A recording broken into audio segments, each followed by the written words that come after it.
close the door. Evening, everyone. Excuse me. Hope everyone's doing well. And we are doing quite chill tonight.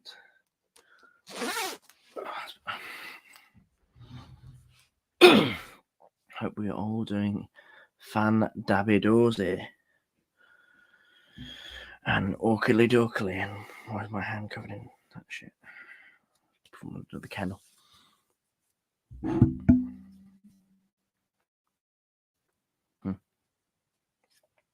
Strange. Cool. I hope everyone's doing well. Who will? Well, there's no one in at the moment, obviously, but when we get some people on, good. And then also anyone who decides to watch us back later, to their own peril. So yeah.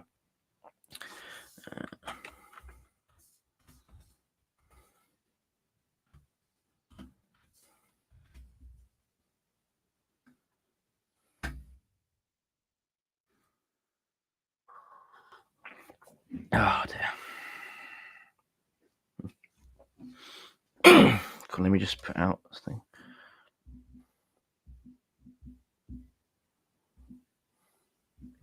Put a few things out. Excuse me. Oh, coffee taking a lot tonight. So yeah, this first little stream in a little while. Hope everyone's doing well. Who'll be watching in a bit or watching later or whatever you may be doing. And my Wi-Fi is being annoying again. Great. Please don't collapse on me. It's very good. If you're there, we go. Okay. Weird. I'm currently uploading a video now. It's quite a long video, so it's going to take a while to upload. That is basically, I sent that 30 minutes ago. That is basically, Alice, how you doing? So yeah, the video I'm uploading is about Operation Sea Lion, so the planned invasion of Britain. It's more of me just in front of the camera talking. I hope to do a more visual kind of video later on, but I wanted to make the video quite a lot yesterday. I was planning to make a couple days ago, but want to make something for a while on it. So yeah, so it'll be really interesting. And yeah, so that'd be good. That should hopefully be up within the next hour or so, which would be good because I haven't really had a video come out for a little while since the 44 pack video, I think it was. So we'll see. Now, these are basically all my notes through doing that video, like both sides, like just so I had the numbers on the top of my head, like all the sort of outline stuff I know, but no, cheers, thank you. Yeah, you see the back, so that's the back. If you can see it, like you can't. That's because there's a fucking chair there. I'm an idiot. But yeah, that's the back. If you can see it.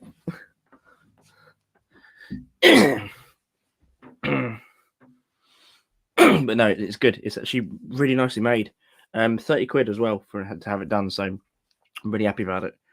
Where's that fucking gun? There it is. Excuse me. But yeah, I with the video, as I said, it should be up soon in the next hour or two, and that'd be really, really good to see what the feedback is from that, because there's some things I've come across especially recently in the last month or two, which are really grinding my gears in relation to the topic of Operation Sea Lion, of just blatant ignorance in the like. People can have opinions, absolutely, but when your opinion is so much beaten down by literal factual evidence, and even though this is alternate history we're talking about in relation to would Sea Lion have worked, there's so many factors that go into how it was a bloody ridiculous idea in the first place, and would have never worked in a situation that that Britain and Germany were in 1940. So I hope people enjoy that. So, oh dear. See what we're on.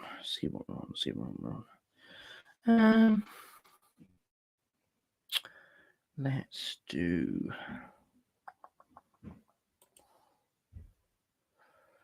Copy that.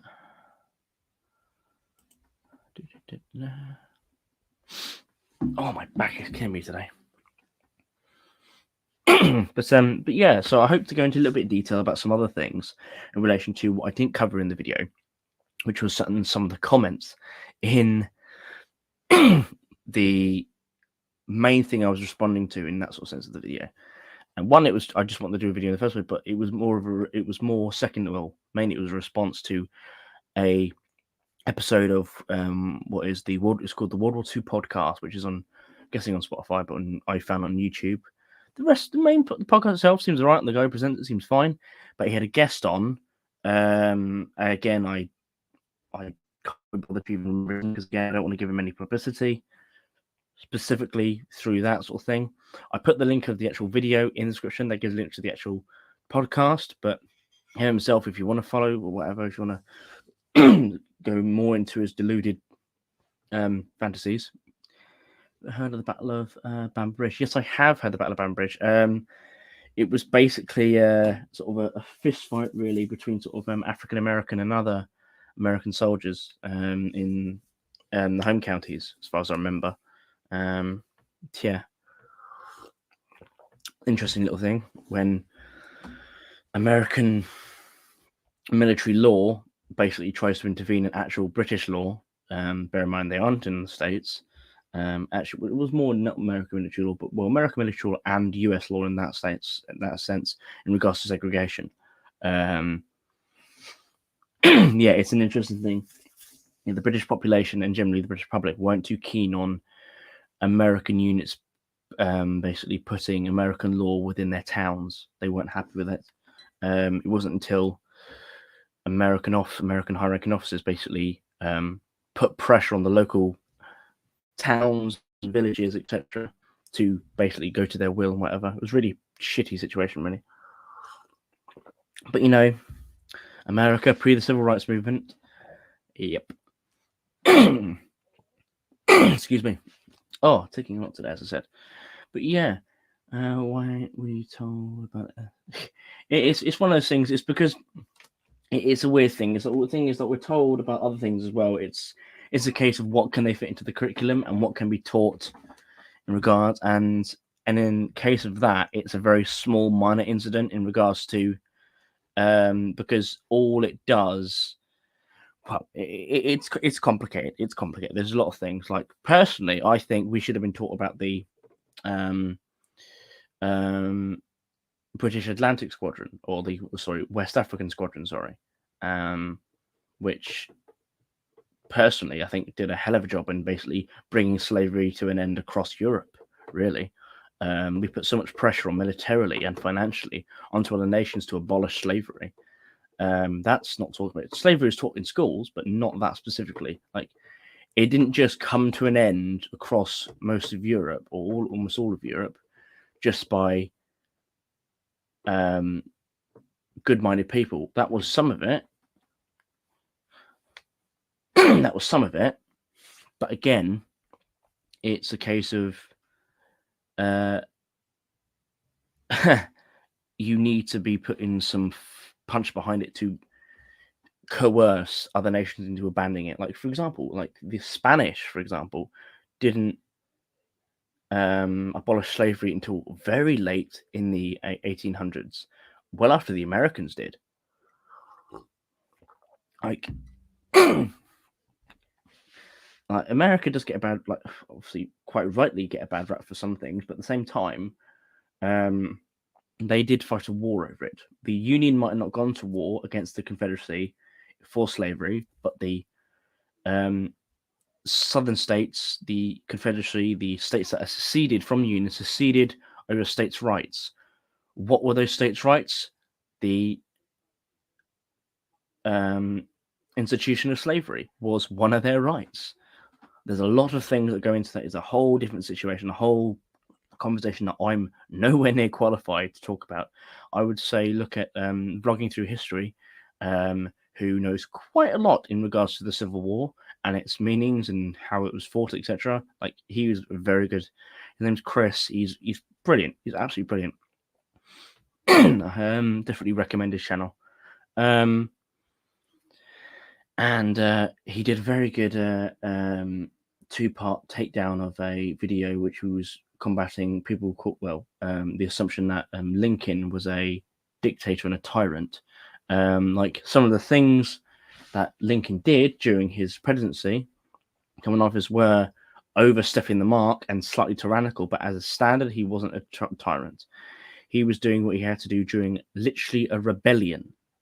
Like a third of the country had rebelled against the Union. It was very different. It wasn't just a bunch of farmers who got pissed off, which like it was a full rebellion. Not, and the thing is, people say, "Oh well, it was to set up to things like that." It's like, well, the Constitution, you have the right to bear arms. Yes, you do, but in regards to a rebellion, in regards to the Second Amendment supporting that uprising, it's about the people.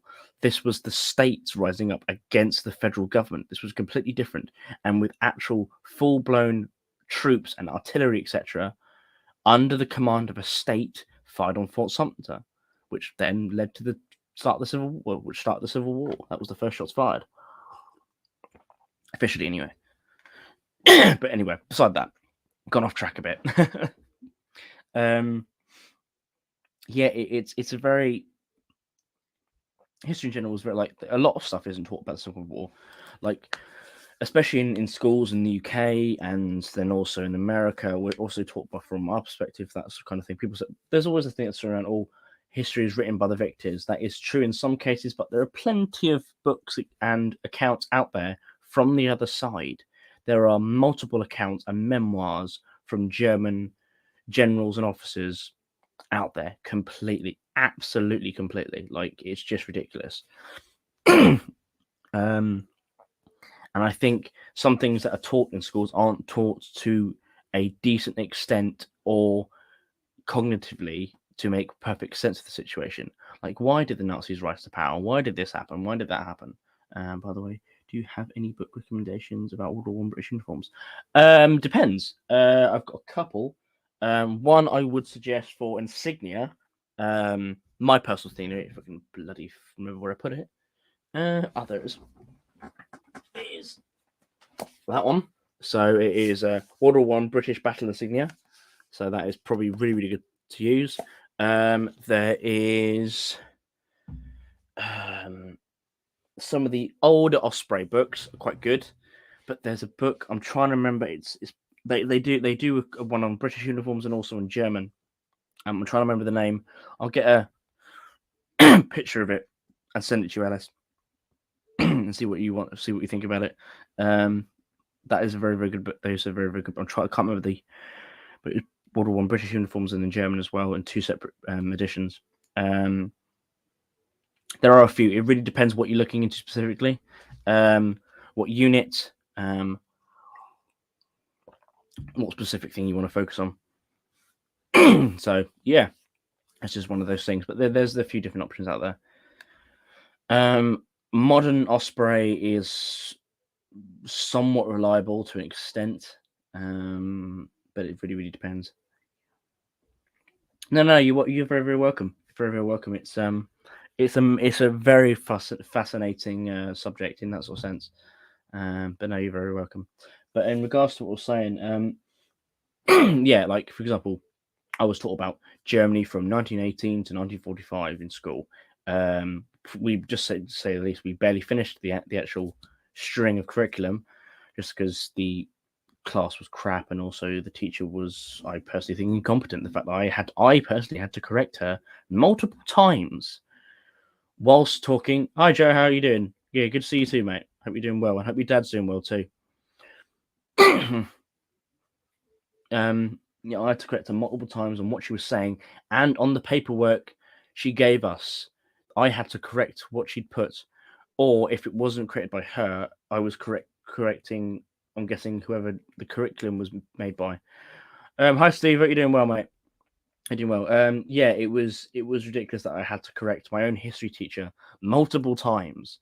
The fact that she said, "Oh, the German like the French army invaded France," whilst talking about the Rhineland, like, it was a bit bloody ridiculous in the post-World War I years, during the occupation of the Rhineland. And it was bloody stupid, honestly.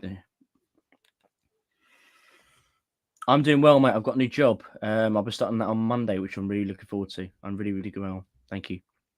If you want to jump on the live stream, you're more than welcome to, mate, as well. If you want to, I can send you a link if you're free. Doing well, and it'd be good to have you on, and be the first time you'd be on one of my live streams.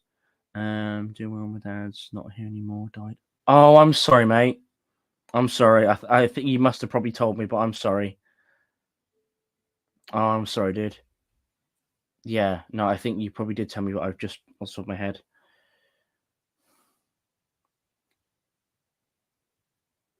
Yeah, I'm sorry, dude.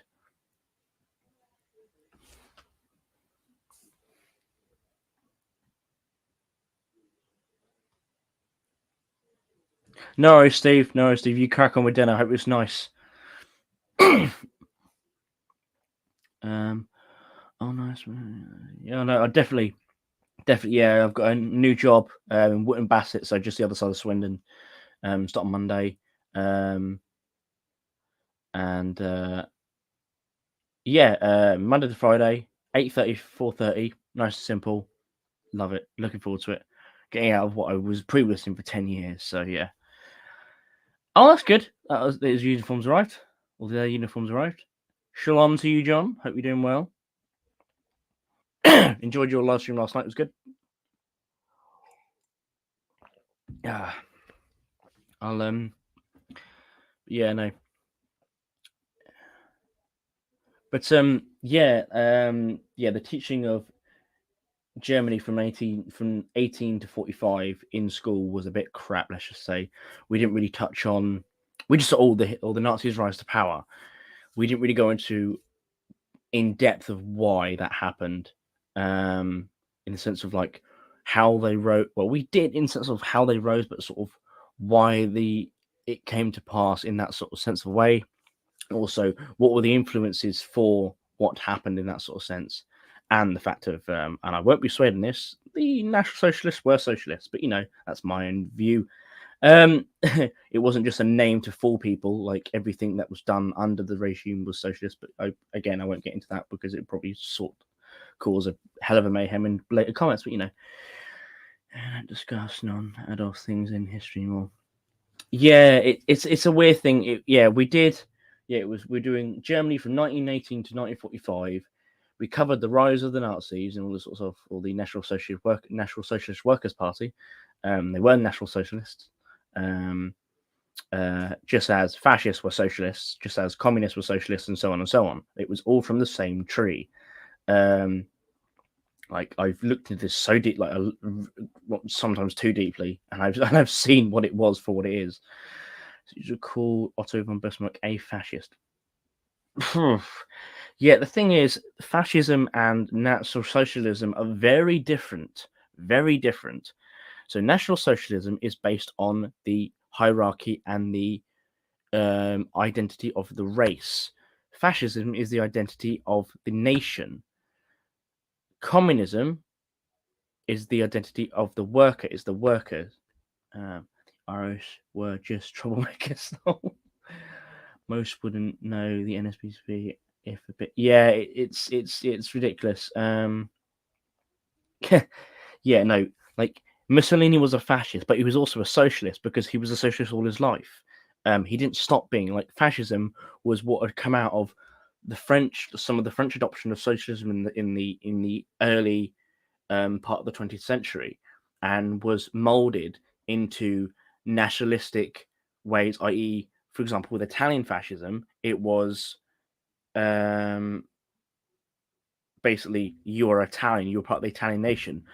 They weren't keen on foreigners in that sort of sense of people who weren't Italian.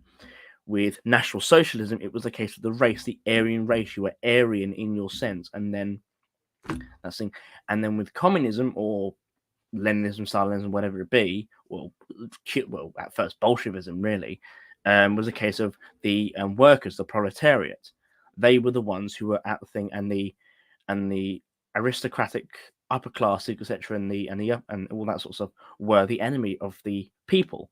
And like with all the others, it was state-owned control of the means of production in all of these matters. With German National Socialism being probably the strongest connection to that communism of things of the Soviet Union, for example, people tend to think, oh well, the Nazis killed the socialists. So did the Bolsheviks. Who do you think they got rid of in October of 1917? It wasn't just the Romanovs. The Romanovs did die under Bolshevik rule, yes, but so did all the socialists who'd taken over after the February Revolution. They killed all of them. Like it wasn't pleasant in Soviet or Bolshevik Russia in 1917 at all, because it's always a line of they weren't true socialists is what the next party that comes in that takes over and then gets rid of half. It's very it's very crazy and messy, and it's a horrible period of history in general. Well, still is really, because it still happens today in some places, but people tend to turn a blind eye because socialism hasn't been done properly yet. I've gone on a massive tangent from what I was talking about, but anyway, yeah, it's an interesting thing. Yeah. But yeah, no, I agree with you, Joe. Absolutely. Yeah, like some history teachers wouldn't know what him. As I said before, I think just before you joined, I had to correct my own history teacher multiple times during lessons whilst in secondary school or high school, as it is in the States. And it's just, do you think Lenin was a kind of a knob? He was an absolute bastard. And that's putting it lightly. Like the crap he did in Ukraine during his rise to power and just in general was just god awful, absolutely awful. The fact that he was in charge when they tried to launch an invasion of Poland in the 1920s, which ended very badly. It was just like Lenin, like Bolshevism, Leninism, Stalinism, communism in general, and then obviously Marxism, which was the main thing of it. Wasn't sort of where it all started in socialism in that sort of sense, but Marxist socialism was sort of the antithesis of what communism eventually became. And the thing is, what frustrates me as well, again, getting back into this, and I really shouldn't go too much of a tangent with this because, again, it might flare up some people just, for reasons of they don't want to be associated, even they might be socialists and they don't want to be associated with, actual National Socialism.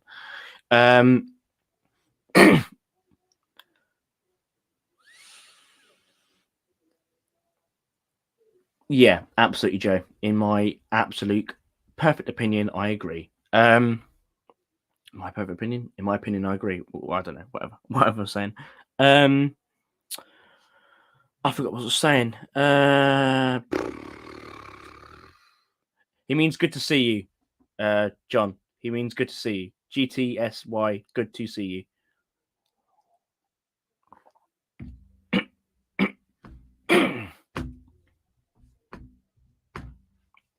Yeah. I suppose you've never seen that, John, before. What was I saying? Yeah, it's yeah, it's crazy. Like yeah. GTSY has been around for years, mate. I think Joe's the same age as you. Yeah. But no, the whole other period is very, very confusing, and it's just a nightmare.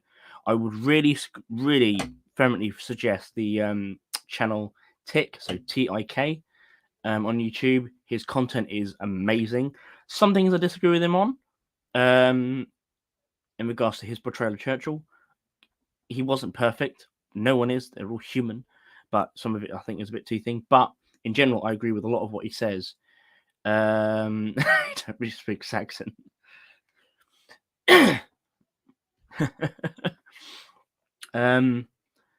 But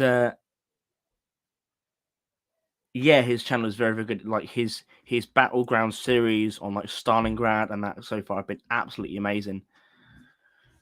At night, calling half the people in my phone and looks like night in addition, plotting global domination and telling the internet eat my shorts. Good on you, Joe. It's good to have a hobby.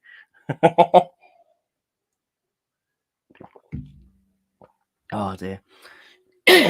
But yeah, before a lot of you guys joined, I was sort of talking a bit about my video that is currently uploading. We're about a third of the way there now. On Operation Sea Lion. So, which I'm really looking forward to come up. I wanted to make it for a while, but also it was sort of prompted by me coming across again a video from a podcast called the World War II Podcast on YouTube. I'm guessing they're on Spotify as well, I'm too sure, about this guy basically trying to shill his book of utter bollocks and nonsense. Sorry about the language, but it was bollocks and nonsense. Of him spouting just utter ridiculousness, and his clearly like his like groupies in the comments just fawning over, and every comment they left, they had to leave a link to his book. So it just seemed like it was just this guy in the comments pretending to be other people. Wish I could remember the hours between. That was a good discussion last night. Yeah, no, it was, mate. It really, really was. I enjoyed it. Yeah, I did put a link to that episode I'm talking about from World War II podcast in the description and labeled it what I'm not happy with. Well, I've just labeled it. I don't go into the depths of what he says specifically in that episode, but I basically dispelled most of the bull crap that he brings up. I will actually, whilst I'm here, bring up some of the things that his little acolytes, his little followers brought up in the comments. So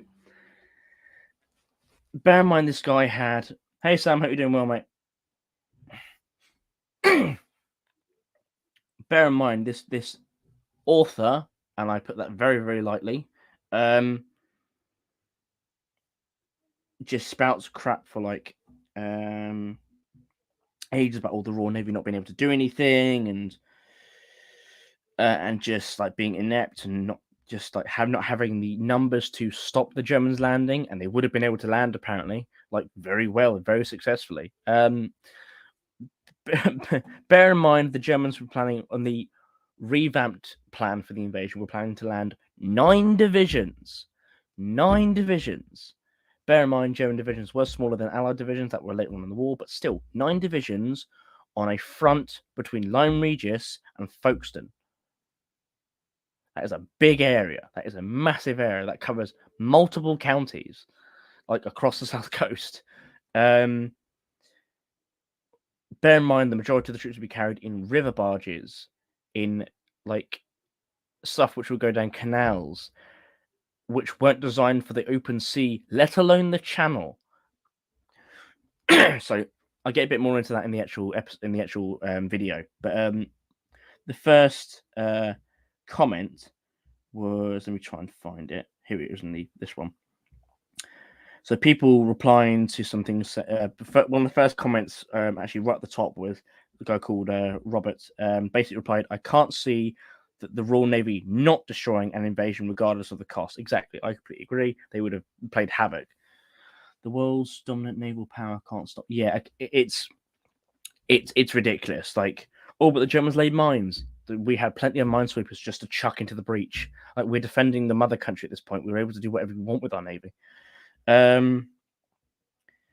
And here we go. So here's the first comment by, they're called BG Tom. There could be many ways that could be interpreted. The Royal Navy was incapable of stopping amphibious invasions and failed to stop every German assault of that type that the Germans launched. Now, later in the comments, he points this individual. This was 5 years ago, by the way. I don't even know. Hopefully, maybe he's been committed to the local asylum, maybe before his ridiculousness outburst. Yeah, this guy later in the comments and other comments to other people who just keep refuting and say you're absolutely just talking shit. Claims, oh, the British weren't able to stop landings in Norway because that's Norway. That's Norway. That's in the that's miles away from the British coast in the North Sea, most of it anyway. And and anyway, like even then, after the British eventually got into contact with the Germans, gave them one hell of a bloody nose. Invasion felt could even make a voyage unless they had, like, honestly, yeah, exactly. Like, this is the thing. Like, the invasion was planned to initially take place in September when autumn storms are rocking the Channel. It's difficult enough in a warship or a actual like fishing trawler to do that. Like, that's power, that's used to that sort of thing. It's difficult enough with that, and you could become swamped, especially in like a low seaboard vessel, let alone a barge which was meant to travel no more than 6 to 8 knots on a calm river or a canal, let alone on tidal waves on the tidal flow and the sea state of the Channel in September. It's ridiculous to see them try Plan B arms invade. Plan B arms invade Ireland. No. Yeah, I think even. Yeah. Thing is, that would have been even more running the gauntlet, attempting to go past the Royal Navy that way. Like, bear in mind that these, again, as I said, these barges are moving no more than 10 knots at all. Majority of them probably wouldn't be moving more than 6 knots, which means on their own power, which means they would have to be towed, which means they're very vulnerable to any attacking force. Even if you miss the towing destroyer, you're going to hit multiple craft or whatever that's being like, it's just ridiculous. And in America, we have some communist-made balloon floating around. The of those allowing the foolishness annoys me. Yeah, don't tell me about it, mate. Plus, they would have been citing stupidly low. Exactly, it's absolutely ridiculous. Like, what the immediate reply to him was bit easily to, actually, this was 2 years later, easily to stop an invasion of your island than a far off place. Exactly. This point was pointing out this is ridiculous. And then this other guy claims like, oh, but there was landings on the Baltic. Yeah, in inlet waters of the Baltic, which weren't the Channel. The Baltic is almost similar to the Mediterranean in that sort of way. It does get choppy seas, but not to the extent of the Channel. And they were traveling a short distance, and with quite a lot of air cover in that part, out of the range of a lot of fighters, Russian fighters anyway. And also, they had much more better craft by that point in 1941. It's very, very different. Very, very different. This person then replies to his last commenter with the fastest the Royal Navy could have responded in sufficient force is 60 hours. By then, the Germans would have a lodgement and an airhead.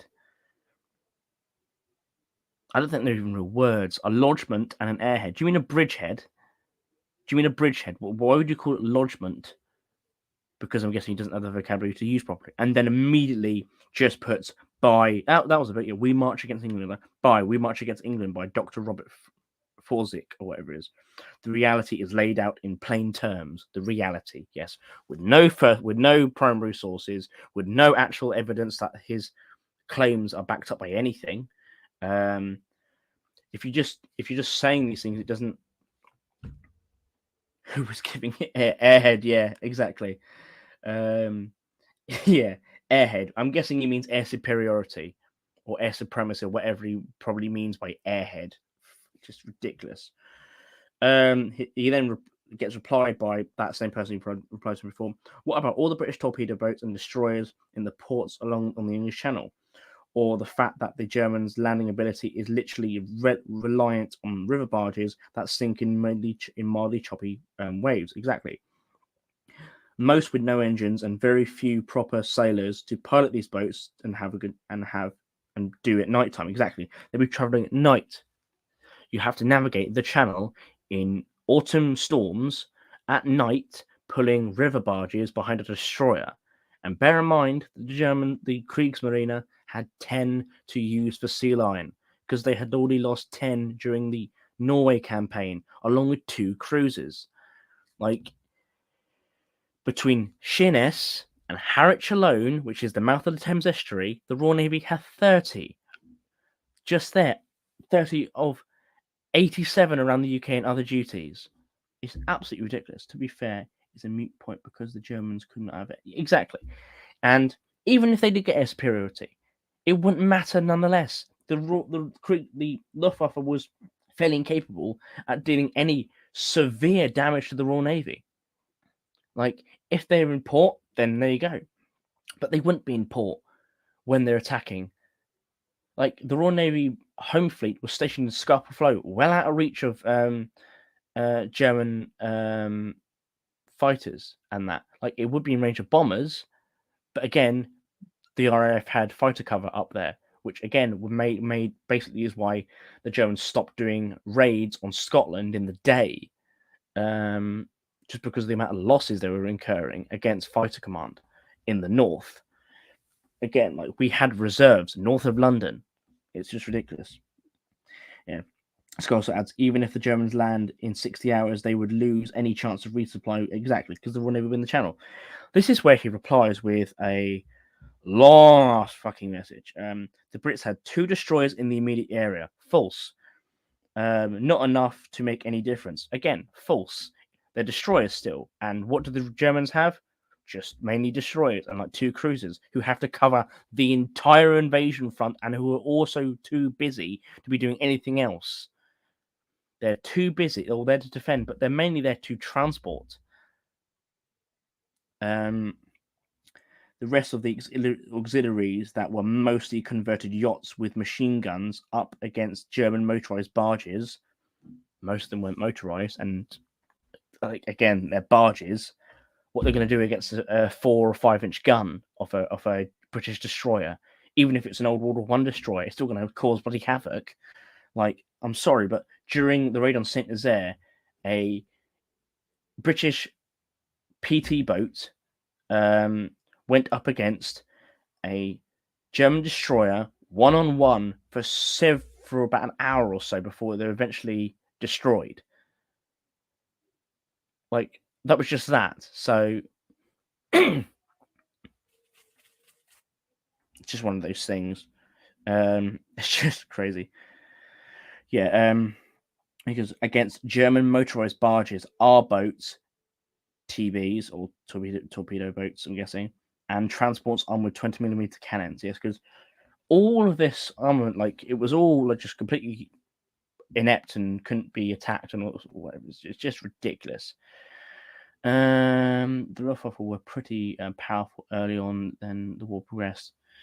They were powerful in the sense of air superiority, in sense of their fighter force and their tactical bomber force, but their abilities to take on shipping by 1940, and which didn't really improve until 1942 or 41, 42. They weren't good. Like, it is one thing attacking a destroyer or a larger ship or a cruiser docked, stationary, and not doing much to stop you from attacking it. It's another thing taking Stukas, for example, which will be the main thing people keep thinking for and attacking the shipping. You're going up against a fleet size or multiple vessels in total anyway, more than say 2, who are quick moving, especially destroyers are quick moving, can turn even after the bomb's dropped, can turn to evade and are firing back at you. They're moving at like 30 knots, so most of them, roughly, or 28 to 30, depending on the destroyer, especially the modern ones. And even with the capital ships, the Germans at that point in the war did not possess ordnance capable enough to penetrate battleship deck armor. Like, for example, the capital ships taken out by the Germans up to this point in the war were either by submarines or other surface vessels.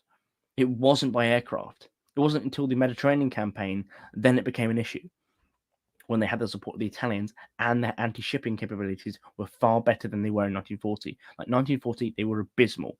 They only had a handful of HE-115 torpedo bombers, and again, they were assigned to other duties.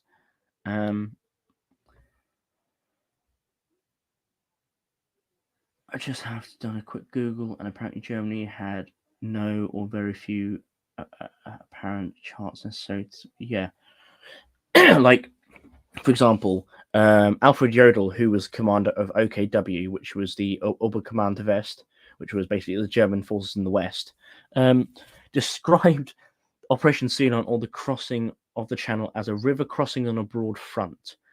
Now, you tell that to Eric Rader. Well, he did, and Eric Rader and the whole of the crew were very pissed off because, I'm sorry, but a river isn't generally patrolled by the enemy's high seas fleet. It's susceptible to storms. Just it's just ridiculous. Like, the weather would have to be benign, let alone the actions of the Royal Navy. He adds, this is what he has. The barges were seaworthy, and were used successfully in far worse Baltics to seize Soviet-held islands. Again, these were small held islands, which weren't on par with the defenses in Britain at the time. And again, the Russian Navy was not patrolling these areas very effectively in the first place, nor did they have a fleet capable of really taking that on, because they were far away, like ridiculously far away. And the Russians had more things, on their minds, like, the main invasion of the Soviet Union rather than some small islands in the Baltics. Again, that is an ideal. Yeah, it's just ideal conditions. It's seaworthy. It's just This is before we get into the other problem. The British have zero warning of the invasion. Well, considering in 1940 that the British went on complete high alert when they saw barges moving around to reinforce the Channel ports for a prepared invasion, and the whole country was on high alert.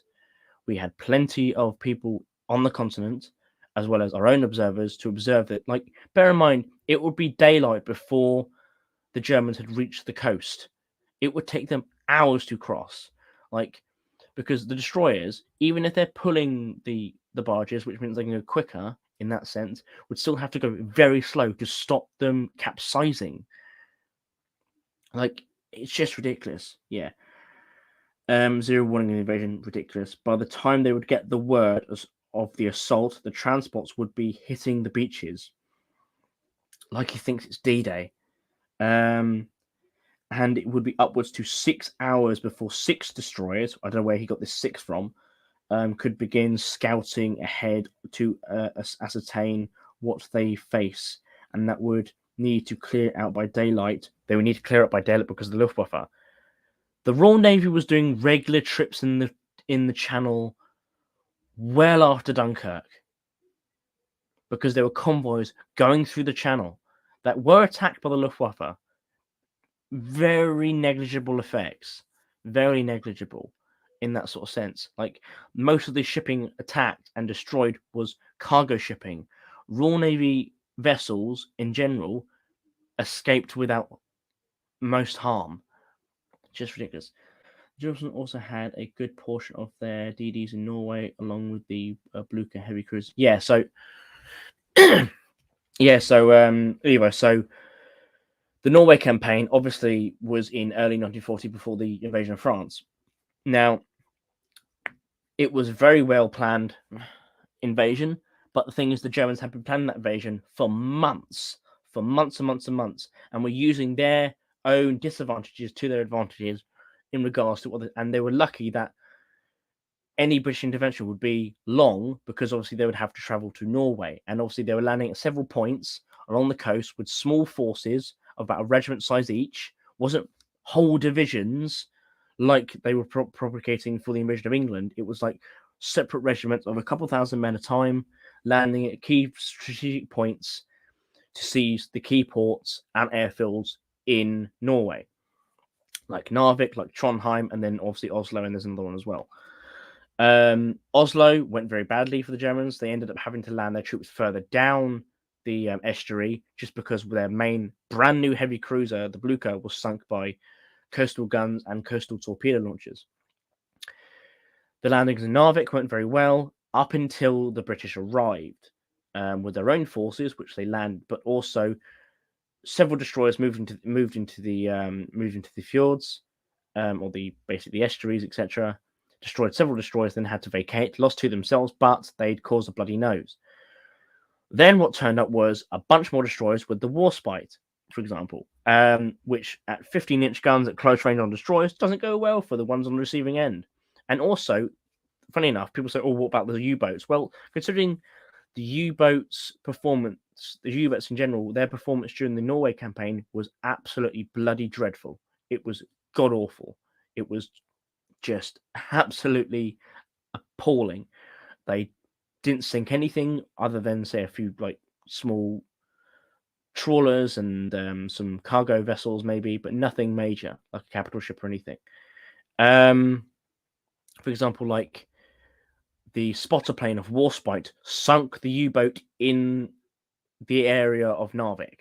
That's just how ridiculous. Like British submarines sunk sunk a light cruiser. Also, they lost a heavy cruiser Blucher. They lost a light cruiser.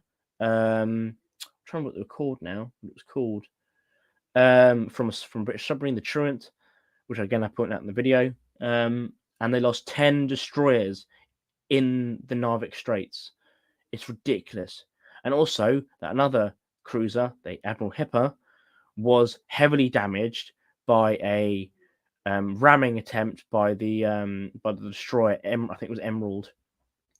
So yeah, the Nuremberg. Yeah, I think it was. Yeah, the Nuremberg. Thank you, mate. Yeah, the Admiral Hipper was rammed by the destroyer, the Emerald. I think it was the Emerald, as I just said, which caused major damage to it and had to go back to port for a major repairs, where it was in there for months. Yes, the Germans had 2 battleships, but using them in the invasion was seen as very not a great idea, just because they would have to travel from the Baltic all the way around, because I think they were too wide for the river and the canal that goes through down the peninsula of Denmark. So they would have to go round to then intervene, which meant there would be prime targets and immediately spotted by anything, because they would have taken days to move. And if the British had seen them coming, like, okay, the invasion's on. It was the Scharnhorst-Eisenhower, like they did later on in the war with the Channel Dash, but that was well after the threat of invasion had completely passed. It just gets ridiculous. I think the best U-boat story is that was captured by an Irish fishing boat off the west coast, been damaged and could not dive, so the boys towed it to the Irish port and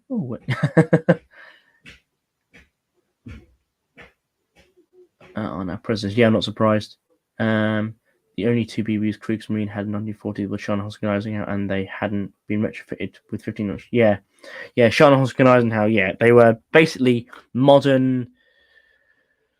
Well, they were more along the same lines of the. They were more along the same lines as the Panzer. They were basically Panzer ships, really, in that sort of sense. They were battleships in their own thing, but they were more battle cruisers or very heavy cruisers in that sort of sense, like the Graf Spee. Like in a on a toe-to-toe with British battleships, they wouldn't really last, like what happened later on in the war. And in a planned invasion where they would have been attacked by the entirety of the home fleet, it would have been absolute mayhem. And again, their presence would have immediately alerted to a possible invasion attempt, which would have been a massive red flag. Excuse me. So yeah, it's just ridiculous.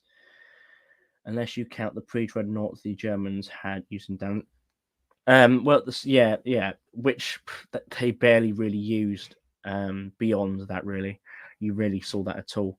It more became like a training vessel.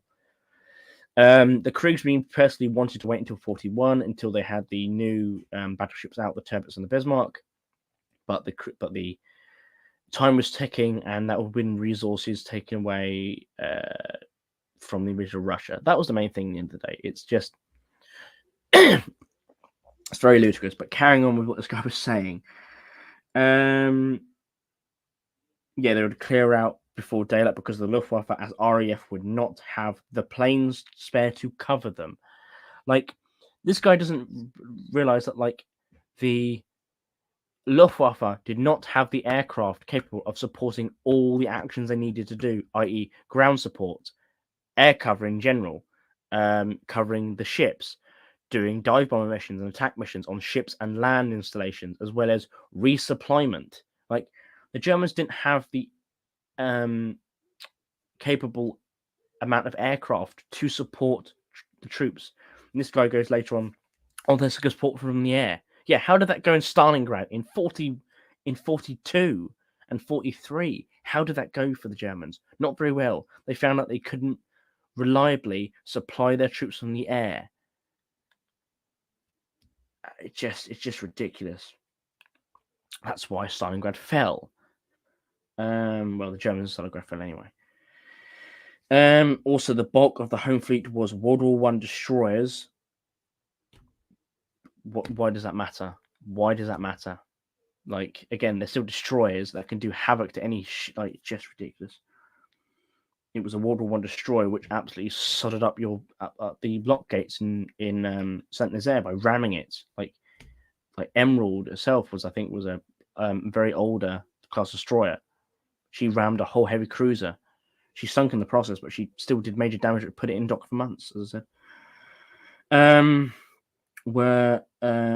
Yeah. Also, the bulk of the home fleet was World War I destroyers, or were World War I destroyers. It should be bad English. Whose guns were open mounts. Again, so German destroyers. Your point is, and poor FCS fire control systems. I'm guessing. Again, okay. Lacked AA or AAA guns. They didn't. Like, their main armament was also their main anti-aircraft. Stabilization, again, this is the early part of the war. Neither did the German destroyers, majority of them, many of which were built in the early 30s. The accuracy was so poor, they even if they'd fired off their entire 500 round allotment, they would be lucky to get 2 hits. Yeah, Norway proved that wrong. The 5 destroyers that initially went into the Narvik Strait knocked out multiple destroyers before retreating after they got assaulted by the rest of the destroyer squadron. So, no, the accuracy was not bad. And they'll be fighting at fairly close ranges. So, because they would want to, because that was the best way to knock them out. They would rush in, fire their guns, and use torpedoes to a great effect. Oh, God, and get to it. And this was the historical result. No, it wasn't. When British ships engaged the Germans for the first 3 years of the war. No. Again, 1939, the Battle of the River Plate. We got multiple hits from our cruisers, light and heavy, on the Graf Spee. We weren't able to do much damage because, again, the heavy armor. But against destroyers, oh my God, we'll be mincemeat of them. Like, and then he puts, the devil is always in the details and actual results. What results you have supplied? No references for your information. None at all. Just, oh my God, it just gets more ridiculous. Let's say the Germans did manage to land. That would mean the capture sea. Exactly, like, they would have to capture ports of like Dover or Folkestone or wherever it may be, and then consolidate it. But then they would have to capture them intact, and the British would sabotage them or destroy them. So if they did fall into German hands, they wouldn't be able to be used for a long time. British troops were stationed on the south coast. On the south coast itself, it depends the time period. Obviously, immediate post Dunkirk, like a few days or so or a week, it was mainly made up of Home Guard units, just because that were the most. But then by September time, the bulk of the BEF had been resupplied and re-equipped and rearmed with the vast majority of their small arms. There was already like dozens and dozens of anti-tank guns kept in England, kept in Britain, that didn't go into France. There were 2 whole armoured divisions in Britain at the time. There was a Canadian division that arrived not long before. There were other Commonwealth divisions, as well as all the other nations that had gone back to Britain into exile and fought alongside the British for the entire war. The Czechs, the Poles, the Danes, the Norwegians, the French, you name it, they were there. The Belgians, the Dutch, like everyone was there. That was thousands upon thousands of troops. Just remember, it wasn't just the evacuation from Dunkirk. There was evacuations from Boulogne and Calais, etc. as well. There were more troops there. Like for example, alone, like the Czechs and the Poles. I think roughly at that point, I think the Czechs especially, and with the Poles, I think in Britain at that time in 1940, roughly were about 35,000 or so. Hi, Stop Motion. How you doing? Well, mate. Hope you're doing well. We saw about Operation Sea Lion. You can jump in on this amazing conversation. But no, it's good. Has it been uploaded yet? Almost there. Excuse me. It's absolutely baffling. And then you just add in the Home Guard as well. And again, by September, had at least their small arms. The vast majority had small arms by that point. Rifles or other types of weaponry, other types of small arms, and improvised weapons as well, and issued ones that were a bit more weren't issued to the regular army, but were issued to them. And then you got the auxiliaries as well.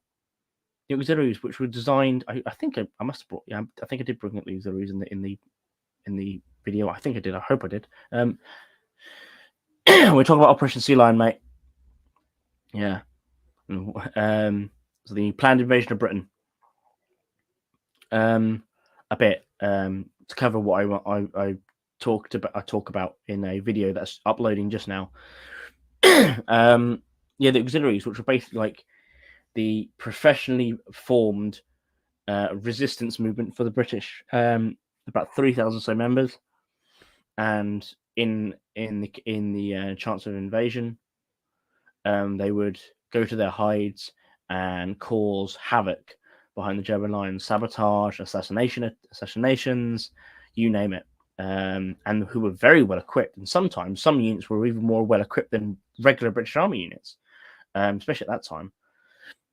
So yeah, really interesting stuff. If Steve's still listening, actually, he probably can tell you a lot more about the auxiliaries than I can, like really well. Yeah, it's a crazy bit, but yeah, this guy goes on for multiple times saying, again, just advertising this guy's book in it, says about the book, and then if you want to read this as this format, it goes on about it and tries to sell it. Yeah, suffice to say, the operation was doable and cancelled largely because the Germans had poor intelligence on Britain's actual forces. Thus, MI5 and MI6 are the unsung saviors of Britain. The main thing is German spies in Britain were god awful, I should say. About 99.999% of them were either turned or captured. So only one was able to do his business without being captured, but the vast majority were captured or turned into double agents. So that's how effective, the security services were against spies. That's one thing. But another thing is poor planning, not enough naval vessels. They could never get air superiority. Even if they did, it wouldn't have worked anyway. And the invasion of Russia was the main reason they didn't invade, because it was pointless. The Kriegsmarine knew it. The Wehrmacht eventually got to know it. And eventually the Luftwaffe got around to the fact of, like, we can't bomb Britain into submission. To be fair, it would be impossible for the Germans to land armor in the UK. Exactly. They would be able to land Panzer 1s and Panzer 2s out of these barges, and that's it, really. They had swimming tanks and all sort of stuff, like amphibious things, but again, they're like Panzer 2s at most, maybe a Panzer 3 if they're lucky, but mostly Panzer 2s because they're light enough. And again, they would have to capture a port, which would probably be put out of action by the British if they had to retreat. Like, it's just general common sense at that point. which means they would have had none of the armor to support their landing and their push inland and against these defense lines. Again, these stop lines that were built, 28,000 pillboxes in total were built across the United Kingdom during this period. Like by August, 18,000 had already been built.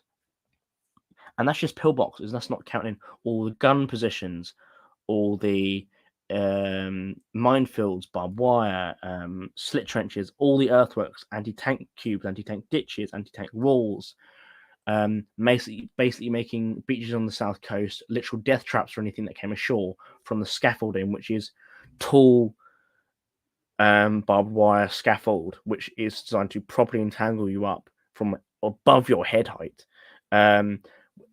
Mainly because when the tide's in, it's still above the water. So even boats will have trouble dealing with it. And then also the other methods that could be used on the beach, like the British had a large proportion of spare and excess petrol and fuel and oil to use for defensive purposes.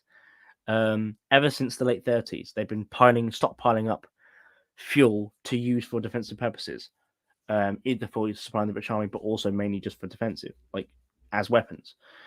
To either use for roadblocks, to be used for dropped ordnance, for example, or to be used on the beaches by literally setting the sea alight in front of the beach to stop anything from landing. And also the use of chemical weapons was put forward also by the cabinet and especially Churchill at the time, as well. All auxiliaries issued a pistol under orders from Churchill. Yeah, exactly. I think that's true anyway. I need to send you a study I have done about the invasion of Ireland. Very interesting. Oh, that'd be cool, mate. That would be really cool. Whole spy system that the Irish had broke. Oh, that's cool, mate. Oh, that'd be really awesome.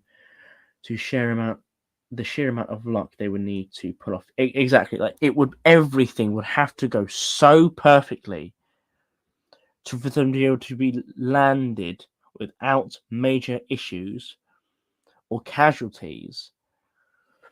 It's just ridiculous.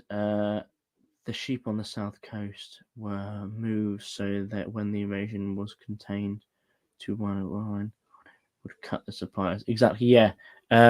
All road signs were removed, so the Germans would landed and not had a clue where they really were. All local villages, or all the villages in that area, would have become small fortresses for the local people and the home guard and any regulars who were around. And the Germans would have had to take each individual one at a time, to heavy casualties. Like, this wasn't like the British defense of Crete, which, bear in mind, the German paratroop force lost heavily had heavy casualties. And there's a reason why the Germans didn't use paratroopers in large-scale assaults again. But yeah, hi David, how you doing, mate? Anyway, hope you're doing well. Like the power drop in England would have been done during daylight, which means it would be quite obvious because the vast majority of German paratroop drops were in daylight because it was easier to navigate. That would have happened just after the troops would land on the beaches, I believe, anyway, to sort of harass and everything. But again, they'll still be pinned between two defensive lines where they were going to land. They would have been pinned between the Winston line, the coastal defenses, and the Winston line, which was the next stop line up beyond the beaches by the planned invasion area. It just goes on, just the utter ridiculousness of it. The paratroopers would have suffered more heavily probably than they did in Crete, with being just shot at the sky like clay pigeons, in my personal view. Along with, yeah, it's just a bad idea. It's just a really, really bad idea. And again, you've got all the forces that weren't involved for air superiority in that sort of sense by the British, i.e. Bomber Command and Coastal Command. And then you had in the Fleet Air Arm as well. Like the British had aircraft carriers up in Scarborough as well. Like that, they had things to throw at it. To be fair, the Fallschirmjägers, the outcome at Crete had been Pacific Luck competent component. and also bad intelligence. Yeah, exactly. Like honestly, Sea Lion for the Fallschirmjäger would have been Crete on steroids. It would have been Crete on steroids. The Fallschirmjäger would have lost so many troops, and unlike in Crete and unlike in Belgium, it was very much more difficult to locate certain things. And again, like, oh, they weren't able to stop landings in Crete, but again, that's Crete is different to the UK. It's very, very different. There weren't the defenses in place and the build-up of so many troops, and it's a very different. Like, and at the end of the day, the British had an option of withdrawing back to Egypt anyway. That wouldn't be the case for Britain. It would be a case of we stand here and fight or we die, basically. But yeah, was the home defense not scorched earth? Yeah, basically they were planning to. It was not necessarily a scorched earth policy in that sense, but more of a delay policy. It was there to cause delay enough for the Royal Navy to enter the Channel and basically wipe them out. They would sabotage ports. They would sabotage railways, railway links, etc. They would sabotage anything that would aid the Germans in that sort of sense. Not necessarily on the Russian scale of scorched earth. The British relied a lot on the town defense stuff because a lot of the towns, vast majority on the south coast and around Kent and that area anyway, and Sussex, and then obviously Hampshire and Surrey later on, were basically small fortresses. Houses were converted into almost pillboxes. Bridges were prepared for demolition. And again, the British would have had a lot of time to prepare. Anything moving down the coast of France towards the Channel ports to then form up for invasion was already attempted and seen already, and the British went on high alert when that happened. So they would have had a good 24 hours to 36 hours warning prior to invasion, because again, the Germans could only cross the Channel very, very slowly. It would have been ridiculous. HG were to hold up. The Home Guard would hold and make a stand in the keep, which was defensible locale, and the regulars could maneuver. Yeah, exactly. The Home Guard obviously were defending their own local spots where they knew the terrain, they knew the locations, they knew the area, and they would be there, the corresponding bits between them and the British Army, and also any other forces in the area. Yeah. And the British Army was the most of the maneuver element. They would have the static defenses to stop the Germans, and then the maneuver element would move around to attack. I have a 29mm spigot mortar static position defending a bridge over the Victoria Line, cutting near me. Oh, that's cool. That's really, really cool. Yeah, there's one or two near me, and there's anti-tank pillbox up the road. There is pillboxes 2 in where I live in the town, including remnants of an anti-tank wall. And there's loads of defences. I'm right near the Thames, basically, in Oxfordshire anyway. And there's pillboxes all along the Thames. And again, all along the rivers in the south, you go near like canals, there's pillboxes everywhere. Going on the south coast, there's a great actually, shit, did I actually put that in the thing? I think I didn't put the link to EWB. I will actually. I'll put the link to EWB, which is a website I've used quite a lot lately. No worries, John. See you in a bit, mate. Yeah, probably. I might. I'll see how long I'm on for, because I don't want to be on too long. Yeah, EWB, which basically plots all the locations of defences built by the British during the Second World War, in the UK, that is, and it's really, really good. Like, it shows where they still are and where the ones that have been removed were as well.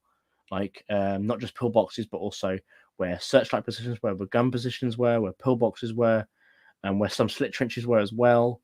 Searchlights, barbed wire, anti-tank obstacles, you name it. It's bloody brilliant. I'll put a link. Actually, give me 2 seconds. I'll put a link in the description.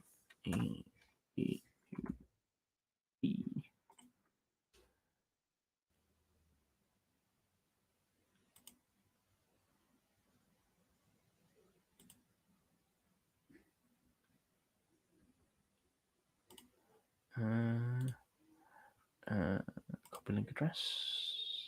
Here we are.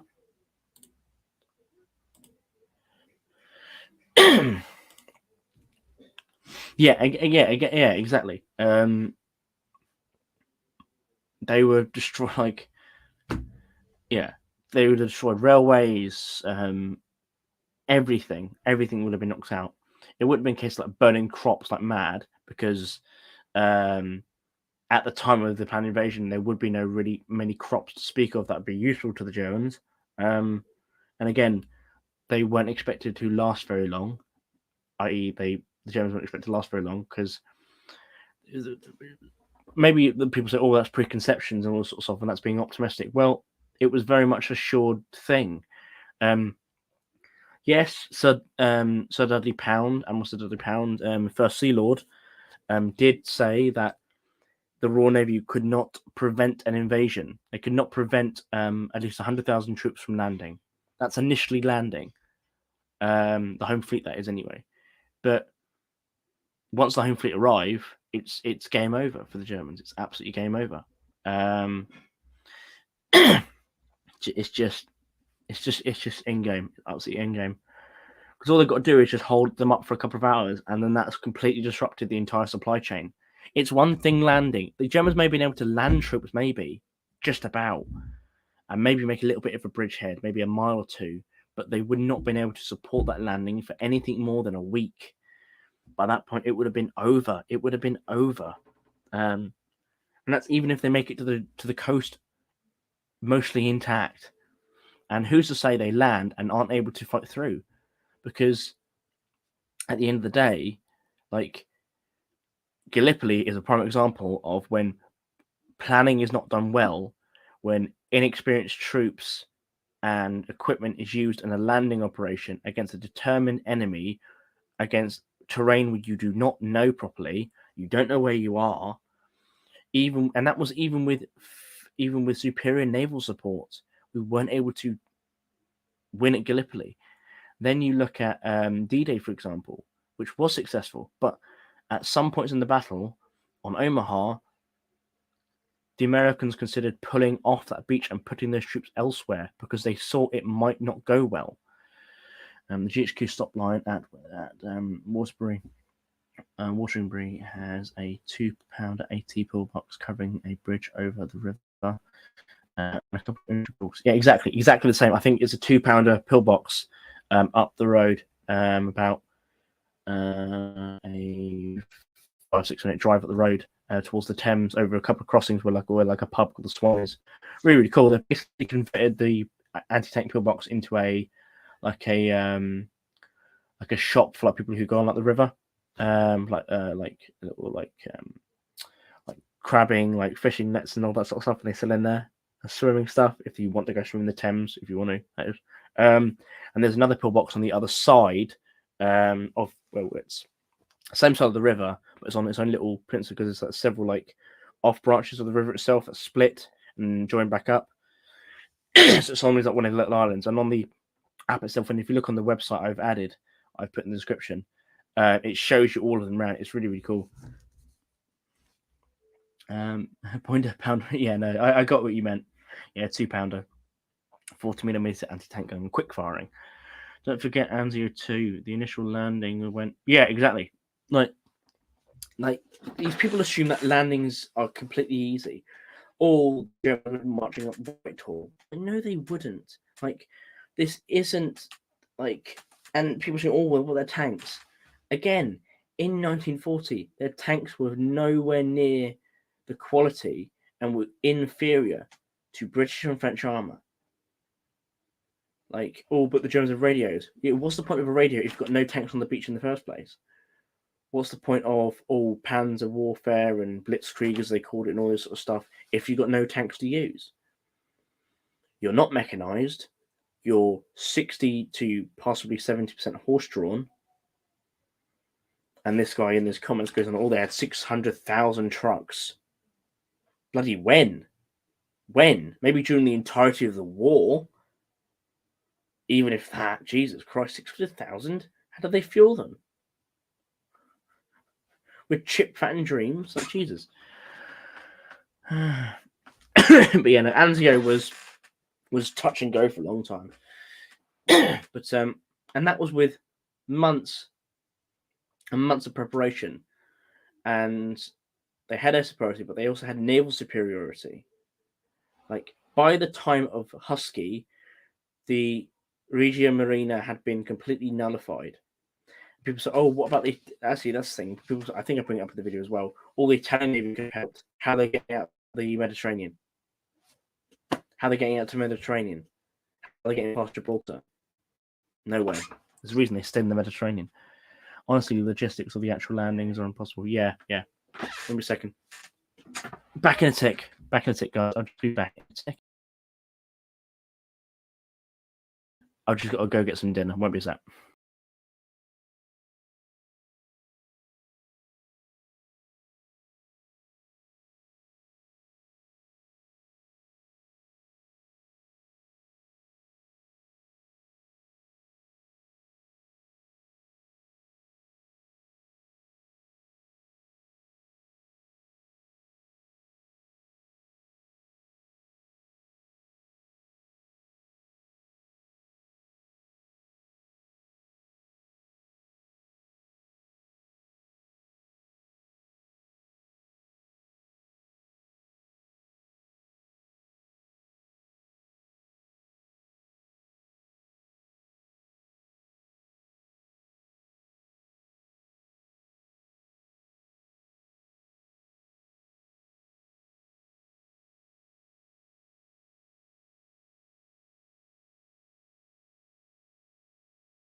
Go grab your own bacon sandwich, lazy shit.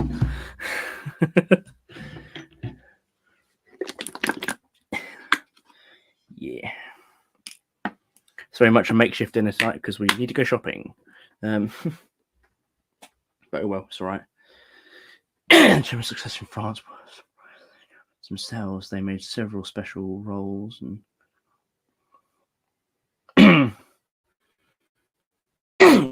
yeah, the Germans got extremely lucky, mainly with the collapse of a decent French command. They put too much reliance in some things.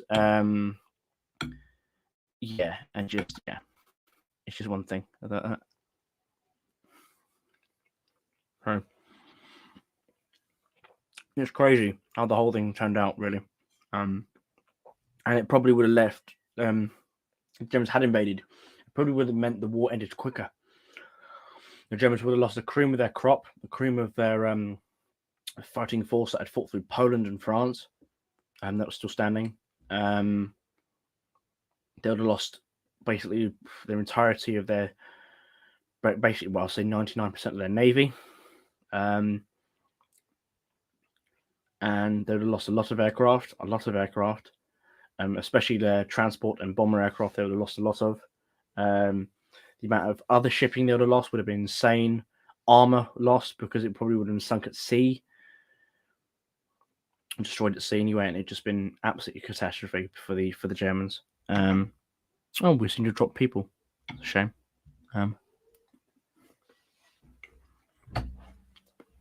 But yeah, it's a part of history which is fascinating. A lot of it is alternate history and what ifs, but I think it's quite certain that I would hopefully say the myth that Britain would have fallen and the Americans came to our rescue and all sort of stuff. Oh, if it wasn't for us, you'd be speaking German. Actually, no. If it wasn't for our own army. Yeah, exactly. They need fuel, they need ammunition, they need medical supplies, they need food. Like,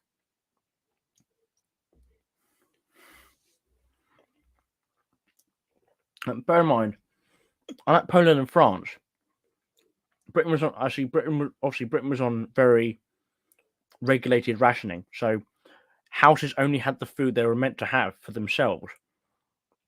So there wasn't going to be like masses of food they would come across and stores and everything everywhere they went if they invaded. Transport airframes got mauled in Holland. Yeah, exactly.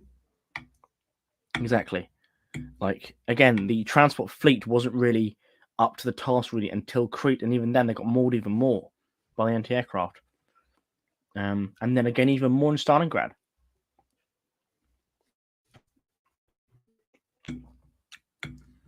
And these are Junkers, I think Ju 88s. I think Ju 88s. I think transport aircraft.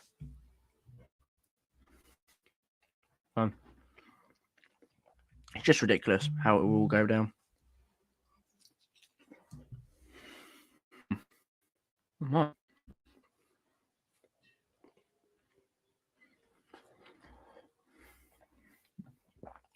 Welcome to my mukbang stream.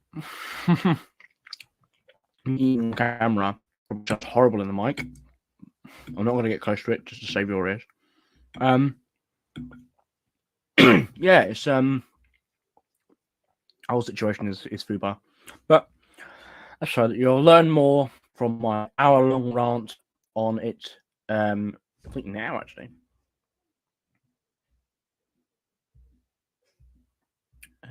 Is it uploaded now? I think it is. Yeah, it's uploaded now. Yay! After the stream, go watch that. Didn't Hitler even think? He did. He never gave it much thought. He did issue Directive 16, which was his with the directive he issued for people to put forward, i.e. the Kriegsmarine and the Luftwaffe and the Wehrmacht, to put forward ideas and plans prepared for a possible invasion of England. That was Directive 16. However, after much squabbling and all this sort of stuff, they didn't prepare for it. It was put on ice. It was postponed indefinitely from about 1941, just because it was just ridiculous and undoable, especially after the invasion of Russia. And again, it probably would have ended the war sooner. The amount of troops lost, Germany would have been probably brought to the peace table. And/or, I don't know, something even worse. Germany lost all that. Germany would be open for attack themselves and possible invasion for the British. The Germans didn't have the capabilities enough to stop that at all. The Royal Navy was much more powerful. All the Luftwaffe again is different.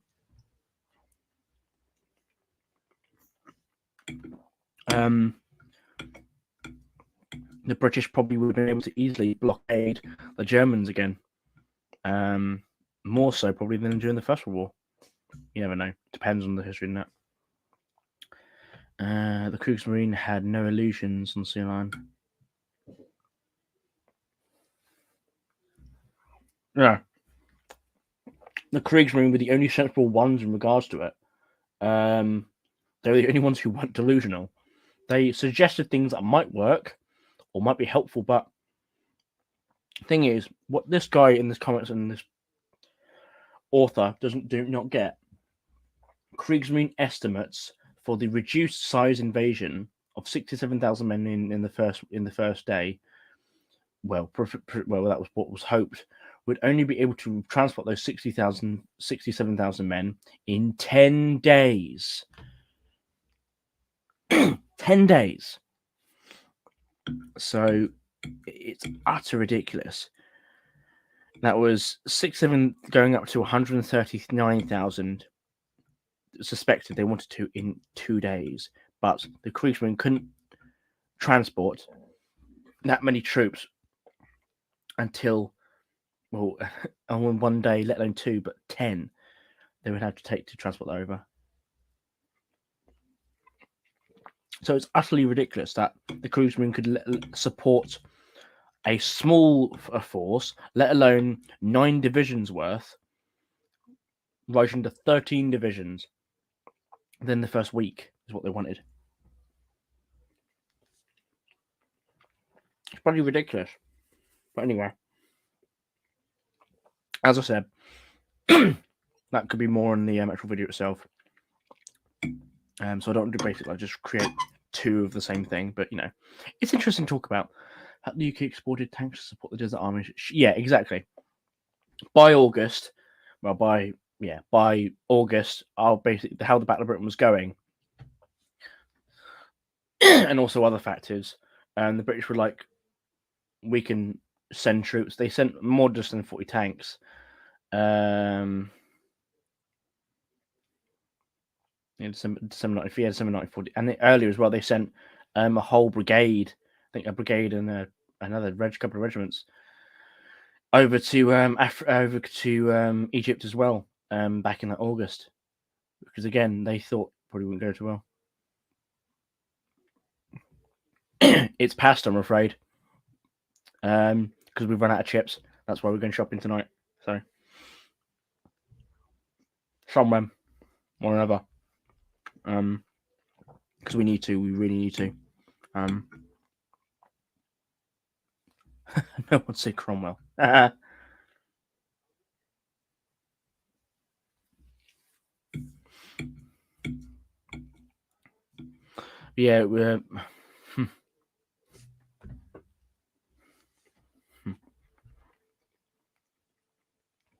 I don't know. But anyway, what else has everyone up? What has everyone else been up to? Past week or so. Everyone's doing well. Everyone's doing fine, enjoying themselves somehow. I don't know. It was weekend, isn't it? So you don't have to. Well, hopefully you don't have to be at work. I wasn't. So.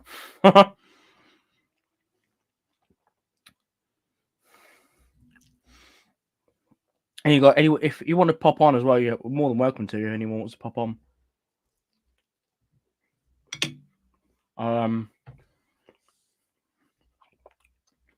I'll be nice. I'll put it in the chat because why not?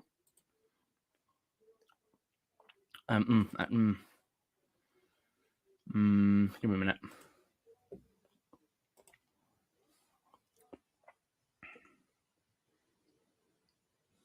If it loads.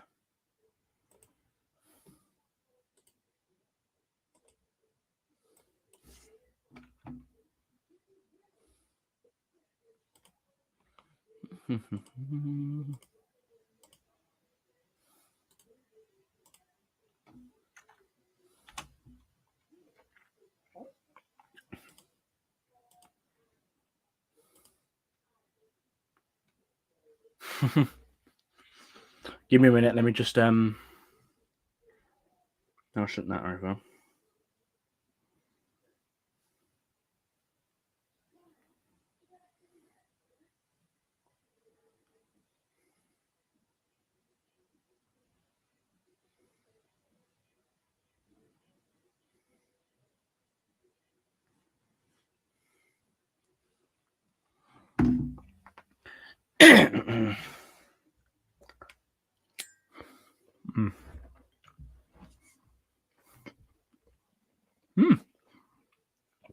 Chicken's quite nice. Oh, you're in the gym. Levi, you've been told to leave that gym before because you keep prowling on the poor young men in the changing room.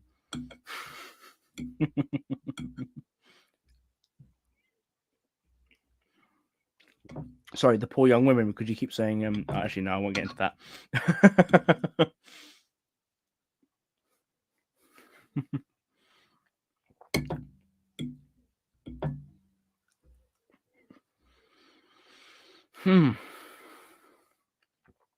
Maybe it's been a good stream so far. It's been alright. Kind of chill. I've just been talking actual history for a good hour or so, hour and a half. Look at me. Being a good streamer. But now it might turn into absolute crap, but we'll see, won't we? Hey.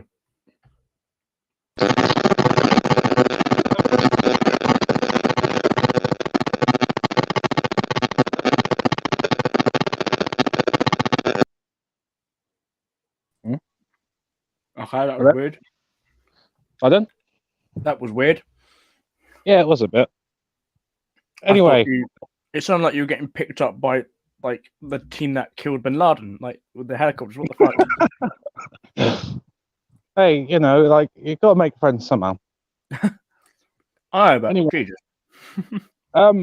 So as I was watching that, I was at the lifeboat station, and We were sort of watching it together. And we were actually talking about the possibility of canal barges even making that crossing. And if Germany even had, I don't know, any chance in hell, they would need it to be literally perfect. There's one person. There's one person who doesn't even think they'd have been able to make it past the sandbanks. So yeah, so and these were they were not necessarily canal boats, but they were river barges. But even them, they were converted river barges. A lot of them with massive holes cut into the front of them to use as ramps, and it's just most of them couldn't move on their own power. Yeah. So it's absolutely ludicrous. Well, the thing is, as well, is that right. So I didn't know that they had the ramp in. So basically, what that means is that not only are they restricted to like 3 knots, now you've made them a lot less structurally sound because you've just removed a massive part of the hull. Oh, basically, what it would have been, Royal Navy wouldn't have had to worry about shooting them. Literally, all they'd have to do is wait for the wind to pick up, and fucking things would have flipped. Yeah. So anyway, what you been having problems with trains and trying to repro ration cardboard box, Yugoslav ration pack. Oh, fair enough, mate. Having trouble with it. Well, I'm fine. Is there anyone in the chat? I haven't seen. Yeah, there's. I think David's still in the chat at the moment, and Levi might still be in there. So. Oh no, not the posh one. Give me 2 seconds, actually. Okay. One Mississippi. 2 Mississippi. The fuck up. You love it. Anyway, I'll show you one of the pictures of the barges that I plan to use. I'll bring it up on I'll share my screen. Share screen. By the way, I do apologise. I'm currently walking home. That's right. Yeah. Oh, can I just say the police in this country are all dumb. Are they? Not surprised. Yeah. Basically, we were doing a missing kid exercise thing. We do the river. The police do a thing. Yeah. Anyway, basically, yeah, they didn't think. We asked them, so where the hell's the helicopter? Yeah.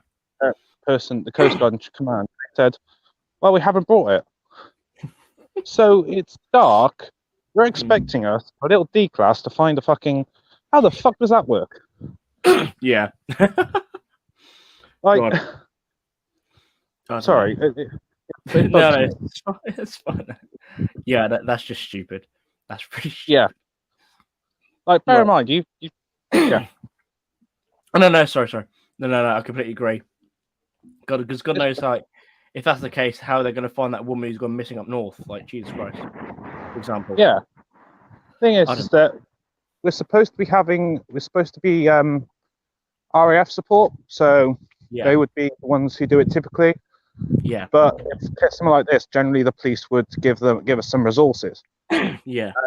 They're just dumb cunts. Fun times. I know, right? Right. Can you see what I'm seeing here? Yes. Yes. So, it's basically, if this shows up, there you go. Basically, what they were using, majority of the time. Oh, sort of. There you go. I'm guessing due to the lack of destroyers and engines, they would have to chain tow them. Basically, with other probably larger vessels, like other colliers or something larger. Yeah.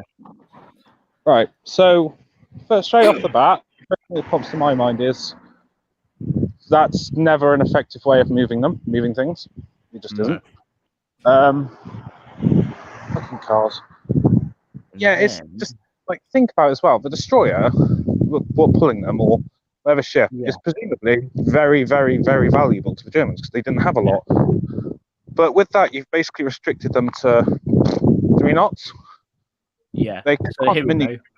Here's one of them that's been converted.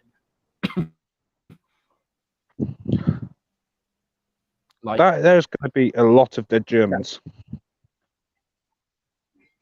Oh God, that yeah. actually look. What what I didn't bring up in the actual video itself, and just a minute ago, is about the war game that happened in Sandos in '74. Quite interesting. So they did this full war game of what if the Germans had invaded and all this sort of stuff, and came to the same conclusions. Basically, I did, it would have just been an absolute bloodbath for the Germans. But they also had like people who were there at the time in the invasion, and also who were there, who would have been there if an invasion had happened, and all that sort of stuff. So it's quite interesting, really. Yeah, the war game of '74, very interesting. And then there's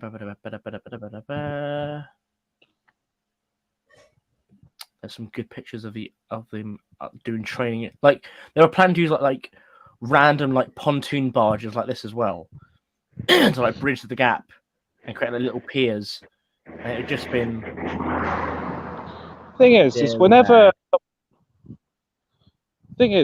someone because I don't look for them, but occasionally on say Discord, if I see someone who does say something like that, I do say, well, if ever they think so much of amphibious assault, look at trying to unload a ship, any ship, and then imagine about any equipment on a beach whilst being shot at.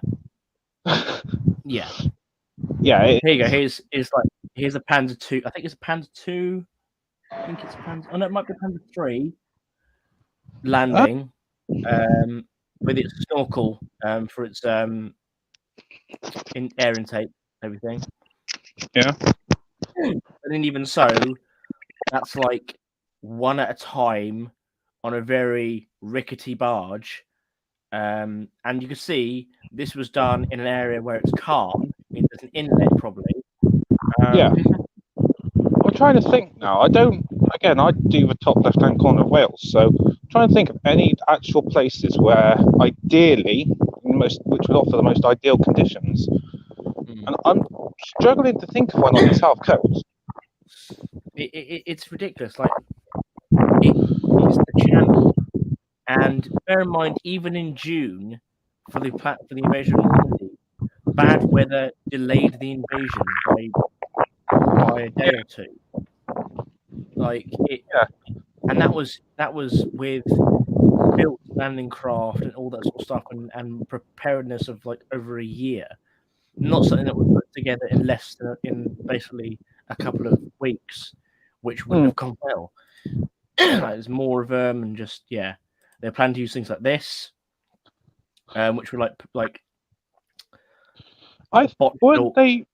They look familiar. Are they the sort of thing that was? I forget the river in Russia. The Volga. That's him. Didn't they do something similar like that on the Volga? I wouldn't be surprised because they probably got moved. They're built for the invasion, then got moved. Like they were useful in a sense, kind of, but it's just like they're very vulnerable. They're very personally. Wait, has that got the standard like 88mm on it? Can't see. Got two of them. Yeah. Actually, no, it's got 3 of them because it's got 2 on the back. Oh, I didn't see those. 4 of them. Sorry, 4 of them. It's got 2 on the back, 2 on the front. And then with a single 20mm, single 30mm on the top. It's quite a cool little craft. At the same time, it's just like it sort of reminds me of a harbour defense vessel. Yeah, here's one being built. Again, I'm not going to claim to be an expert in all things, but I wouldn't. Yeah. If I had a choice, it wouldn't be my number one. Yeah, here's another one of moving through the water of its own power. Yeah. Yeah, it's a sitting duck. Any clue how fast those? I'm guessing not a lot, but. I'm not sure. I can try and find if I can. I'm about to say something else is I've just thought of. They would have to come in at high tide. However, with that taking, obviously you brought this up already, but it would take. Hold on, there was a narrowboat cross a couple of years ago. A narrowboat crossed the channel, and they did about 5 knots. Yeah, and it took them something like 6 hours. Yeah. So, people actually believe this was a good idea. Yeah. So thing is, and that was probably the shortest point as well. That was probably what Dover to Calais. Yeah. Yeah. So the vast majority of the ships would be coming from the ports in sort of it will be beyond Calais area. They'll be coming from Calais, but also majority of the ports. If I bring up the map here, actually,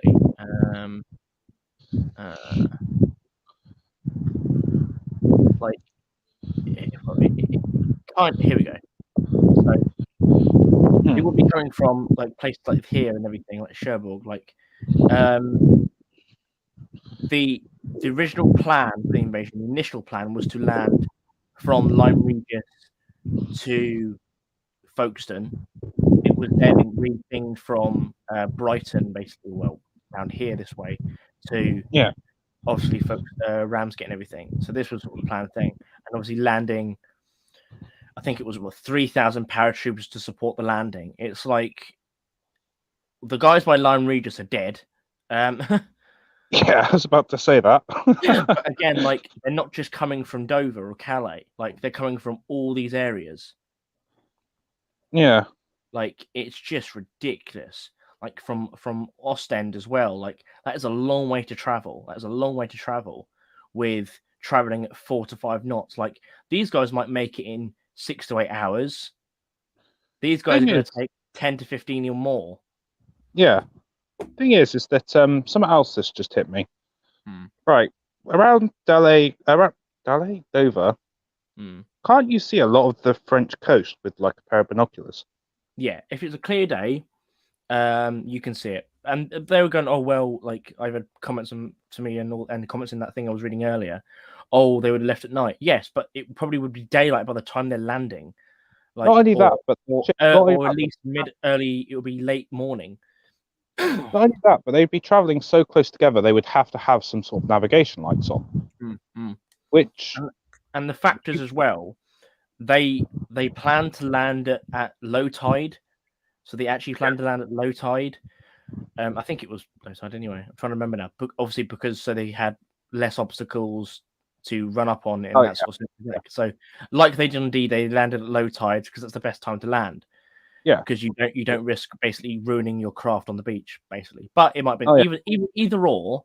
If they land at high tide or low tide, how the British coast works is where they originally were planning to land at Lyme Regis initially in the first plans of the invasion. High or low tide is 6 hours before that's at the other end. Yeah. So the first wave would have to come ashore at Lyme Regis, for example, in the first thing. Even here, that still would have been about 3 hours. They would have to come ashore 3 hours before the other guys at the other end came ashore. Like that's amazingly different. Like with Normandy, it was like all within about 2 hours of each other. Them all landing on Normandy, and that was a short look how large this area of coast they want to land here. Look at Normandy. That's far shorter. What was it? Normandy, that's... So the Normandy, so if I bring up this 40 miles? It was a 60 mile.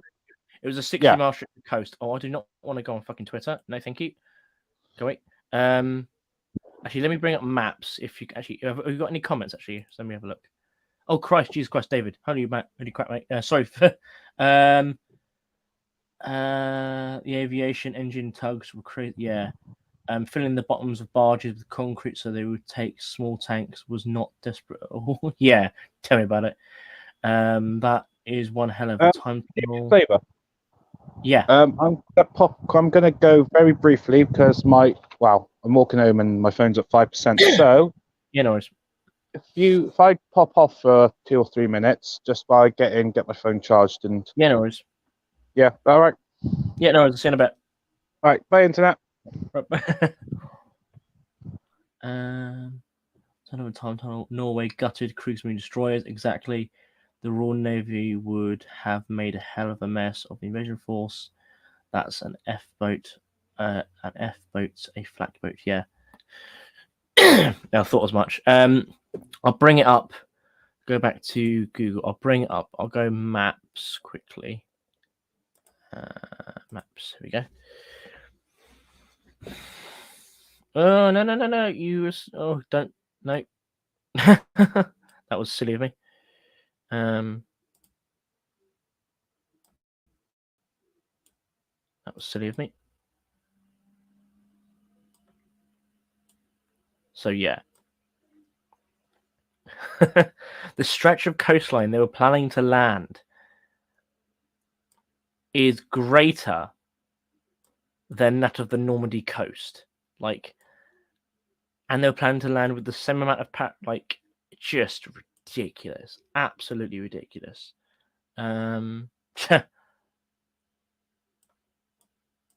Just takes the mic. Let's remove that for now. I don't know. But I hope everyone's well. Can I have the stream back? Yeah, I can. Cool. That's good. Excuse me. Shalom. Hi, John. I hope you're doing well. Do you want to join the stream if you want, mate? I'll send you a message if you want. If you want to join. I'll send it to you anyway if you want to pop on or whatever.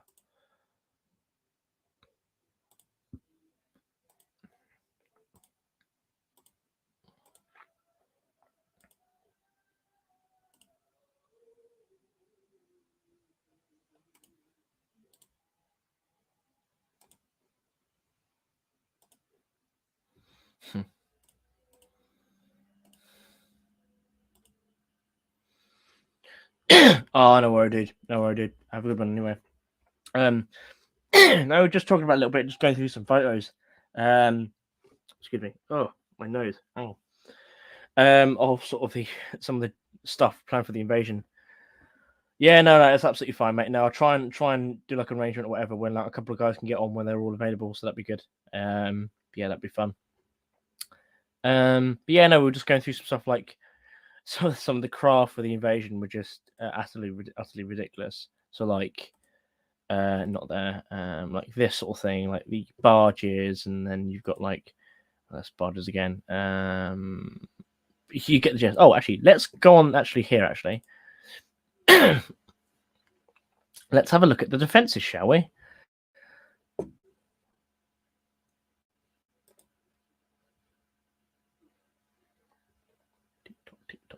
Tick-tock. Hope everyone can see. I'm sure they can anyway. Yard. Yeah, come back. So here we go. Oh, no, again.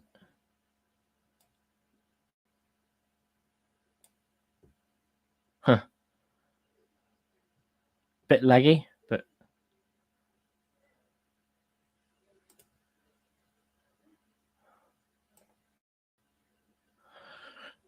so as you can see, all the blue lines are the stop lines created. And yeah, like it's crazy. So I think a lot, yeah, they all go around at certain points. Some are like circling around certain strategic points that would be vulnerable, and they circle round so they can't be flanked. And then they're sort of integrated within each other. You've got the coastal crust, these stop lines here, and you've got I think this one's the Winston line, and then you've got the main defensive line, which is the GHQ line, which is here. And it's just utterly ridiculous, the amount of defenses. And if we go in closer, so for example, let's put on street map again. Actually, let's quickly just check quickly. No, we're good. Go back to here. Let's go back to here. So we are, let's say, let's look at Dover way. Let's look at Dover, because Dover's got a lot of defenses. Now, obviously, they will want to attack and take Dover. Here's Dover. Let's look at the defenses around Dover, shall we? Look at that. See, this shows. This shows the defenses that are still there and where there and have been removed at time.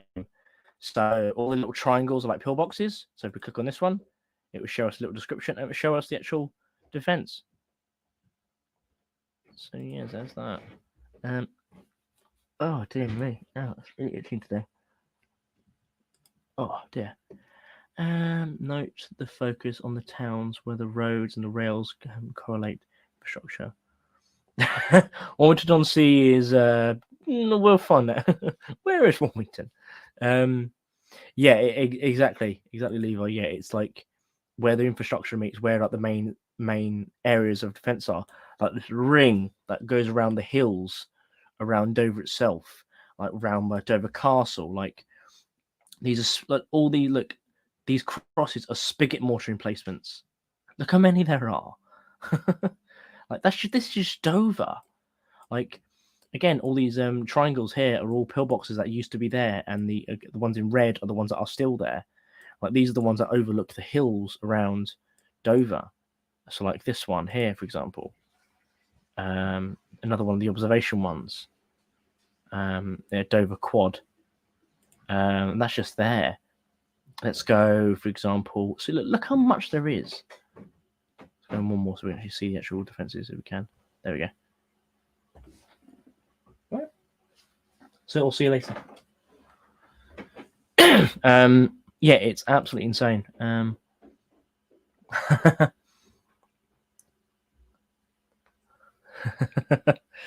Oh dear. Yeah, like you got Dover, then you got this is now. This is Folkestone. Like, look at the defenses around Folkestone. Like, you have anti-tank ditches, all these down the main road down Folkestone. Look at it. Well, the main entry anyway. One of the main entries.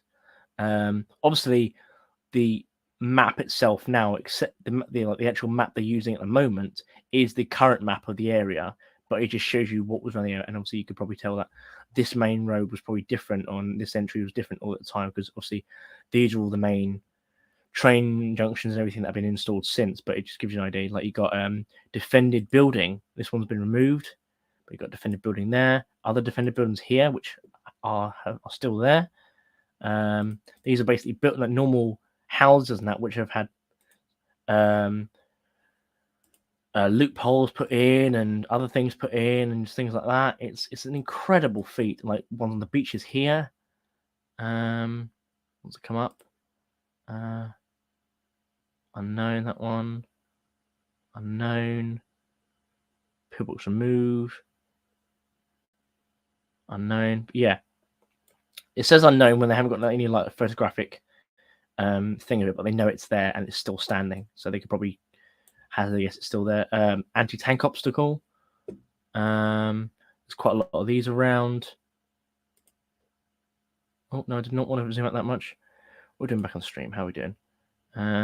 Cool. So I know I keep jumping back and forth, but just to make sure I'm not missing anyone. So that wouldn't be fair. Let's go. Right, let's go. I don't know. Near where I used to live. Let's get rid of that because this has really been very glitchy today. Right. Let's go Portsmouth because they were planning to land around here as well. Again, not a great idea. Yeah.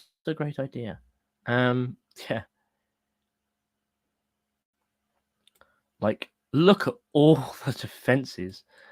Like, a lot of these were removed after the war, obviously, and the owners of the land, etc. Like, look at all of it.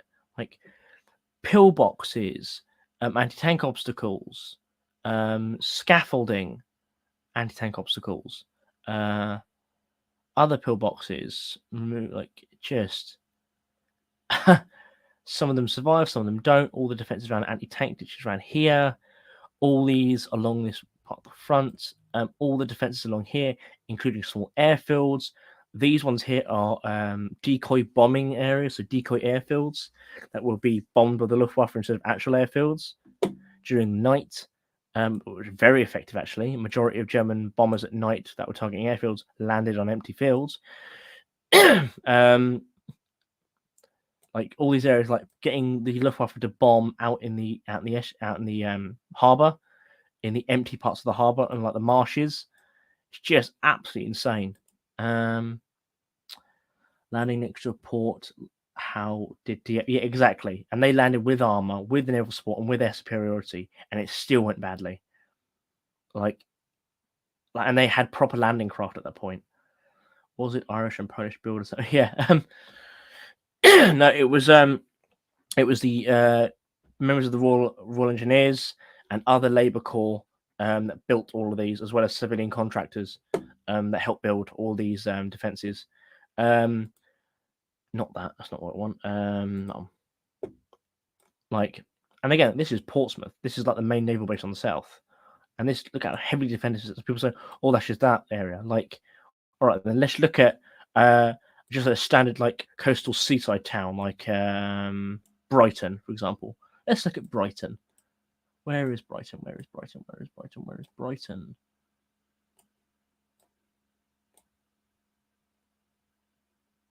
Bexhill. Oh, actually, let's look at Bexhill. Bexhill, where famously Spike Milligan. Look at the defences. Look how many there are. That's just here. And then you got all of these crosses. Anti-aircraft gun, anti-aircraft gun, anti-aircraft gun. Anti-tank obstacle, which was probably one of many that was along here. Or it probably like, blocked a single like road that went down this way. Again, the actual map that's here isn't the same map, isn't how England looked at the time, obviously. Air raid shelter. Just the extent of it is just ridiculous. There's a little bit more things along here, but again, this is a sea wall. You can't land here. And that's just the south coast of England. Let's look at Wales, for example. No, we're still on. Okay. Actually, have we got? Look at Derry, Londonderry, because that was exactly. Let's look at actually. Yeah, let's. I'll go back to Wales in a minute when Alice comes back. Actually, so look at the stop lines around Londonderry. They weren't so extensive inland as much, but there were like observation posts here. But there still were defences plenty around, observation posts, anti-aircraft guns. There was probably a bit more than this, but it depends what the association has been able to gather evidence on. In the meanwhile, airfields, but still massive stop lines. Let's go down to this is Belfast. Yeah, this is Belfast. Defences here, pillboxes, anti-aircraft guns. Again, it wasn't seen as much as a target, so it probably wasn't heavily fortified. But airfields, heavily fortified. Pillboxes will probably be looking into the airfield. So we go here. Let's see if we can find a one that that shows up on the actual picture if it can. No, but apparently type 22, I think, a strong point, maybe. Any other here? But no, maybe not. But the airfield's still there, obviously. Pillbox is still there. Seagull Trench, that's quite cool. It's probably like trenches that one like that, I'm guessing. I'm not too sure. Or whatever. Radar station, more airfields, more defences, another airfield. Looks like it's a housing estate now. Oh no, it's still an airfield. It's still an airfield. Infantry post. There's absolutely loads. What's this? Aircraft dispersal pen.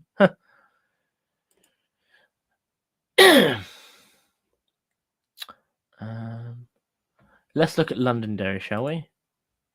Or Derry, however you want to call it. So we want to go more up to the north. Here we go. Not much. Again, more defences around airfields. But then again, it wasn't seen as a target. And again, very different. Like, here, actually. Here you go. Defending the airfield here. Quite a lot of defences. Loophole wall. So walls with, like, holes getting and everything. Command post. Other things, like pillboxes again. Air raid shelters. A lot of air raid shelters. Decoy airfields for bombing to fool the Germans into bombing empty fields, as I said. single like pillbox along here, like defending certain routes. Again, it was seen as very unlikely they would invade Northern Ireland, just because it was be very difficult. Like they would have to navigate through the Irish Sea, which would have been suicide, even more so. But yeah, still, there's still quite a lot there. Then let's have a look. Is new. Actually, let's look at the Isle of Man. Douglas, the capital of the Isle of Man. A lot of air raids points and defenses of airfields. Quite a few airfields on the island, isn't there? Well, it's 2 anyway. Anyway.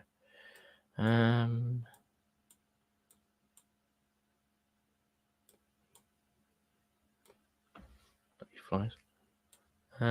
Right. So here's Wales. Here we have the, I think it's down here. Yeah, it's down here. Is the Carmarthen stop line. This is probably one of the best preserved stop lines in the whole of the UK. Again, let me just check the thing on here. Hope we're all doing well, guys. Yeah, if you can see this, yeah. This is the Carmarthen stop line, one of the best preserved stop lines in the whole of the UK, as I said, with the vast majority of it surviving intact, with like immense amounts of it intact. So strong point making use of cowshed, one embrasure in the east wall, strong point built within a milking parlor with a concrete embrasure in the south. Yeah, exactly. Like if they didn't build it, they built it or added it into a building that was already there. Yeah, and a lot of the stop line, because it's in like very rurally parts of Wales, they didn't need to defend it with like pillboxes. They just put like anti-tank ditches to cover whatever. The local terrain was its own defense. All you needed was a couple of guys with rifles to hold down an entire force.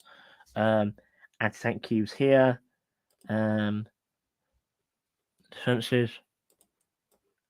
And then the electric, the lightning symbol is mines, so minefields. Again, a lot of it is actually quite dispersed, just because there's no need for defenses near bridges, like here and here, across the river. It's just fantastic. We'll go on satellite, actually. Show you on satellite.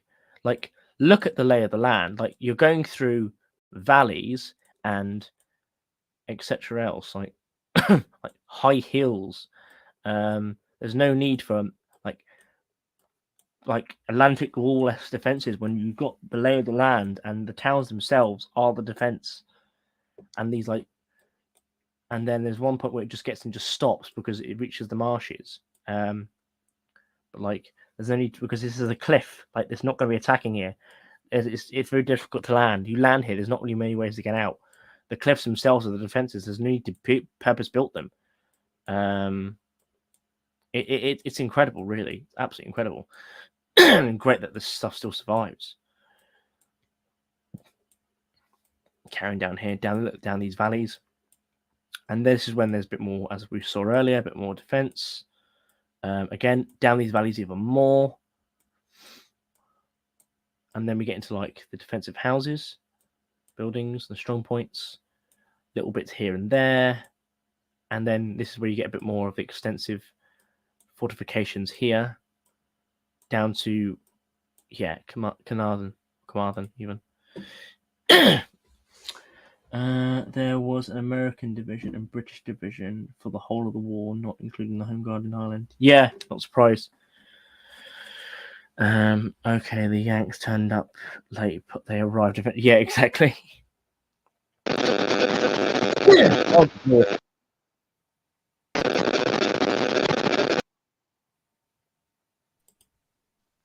We good? Yeah, no, SEAL Team 6 leaving me alone now. I was just showing. So this is one of the stop lines in Wales. No, it's fine. Just get us to sing. It'll scare them all off. So if I zoom out, About that. So this is Carmarthen, so southern Wales. Okay. So all the blue lines are the stop lines. The green lines are the coastal defense lines. Yeah. Have you seen what I've been showing up until now before you came back on stream? Vaguely, I saw a bit of. I've sort of seen a bit of it. Okay, very cool. Yeah, it's quite like I think as I said a minute ago. Anyway, the Carmarthen, I think it's Carmarthen or Carnarvon. Which is in the south, Yeah. Carmarthen or Carnarvon? It was shown here. Carmarthen. Yeah, I think. If I get that wrong, I'm going to be like extradited. It is Carmarthen. Okay, Carmarthen stop line. Yeah. Excuse me. So let me go back to satellite. So yeah, I think the Carmarthen stop line is probably the best preserved stop line in most of its entirety in the UK at the moment, anyway.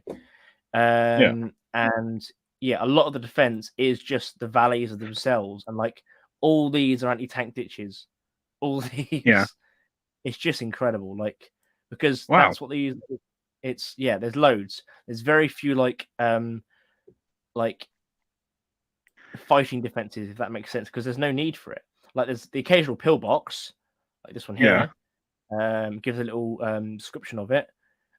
Is that a canal or a railway? This is a main road, and then this is a railway. Explains the pillbox then. But as I said again, the map itself is of current Britain. Doesn't really show the what was it like. Obviously, the infrastructure was a lot less then, so that's why it does some bits do look a bit odd where they're placed. But you can roughly guess. Let's go. Excuse me, crikey. Let's go, for example, zoom out. All these bloody stop lines, look at it. Wow. Yeah. This the British built 28,000 pillboxes throughout the whole of the United Kingdom. 28,000. And it's incredible. Like, and bear in mind, up between, I think it was prior to the evacuation of Dunkirk and August, 18,000 had already been built. So they were building one every 20 minutes. And again, people still think, oh, it'd been so easy. Yeah, like this bit here. Let's look at this bit. So this is, let's go to actual street map. Here we go. So this is Eastbourne, I think. Eastbourne? I think it's Eastbourne. Minute. Zoom out. Is it Eastbourne? Leave me alone. No, I have no idea. Actually, where is it? I have no clue. I'm being shouted at on Discord at the moment. Oh God, fun times. Yeah, I know, right? There's no. This is I'm trying to think where it is actually. I've got any comments on this thing. Oh hi, David. Hope welcome back, mate. My God, they are disguised with sheep hats on. Oh, that was a good episode of Dad's Army. Like there's bits here where like there's no defenses because that's frigging cliff. That's cliff. There's no point. Unless they're planning on, like there's no coast defenses. There's defenses inland. Like here, you got like a field gun emplacement, which is still there apparently. The earthwork remains World War II artillery gun emplacement. What website is this, by the way? This I put the link in the description cool. of the on the chat. Not in the description, but in the chat. I can send you the link itself as well. But it's literally all you got to type into Google is EDOB, and it'll come up as the first link. All right, sweet. Be interesting to have a look through. Here's Peacehaven, for example. So Peacehaven is just up the coast from Dover and that. So here's the harbour itself at Peacehaven. All the defences. So you've got like weapon pits, pillboxes. When they're in yellow, that means they've been removed from where they were before. In red are the ones that are still there. It's the same with everything else. Radar installations, anti-aircraft gun emplacements. Apparently, the actual emplacement is still there. Apparently, the 4 square apparently still a bit there. It is amazing to see, like, because you do hear a lot about the defenses that were in place. But it is quite cool to be able to see, well, for example, Yeah. this town, you can see just how well defended it was. Yeah, and this is just like a seaside town. This is Peacehaven. Like, Yeah. If I try to look for Brighton earlier, but I couldn't bloody find it for some bloody reason. Although with that many defenses, I feel the name is a bit meh. What's that? Peacehaven, but it's so well armed. Well, it's a seaside town. You know what it is. They are on the south coast. Yeah. Let's go. Park. Where the fuck? I'm trying to remember where bloody Brighton is. I can't really remember for some reason. Well, here's Folkestone anyway. Yeah. Like, it has its coastal defense, then its ring defense, because it was seen as a target, and it was a target. And then that's just the coastal defenses and the immediate buffer defense, let alone Yeah. Here you go. Here's a like. Look around Dover. Oh my god. And they thought, we'll easily capture Dover. Yeah, of course you would. Like, oh yeah, no, that like, yeah, bloody hell. Like, yeah, and then you got like these. It's almost as if the British government and the British military weren't stupid. I know exactly. Like, you've got these points where like these are like the coastal batteries here. So if we zoom in, these are like coastal guns. Pillboxes defending those positions, like strong points. And the thing is, like, the Germans can just bomb them. Yeah, but they got to find them first. Yeah, they got to bloody find them first.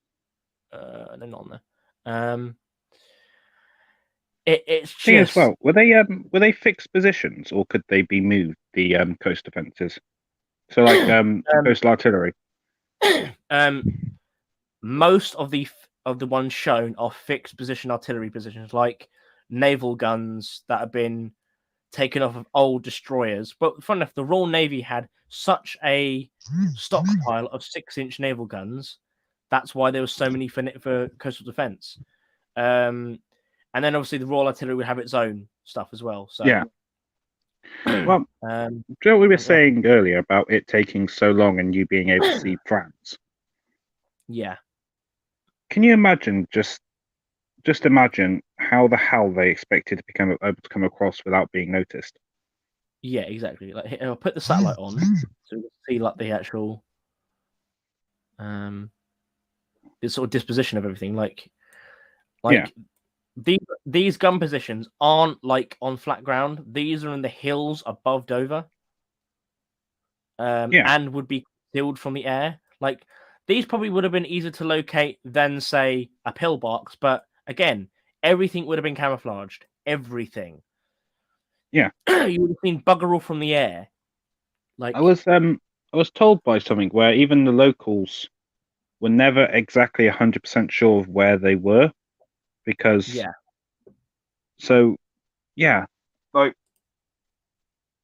never be able to find them. Well, yeah. And most likely they came within, I'm guessing it's around 5 miles, isn't it, for the guns to fire? Depends on the gun. But estimated.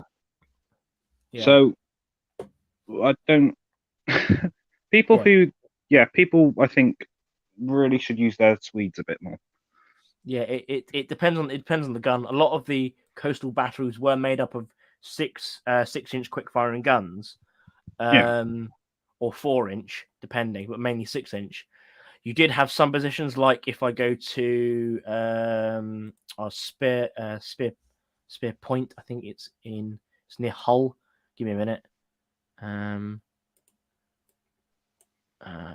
It's probably one of the best reserve bits. If I try and find it, it's really laggy on this. I don't know why. I have heard someone saying that it was just a theory, and I'm pretty sure the guy was mental. But he said realistically, Scotland could be attacked from Norway. And by bombers, yes, not by anything else. Well, he was saying an actual land force, and I'm thinking, but how? It would have been even more deadly, because that would have been like, bear in mind, where is the home fleet? The home fleet is Scarpa Flow. here. The Yeah. home fleet is stationed here in Scarpa Flow, like Yeah. with 8 capital ships, 12 cruisers. Actually, it might be more Yeah. cruisers than that, even. And God knows how many destroyers, submarines, etc. Bear in mind, 1 or 2 of the capital ships at any one time during that period was an aircraft carrier. Yeah. And then Not only that, but look at the distance as well. They've got to cover. there's a reason the Germans stopped bombing Scotland in the day much earlier than they did England, because they could have no fighter cover. Yeah. It's absolutely ridiculous. That's not, it's a great resource. Oh, hello, Hello. mate. How you doing? All right. Just got back from the gym. Decided to stop by a store and undo all the good work I've done because I was peckish. Hello. Hey, Alice. Oh, did you miss me? In some ways, yes. Actually, you've always been rather entertaining to talk to. That's a funny way of saying I'm an idiot, but sure. You said it, not me. David, no, it's a great resource. EDOB. It's well worth having a look. Yeah, like actually, if we have a look in Scotland, if we have a look at the actual defences around Scarpa Flow, I'll show you. Actually, quite interesting, actually. So I popped on when Alice said something about a land force invading Scotland. I was like, are you mental? Was the only thing I can think of going to whichever guy who suggested that. Again, yeah, not only that, but imagine they do actually manage to hit the Scottish Highlands.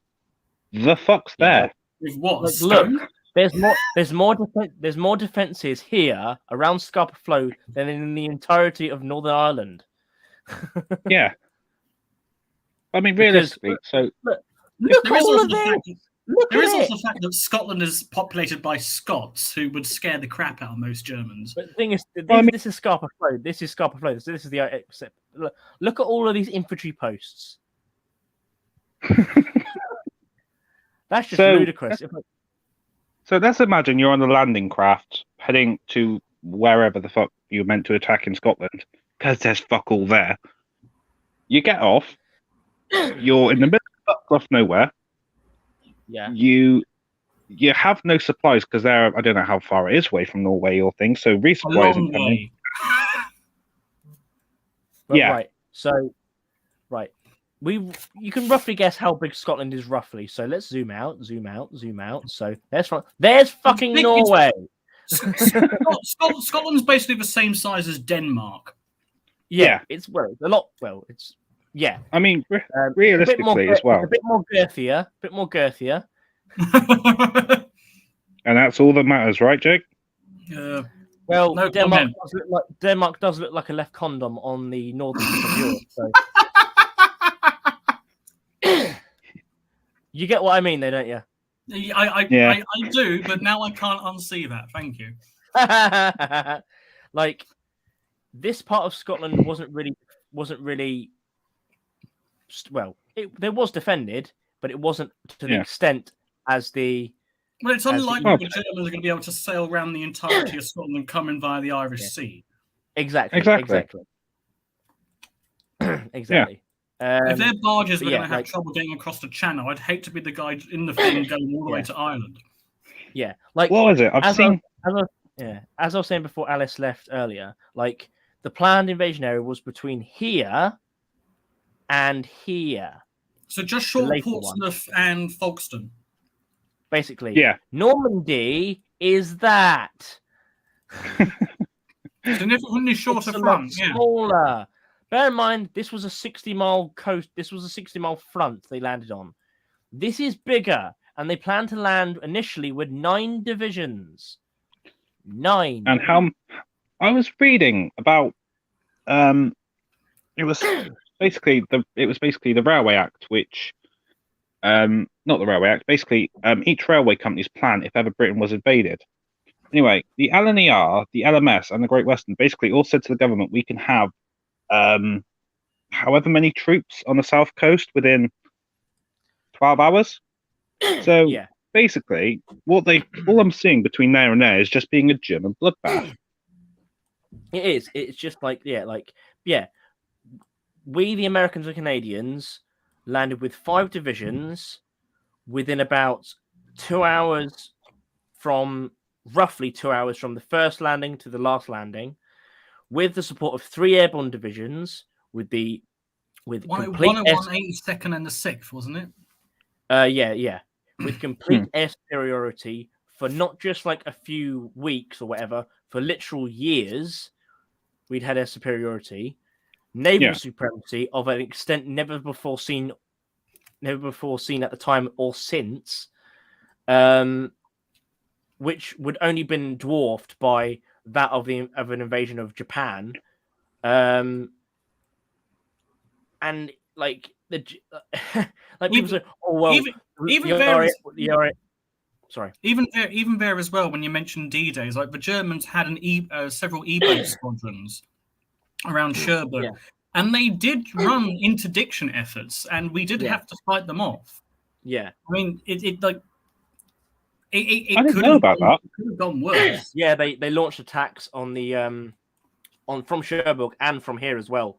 There was I thought it was supposed to Cherbourg area, but not only that, but how much time was actually put into preparation of D-Day? Probably at least 3 years. Exactly, and I doubt the Germans of the initial planning itself. Actually, the planning of when they knew where they were going to land was about a year. Before that, they had different plans, like one called Cossack, which was to land 3 divisions in roughly the same area, which was devised in about 1942. They were basically each consecutive landing in different areas, like during Torch in North Africa, Husky. Then you've got other things like that as well.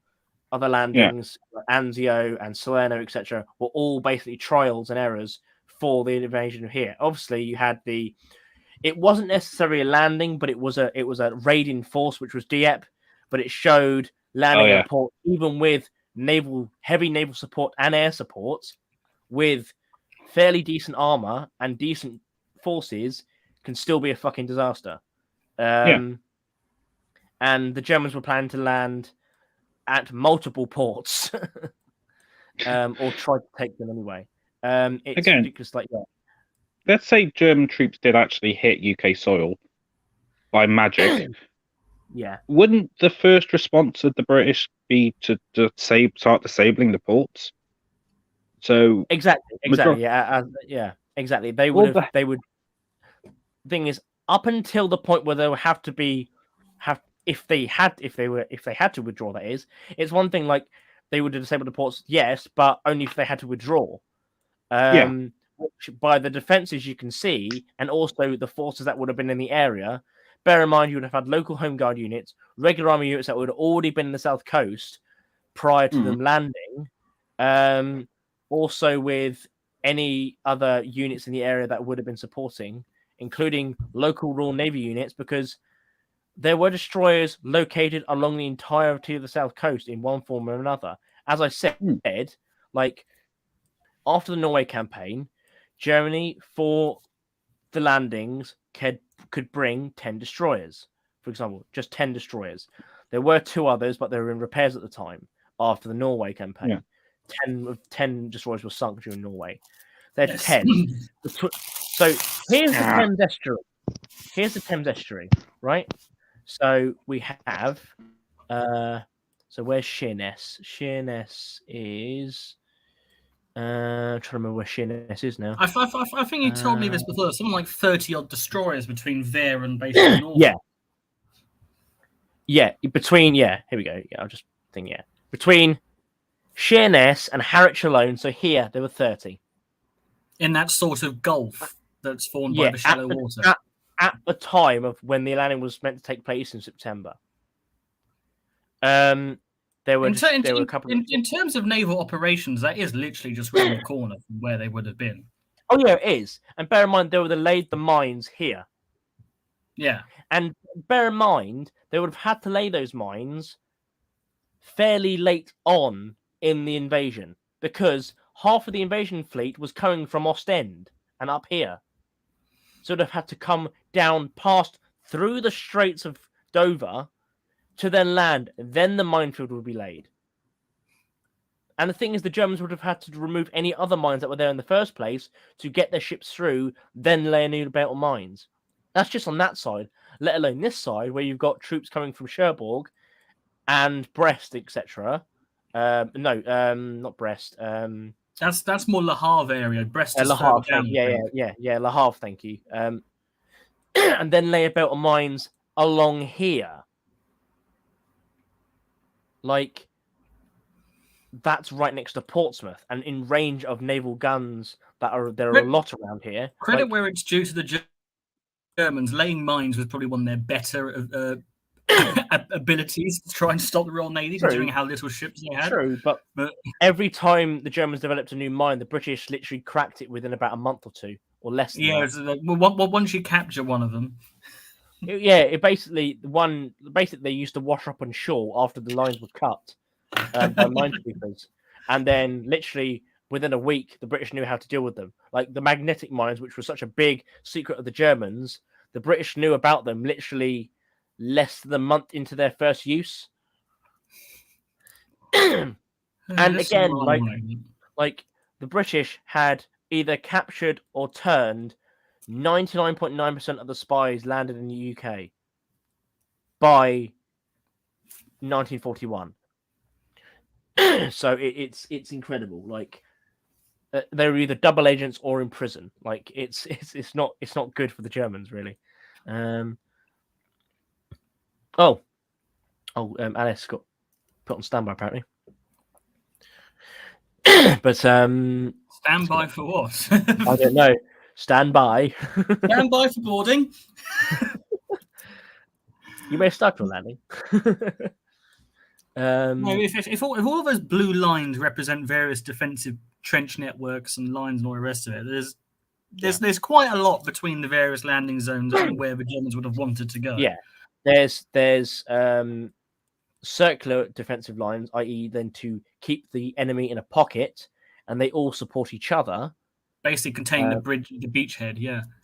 They would contain each landing zone in its own pocket to be easily destroyed. Like around Dover, like around this is more Folkestone area anyway. Actually, well, no, that's Folkestone, but still, it's got its own defensive pocket. And as you said, the blue lines and some of the green lines are the main stop lines, which are pillboxes, anti-tank obstacles, slit trenches, other things and minefields. It's utterly ridiculous. This is also like the sort of the perfect counter to the whole Bewegungskrieg thing, the idea of defense in depth. Every battle takes up time, takes away momentum. And how you usually counter defense in depth is with artillery and static warfare, but you end up with the problem of the Germans don't have a foothold yet, so they can't do this. This would have been horrible for the Germans. Like it's like the Germans had similar defense in depth things in Normandy to an extent of like their small, almost like forts. Really, they had just in land in Normandy, but that was minor compared to everything. Like every airfield, every small look at this area. I don't even know what this is. Let's have a look on the street map quickly. So this is. Does it have a name? I'm guessing it was. I'm guessing it was some important road junction or military installation during the war. Because look at the defense around it. I'm guessing I don't know exactly what the key is, but I'm guessing that big green area is basically woods. Yeah, so you got the woods here. Let me put on the satellite again. So you got the woods here. All right, yeah, okay. Then again, as I said before, like this is a map of current Britain. It probably looked a lot different then. So that's one thing to take in thing. But all the circles are anti-tank obstacles. So blocking like pathways on small roads. All the triangles facing upwards are pillboxes. All the ones in yellow are the ones that have been removed since the war. All the ones in red are the ones that are still there. So who got a picture of one? Here's a pillbox here. You probably see it a bit. Yeah. Let me click it actually. Stay out. Oh, piss off, bloody thing. Whatever. Yeah, here you go. See it? Yeah, a couple of slits in there. Rifle fire, observation, all that stuff. Yeah, here's one of the anti-tank obstacles, or two of them, each side of the Oh, road. on a road that small, you don't need much to block it, and that's And there would have been anti-tank obstacles to stop them crossing to going round the road, going round this bit of the road. There would be either a steel cable put across the road to basically do a lot of nastiness to any dispatch riders. Basically. Yeah, the Germans did that in Normandy and the Rhineland. The Americans found that out, unfortunately. Yeah. Also, in regards to like steel cables to stop tanks from going through. It is actually ridiculously easy to stop a tank. When I know when the Soviets came in via Königsberg in 44, was it late 44, 45? Some of the anti-tank obstacles were simply bits of railway track dug vertically into the ground. I don't know how I got to this. Sorry, I've just oh, shoes. I don't know how that combi. That was bloody weird. Let me just quickly go back. Okay, no, we're good. Yeah, so like it's like, and then you've got these roadblocks here. More pillboxes, another pillbox here. Some of them don't have pictures, but they just have descriptions of what it is, like a Type 22, FW3, sorry, Type 22 pillbox. More anti-tank obstacles, roadblocks. Yeah, I think all the roadblocks random area. But like, and then not taking the fact, like, bear in mind, this is all that's been currently recorded on the website. Yeah, there's probably a lot more. Like, there's a lot more of what hasn't been found, and what was installed, or what maybe not been even installed at that point, but might have been pushed into service quicker. But yeah, it's just like, what are these ones? These are blast shelters. As in what, bomb shelter, blast shelters, or basically, but more reinforced. Basically, blast shelters to protect the crew of the radar site here. Oh, okay, right. So yeah. Chain home station. Yeah, chain home station. Yeah, basically, the chain home station was going all the way down from Norfolk all the way around here. I mean, they never properly knocked out most of the radars. Oh no, they didn't. And everyone that was knocked out on Eagle Day at the first day was up and running within a month again. Yeah. So yeah, but my point here being, the moment you get the Junker 52s flying in formation, then that's going to be a big giveaway. Yeah. Another defensive position around here, like a little one here, probably like a little town, so like a little stop block. What town's this anyway? Let's have a look at the map. Of a name? Yeah, I don't even. Should give me the name somewhere, surely. I presume that weird upside down U thingy would have been a bridge that was prepped for demo. Whereabouts? If you keep the map still, that thing. No, up where. That's an air raid shelter. Oh, air raid shelter. Yeah, it's an air raid shelter, and then this one here, auxiliary. Oh, here you go. Here's something interesting. Hastings Road. Auxiliary unit operational base. So what's that? A home guard base, basically. The auxiliaries were basically the resistance set up by the MOD. Oh, the resistance people. Basically, most units were more well armed than the average British regular. It's amazing how often you come across that. There were 3,000 members of the auxiliary units. They were armed with like the latest, like Thompson, Stens, etc. Like early, like Sten Mark 1s as well. Like it was. But like they were getting the newer stuff. They were having sniper. They had sniper rifles. Their first job was to assassinate the closest local in the area of their hideout, because they would probably know where the hideout was. also, there's a very grim, realistic logic. Oh yeah, it was. My first job was to shoot my friend. Yeah. Well, it was and also possibly to assassinate their recruiting officer, who was probably local. It's really, really dark. Like honestly, it's very dark. Let's have a look. Actually, look where it is. Deep in the woods. Yeah, it would be in the woods, wouldn't it? Somewhere out there. You can still find them. You can still find them around. Obviously, this one's still intact. So here we go. This was found in 1994, apparently. Underground hide, ceiling and walls and timber and corrugated with brick walls, concrete floor. So really well built. Like basic escape. Had an escape tunnel from out of sandstone. Sounds built better than most buildings today. And the contact and its radio aerial went up one of the maple trees. Now that is a good idea. How they go up the tree. So and they would have a hit list. They would create a hit list of any collaborators in the area and assassinate them as well as carry out sabotage and other things of that nature. Yeah, basically, the generic French resistance, on steroids, because they were way more armed and they were actually trained. They weren't just like civilians. Yeah, they were actually recruited from the Home Guard units, but they were picked for their skills and knowledge of the area, as well as their field craft and their living off the land. And basically, their families didn't know their families thought they were just in the Home Guard. Their families weren't to know about this. They had signed the National Secrets Act to do this.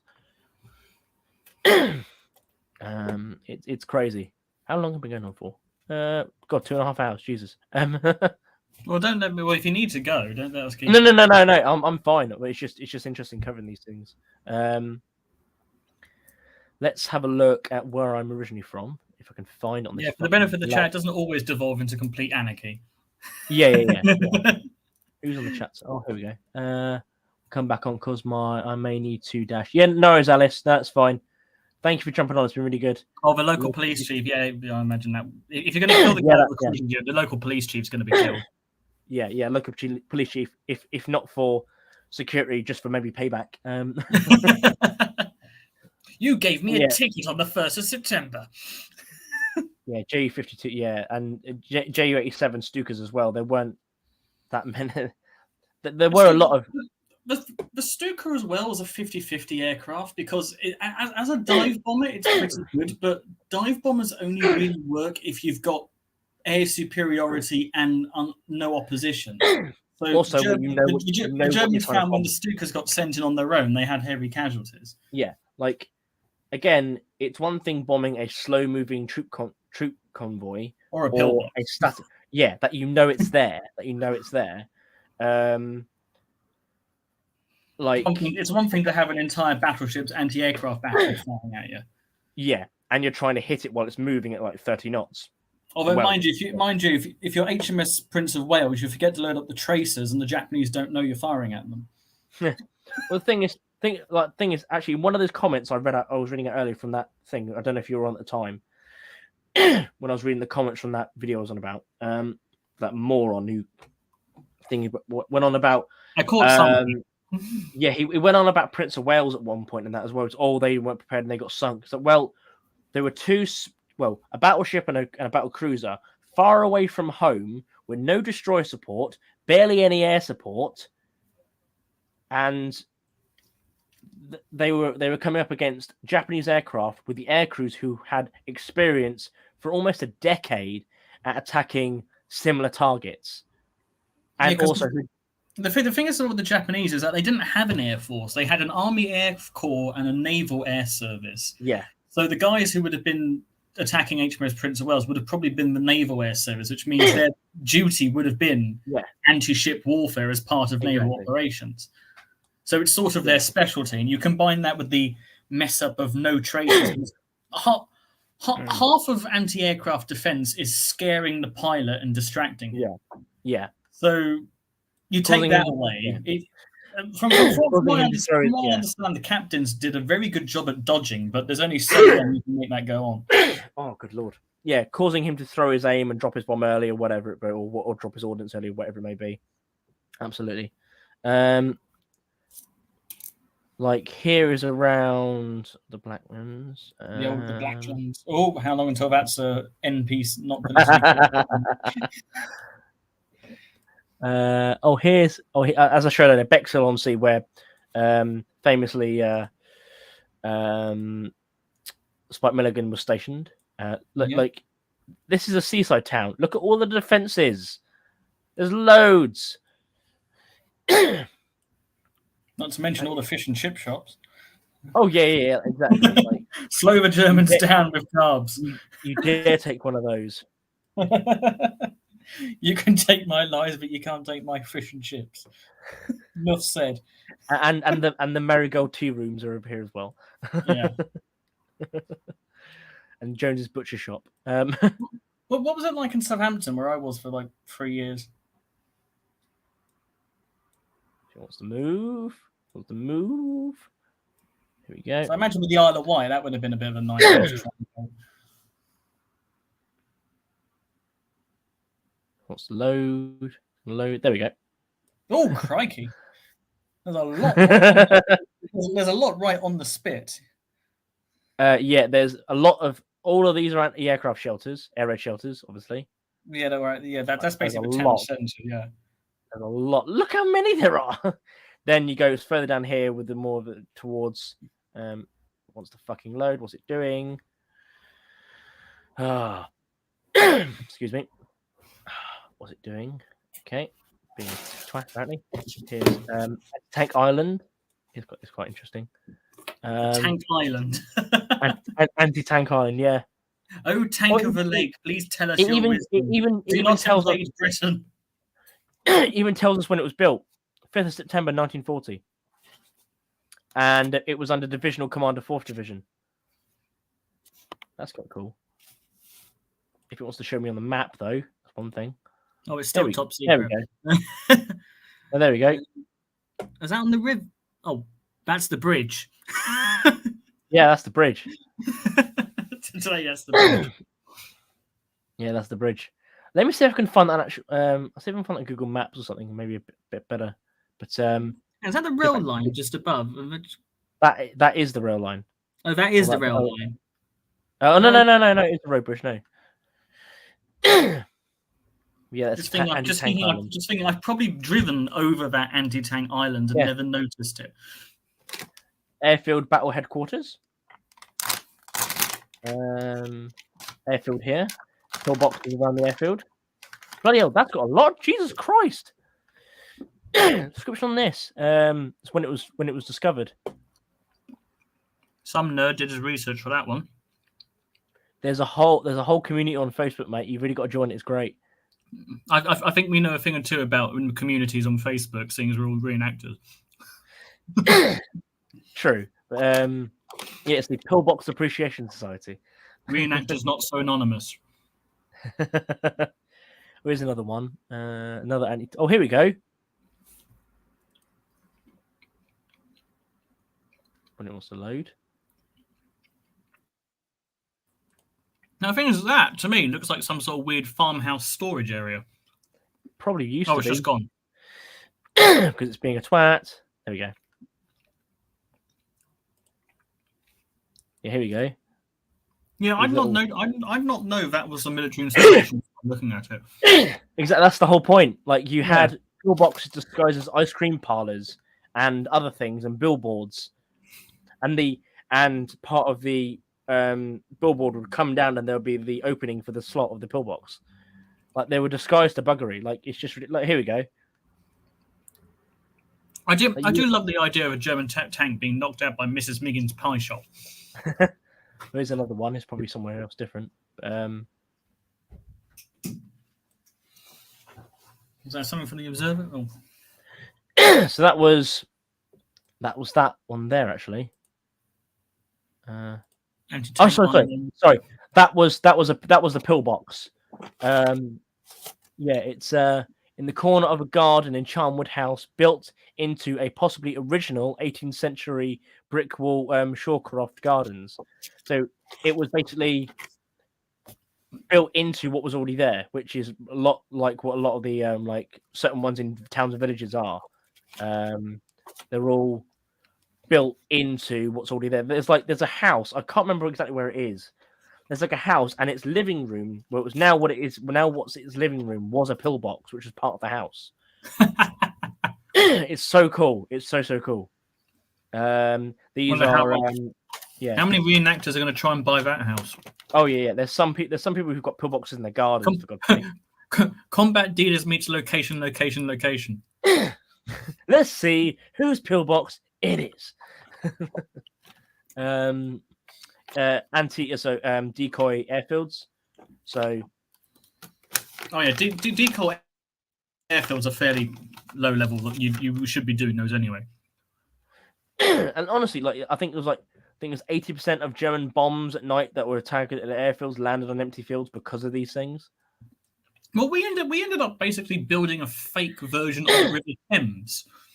Yeah, basically. And it was like, now that takes some doing, but when you think about for nighttime flying, it worked. Yeah, absolutely. Let's look. Of all the people, of all the things to do, Britain could hide the River Thames. Yeah. AA searchlight position right on the end of this pier. This is in Southampton. Still. You got command posts. Actually, that one might have a picture. It does. Of a boat. Disguised as a boat. Oh, there's a view from it. I don't know. Oh, no. Well, here we go. England 1948 RMS Martuna in Southampton Water.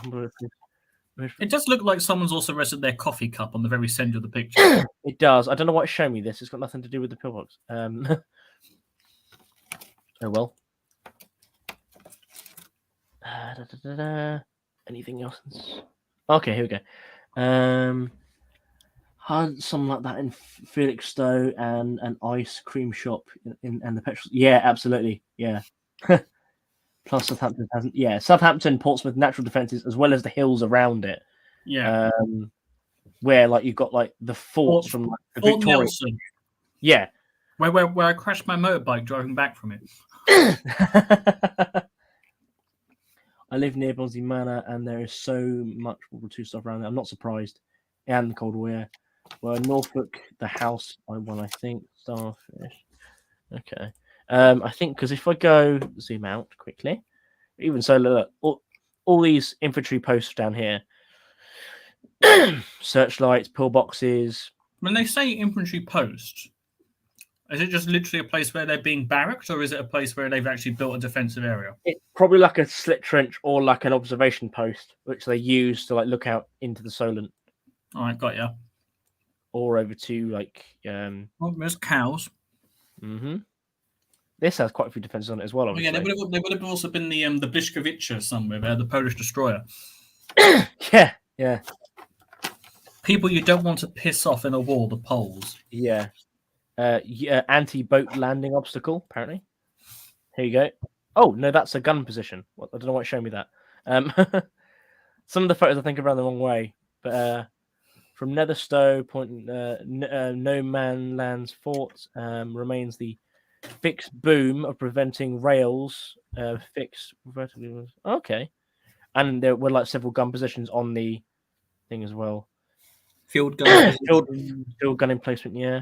What's the bomb in a yellow circle with a line through it? That's the aerial bombing decoy. And obviously, this town probably wasn't there at the time. Yeah. So they wouldn't be just dropping it. I'm gonna have to get used to all these key. I don't. Well, is there a key on the side to hand? What's the yellow half? I can. That's searchlight. No, sorry, that's searchlight. The yellow crosses are AA positions. AA. All right. So cross is AA position. Red being there. Yellow gone. Yeah. Red being still there. Yeah, and then orange, like a weird like orange tint, like here is like it's still there in its certain state. Decaying. Well, most of them are. Actually, no, this one is just normally there. That's normal red, I think. Yeah, that one's still there. Fine. This one is a Type 23 pillbox. Considering the sheer amount of money that American tourists pay to go on these weird sort of holidays, if we kept these up to scratch so that people could actually go inside them, how much money do you think we could do on a tour? Americans, come over and visit the defences of Great Britain.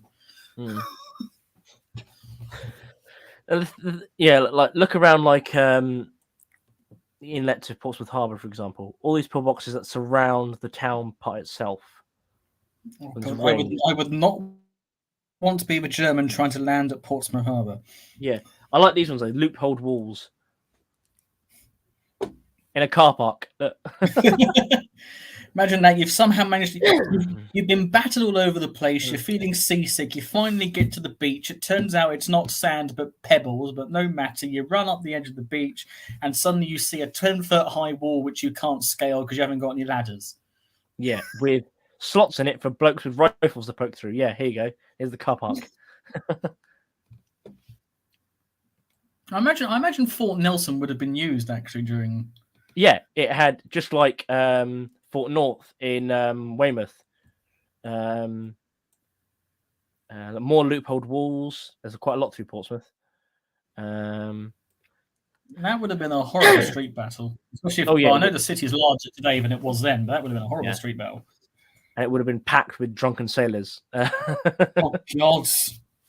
Jolly Jack Tars just smacking Jerry left, right, and centre, saying, "No, I finished my drink first, and then we fight." Okay, it turns out a fishing boat is having engine trouble. I have been stood down now because. Okay, no worries. A fishing boat having engine trouble means he has to be on standby. Yeah, RNLI stuff. Yeah, because she works for the RNLI.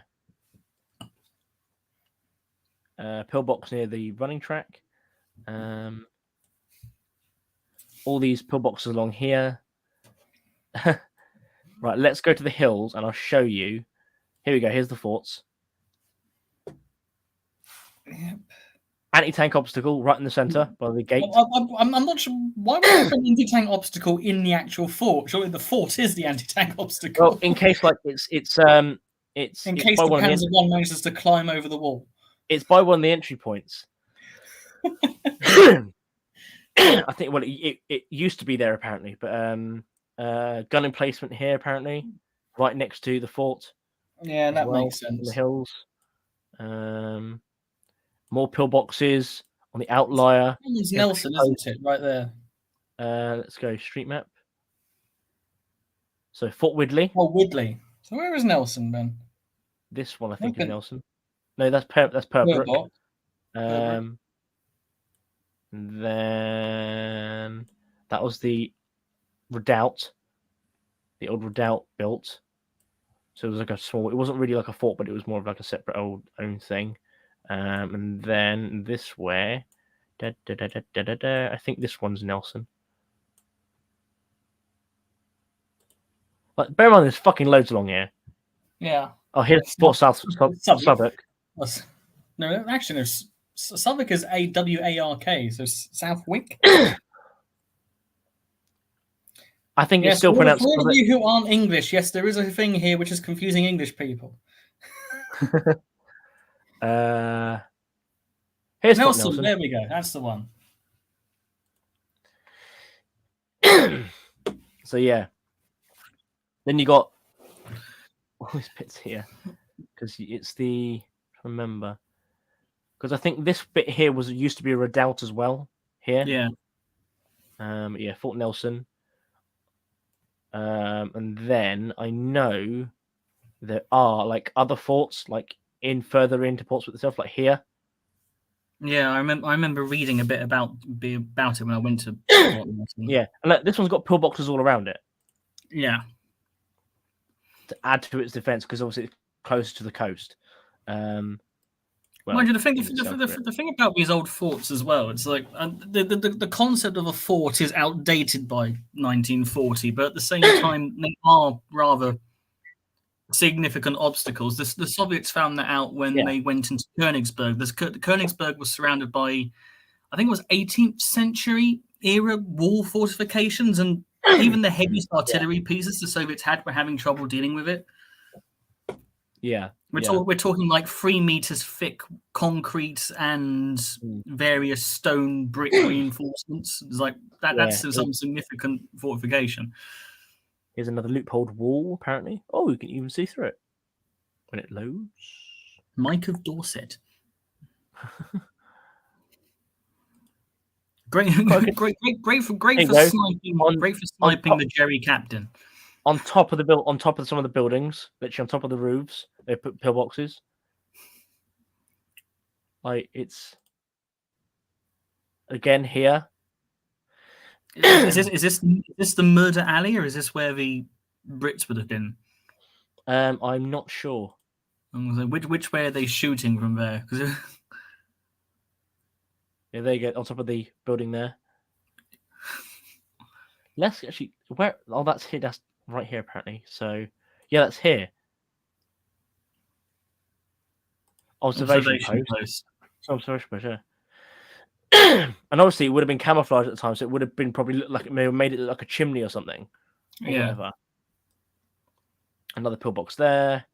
There's defensive parts here from a little inlet in the harbour. Observation post there.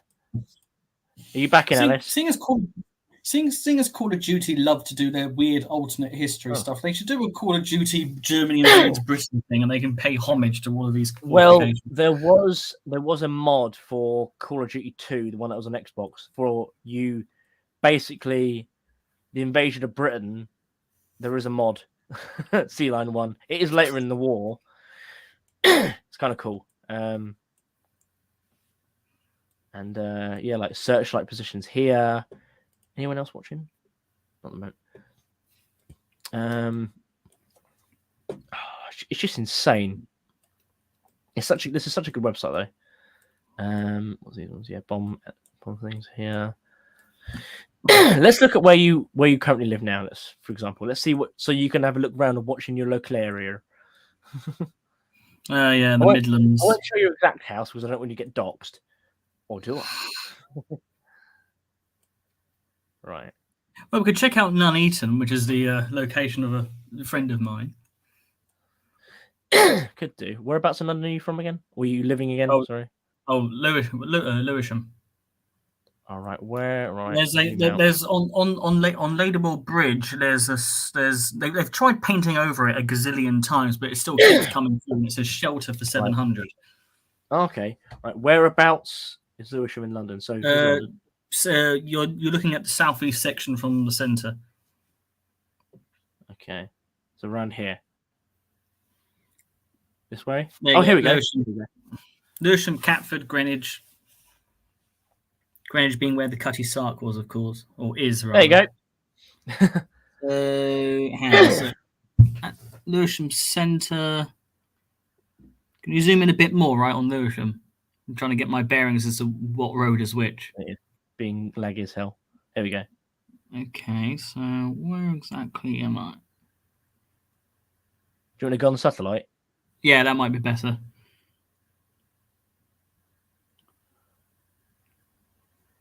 All right, so that is actually Lewisham Centre. That's Hilly Fields down there. All right, yeah, that's Prendergast School, believe it or not. Okay. So also, basically, underneath Lewisham Shopping Centre, there's a crap ton of air raid shelters.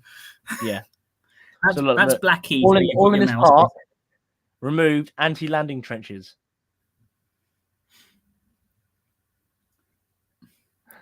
Yeah, that's basically going up towards Blackheath there.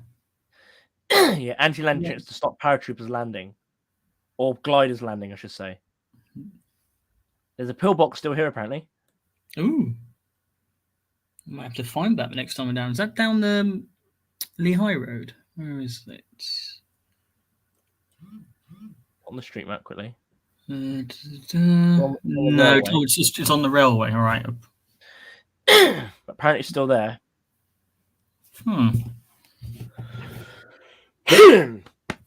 Sorry, man. Jesus Christ. Would you like a cough drop, Dolores? No, it's my ticks are being a fucking nightmare today.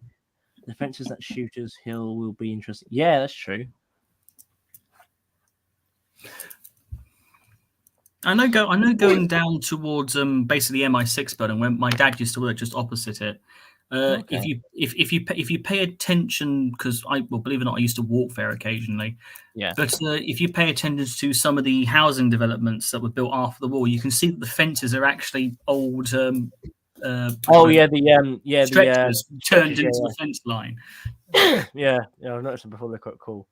It's like little tiny bits of history that make you think, "Oh, hello."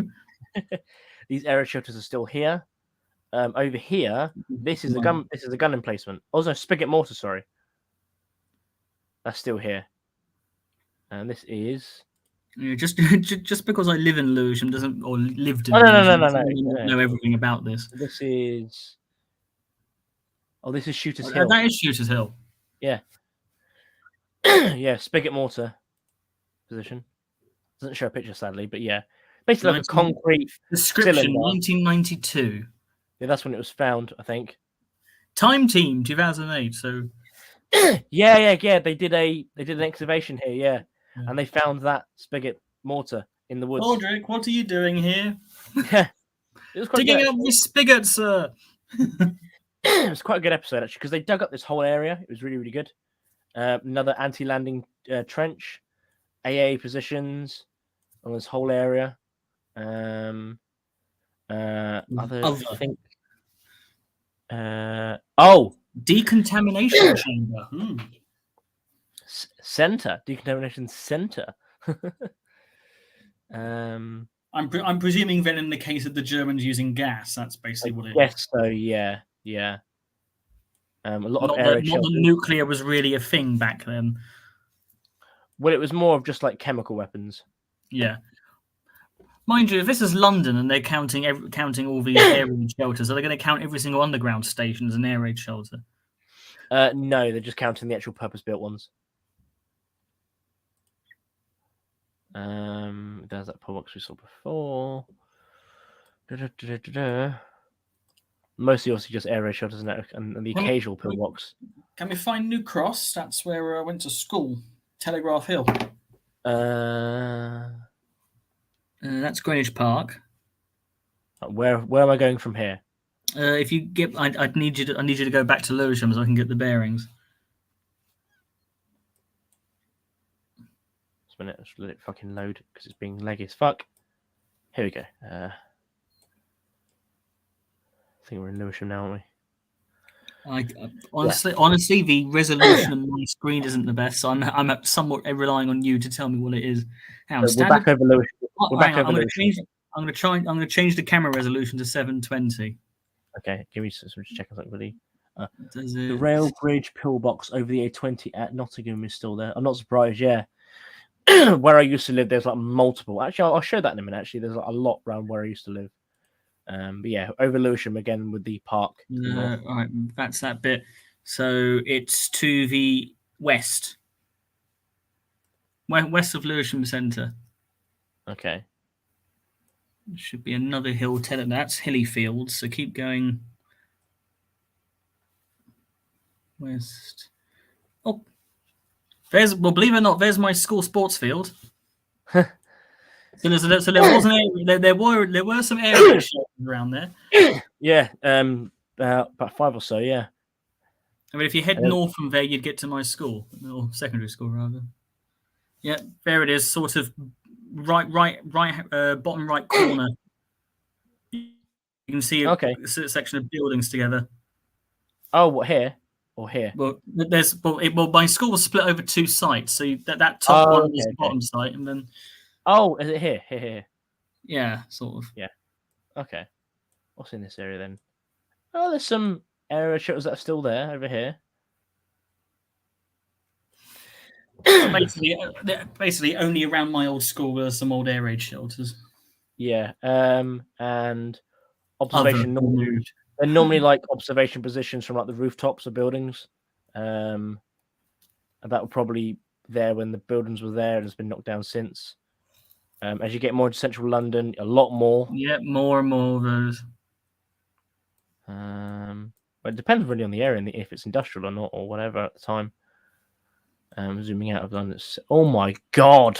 Yeah, when you get to the Docklands, like holy, and the random pillbox and a random pillbox. Yes. Oh yeah, that one. Yeah, I've seen this one before. Oh, on the bridge. Yeah. There's quite a few like that around the UK. Quite cool, actually. What the hell is that symbol? Is that's a loophole wall again. Yeah. Yeah, by bridge again. Well, it's almost like a Victoria. It's almost like a Napoleonic fort. Almost. I am getting that. Yeah, the whole stick your musket through, take your shot, and then there's a blue line. Yeah, that's one of the stop lines. Well, the border for it anyway. More pillboxes around here. Or actually, what's this? Oh, gun test butts. Okay, it's a small arms range. Whereabouts is this exactly? What, Specifically? London Home Guard practicing, or Maybe. actually, mind you, would London have had a Home Guard? Because it being such a large city, it would you would They have had had each like district and basically had its own Home Guard. And funny enough, the Home Guard themselves actually were very good at urban fighting. I can see that, because if you've been living in 1930s, 40s London, having the occasional street fight, you probably know all the alleyways. Yeah. So basically, during exercises against the regular army, the Home Guard normally won in their street battles, which is crazy to think. It is somewhat crazy to think that Lance Corporal Jones's lot is able to beat. But then again, it does go to show you that knowledge of where you are it's very everything. important. Location. Location. Here we are. So there's pillbox here, little one at the side of the rails. Yeah. And then another one here up the way. What's the load? Oh god, what's it doing? There we go. No, it's the same bloody one. Okay, it's giving me the same picture. Weird. If I go on satellite, actually, it'll probably show me better. Actually. Oh, I've been taking something. Apparently, slightly different. Apparently, Americans have finally shot down that Chinese balloon. Oh, okay. Wonderful. It took them how many hours? So like you got the pillboxes covering this bridge, and then on this bridge you've got spigot mortars and anti-tank obstacles. Yeah. And then another anti-landing trench. And then up here. Also, I don't know about you, but I would not want to be the glider to have to attempt to land in that field anyway, regardless of there being a trench or not. Yeah, a glider in London. It's like it would make a good heli landing spot, but they didn't have helis back then. Yeah. There's one here. Oh, we looked at them already. Somewhere. Where was that place when the who else was commenting you wanted to look? You said about a rail bridge over the A20. Mottingham. I'll have a look at that in a bit. We did have a look at Shooters Hill, obviously, which is kind of cool. Go to Nottingham in a bit. I'm trying to find like the most important bridges over London, which is up this way. London Bridge, Tower Bridge, Princess Alexandria Bridge. Here we go. Here's Tower Bridge. Oh, there we go. Here's Tower Bridge. There used to be one here. There was a pillbox at Tower Bridge. Yeah, there was a pillbox that covered Tower Bridge. Yeah. And there used to be the cruiser wasn't there, of course. No, of course no. The cruiser was not there. There used to be an observation post right next to London Bridge. Loophole Wall used to be up here. I'm guessing, yeah. I think I know roughly where that is. Yeah, I know roughly where that is. Yeah. I mean, that is the Tower of London. Like, you get to the Tower of London, it's not that far away. Yeah. And again, that's a fort in itself. A castle. Yeah. I do have this weird image now of the beef eaters holding on. Come and get me, Jerry! Like a Rambo-wise version of their like tunics. You rip off the fancy sleeves, but leave the breastplate on. Like underneath the whole of the rough thing is there's like rounds of like 9mm. Oh, can you imagine one of those halberds fixed as a bayonet? Oh God, Jesus! I mean, the Japanese had sword bayonets, so why can't we have a halberd bayonet? Yeah, true. Well, we had sword bayonets, which were basically copies of the Japanese ones. Hang on. That blue line, top right screen, it goes into the river. Yeah, because that's part of the defense. Some very wet bombers there. That's the one of the canals and the small rivers that go in. Yeah, form part of the defence line. That is part of the defence of this part of London. That's why they're covering all the different bridges. Here we go to the Docklands. The defence ends at the O2 because there's nothing there. well, here you go. All these like that's City Airport. Here. Yeah, that is City Airport. Yeah, air raid shelters. Yeah, all around City Airport. Well, obviously that wasn't there at the time. If you can find Croydon, that used to be London Airport. That is true. Yeah. Well, it was an airfield at the time, wasn't it? Yeah. It wasn't an airfield. Normal, I'm not sure it was a fighter airfield, but I think it might have been a fighter airfield defending London with 12 Group. 12 Group. I thought 11 Group was southeast. 12 Group basically covered north of London and London, and it was a mix between 12 and 11 Group, really. But they mainly fell under 12 Group just because it was easier, as far as I'm aware. Anyway, I might be fucking wrong and talking out my arse, but you never know. Saying it anyway. Let's try and find the A20 for him. Oh, that's a cool one. Ooh, that's quite a big slit. So that must be for AC or possible observation. Lozenge shaped. Oh, these ones are rare ones. Lozenge ones. So these like weird like ones with 4 embrasures, 2 main embrasures set up with fixed mountings. Okay, face towards the river, so it might be anti-tank. And then the other one on the side, supporting the other side, and then these find Nottingham for you guy. And these are defending buildings. So basically, buildings have been bless you, that are probably either abandoned or owned by the MOD, which have been converted into blockhouses, literal blockhouses. Nottingham A20. Oh, that's a lot closer to Lewisham than I thought. For some reason, I thought it was a bit further away. It's basically between Eltham and Chislehurst. Okay.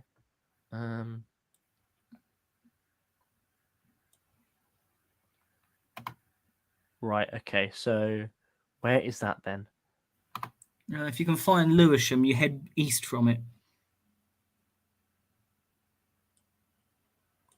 Stop lagging. Hang on, Eltham's in the centre of your screen. Oh, no, it's not anymore. Oh, I've just gone past Shooters Hill.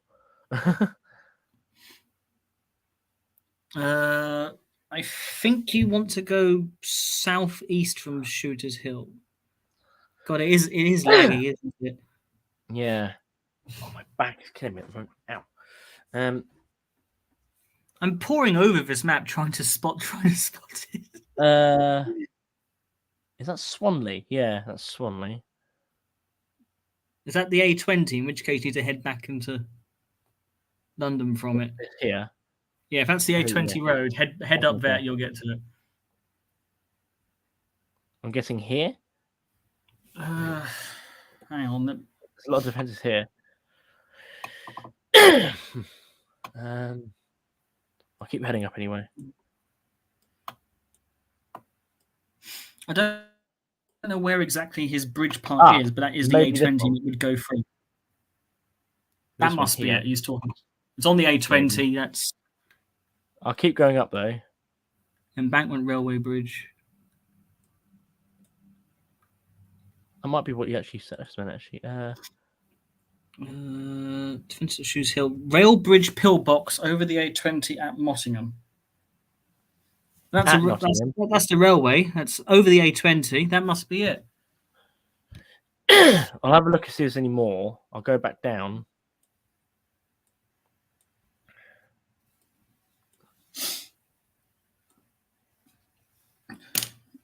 Excuse me, I'm going to go get a drink.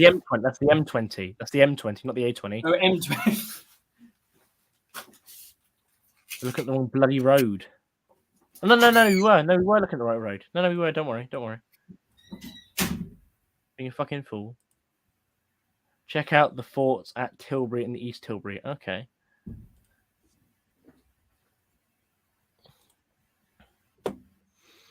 Where the fuck is Tilbury?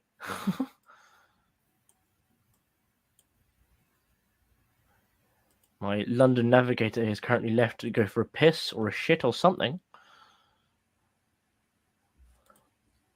Tilbury. Where is Tilbury?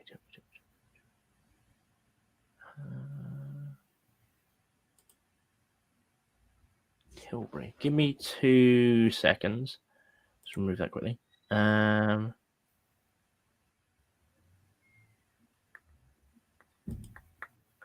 long have I been going for? Jesus Christ, man. Right. We're looking for Tilbury. Tilbury. Where's Tilbury? Yeah. Nothing exciting, by the way. I've just got some peach squash. Oh, you bloody da. Give me some righteous peach schnapps in it. Right, where is Tilbury? I have no idea. I've heard of it, but no idea what it is. North of Gravesend, it's the orange skin people region. Oh, Essex. Okay. East of Dartford. It's over there. Oh my god! Look at London.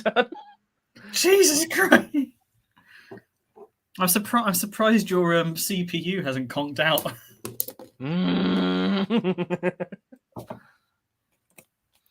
Right. Okay.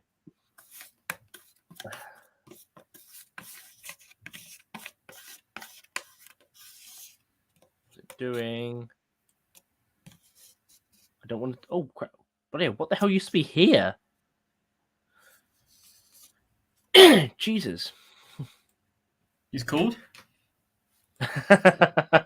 You're so fucking hilarious. Well, I am part Jewish. I mean, I'm more related to Jesus than most people. Yeah. Well, I was going to make a comment there, but I'm not going to bother. You're not tying me to a cross again. I've been there. Well, I've never seen you cross before, but there's always a chance for it. Alice has returned, apparently. Oh, okay, cool, wicked. Hey, you have returned. Here's a cool little pillbox. I said little, it's actually quite fucking massive.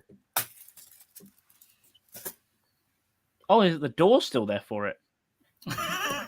Jesus. Has someone tried to set fire to that door? It looks like it's not I entirely would be surprised it's London. Yeah. Sorry, guys. Yeah, Londoners don't exactly respect the history their best. Yeah, you can see. It's not all me. Yeah,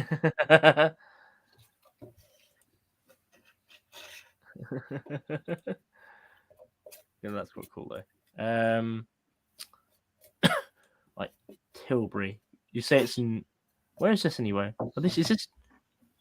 Oh, this is Walton Cross. It's in Essex, north of Gravesend, east of Dartford. Dartford, you got Dartford. Oh, the Dartford Crossing. Oh, okay. Yeah, Dartford Crossing. So you need to head east from Dartford. Yeah, east of Dartford. I need to find the estuary though first, just a minute. So I need to know. Oh my god, what's it doing? Right, okay. Try to remember what Dartford is. That's the thing. Oh, there we go. No, that's Chelmsford.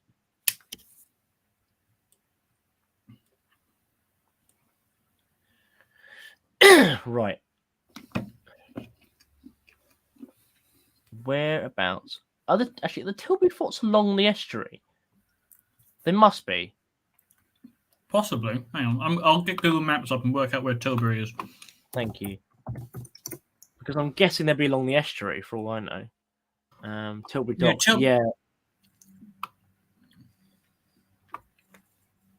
Go along the river. You pass Dartford Tunnel, and then there's a sort of chicane of the river, and that's where you get Tilbury Gravesend. Oh yeah, I know. Yeah. Oh, here we go. Here you go. Yeah, there you go. Go back to Satterlate. I do know there's forts along here actually. Yeah. I wasn't aware it was called Tilbury, or I did know, but didn't bother. Here we go. It's a long way to the Tilbury. No, it doesn't quite work, does it? Here's one of them here. I think. Yeah. You sounded so Blue Peter for a moment. Here's one I made earlier. I'm sorry. I'm afraid to say some vandals have shit in the pond in the garden, and have killed all the fishes. Very nasty vandals. Oh wow, look at this. Williams turret. Look at this. It looks like half a mushroom. It's also turret exhibited at Coat House Fort. Original location is thought to be on the approach to the fort. On the approach to the fort at the junction. Press Princess Margaret Road. Okay. Yeah, like these little steel It's half a Dalek. Yeah, basically, yeah. Oh, apparently you're in East Tilbury. Yeah, because it's the further part of the Straits. But that's really cool. You got Loophole Wall there. Oh wow, look at that! Ooh, I was about to say, is that built on a hill? But yeah, you've just proven that. Well, I think it's built on the watchtower from fucking Lord of the Rings, but I don't know. I would need thousands to storm the keep. Hitler, tens of thousands. Am I going to get you hit with a YouTube thing for saying Mr. H? I've already said his name anyway. I already said the National Socialist at the start of the stream. I got into a rant about how the Nazis were socialist and etc. But it's when they say it in their name, you kind of do have to think there's what I get annoyed is people say, they just said that to fool people. No. Well, you mean the same way the Communist Party say they're communist to fool people? Yeah. Your Loophole Wall mounted on the end of the northern rampart. Oh wow. Yeah, and I would not want to be the German having to climb that wall. After swimming up the estuary. Yeah, it's the watchtower of Sul that defends the outer lands of Gondor. Oh, sorry, not Gondor, Arnor. Sorry.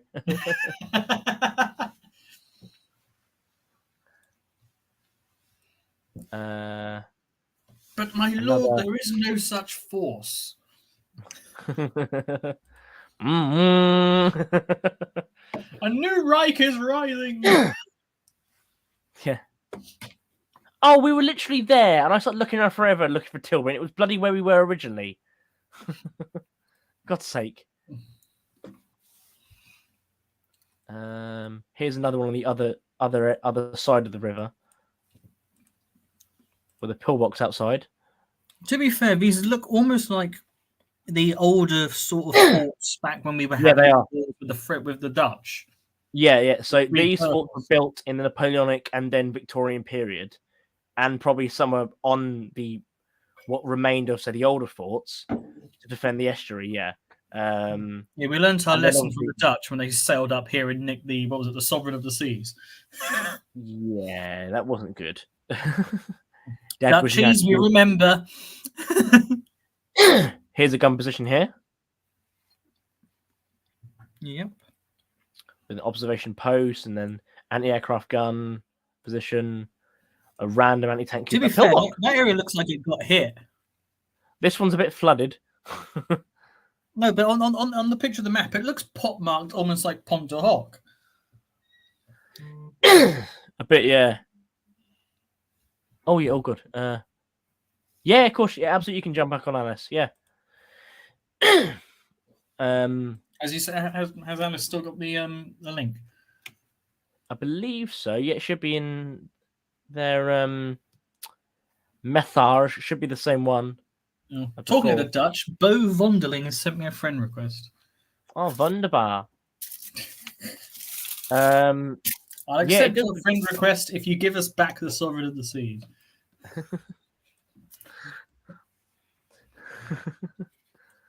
Yeah, that's quite cool.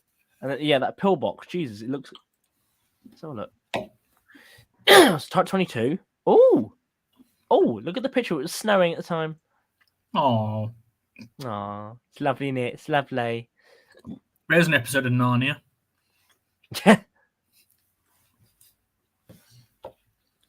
The Lion, the Witch, and the Pillbox.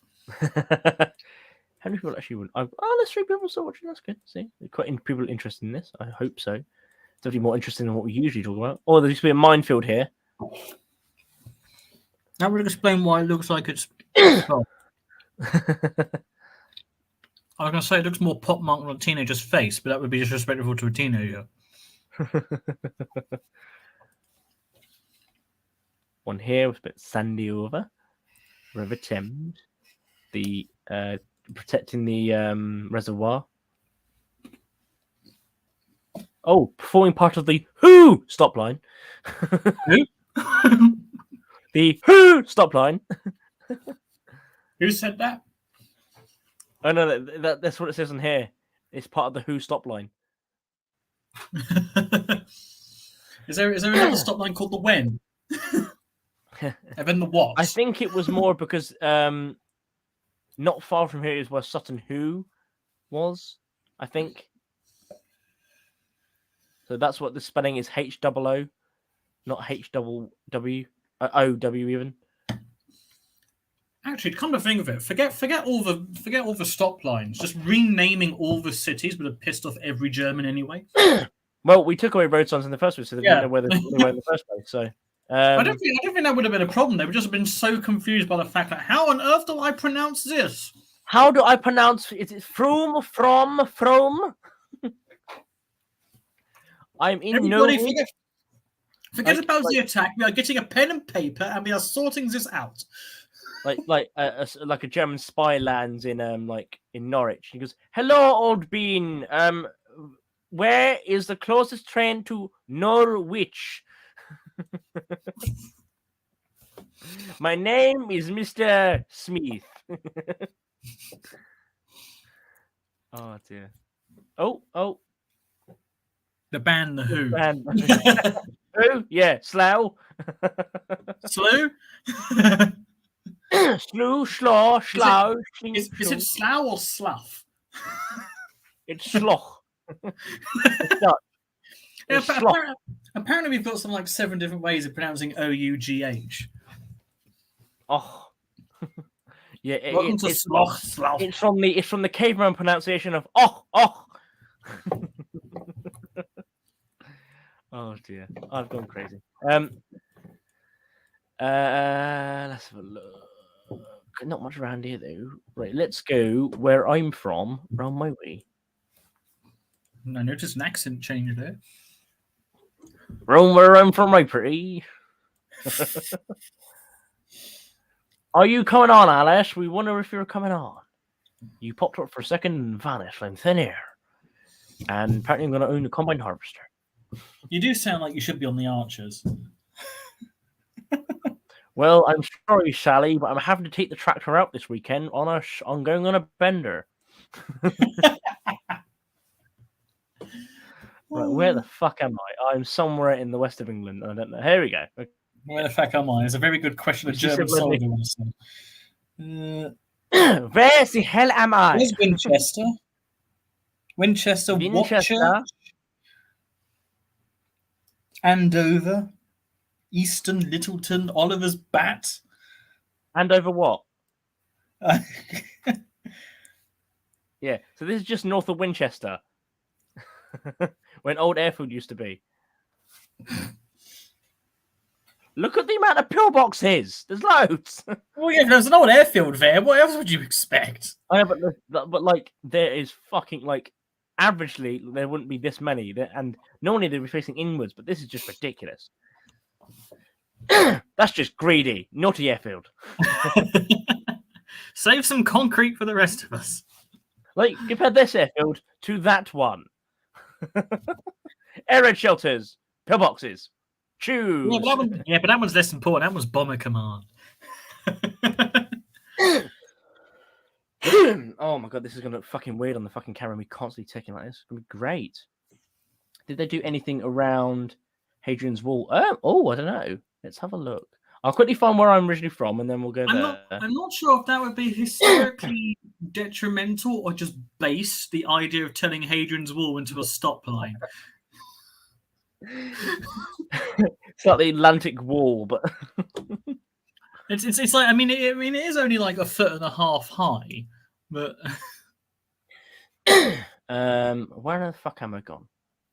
Where's the hell am I? I can't recognize anything at the moment. It's all blurry. There's Andover. I want to go So that's Reading, okay, or reading to those uneducated of us.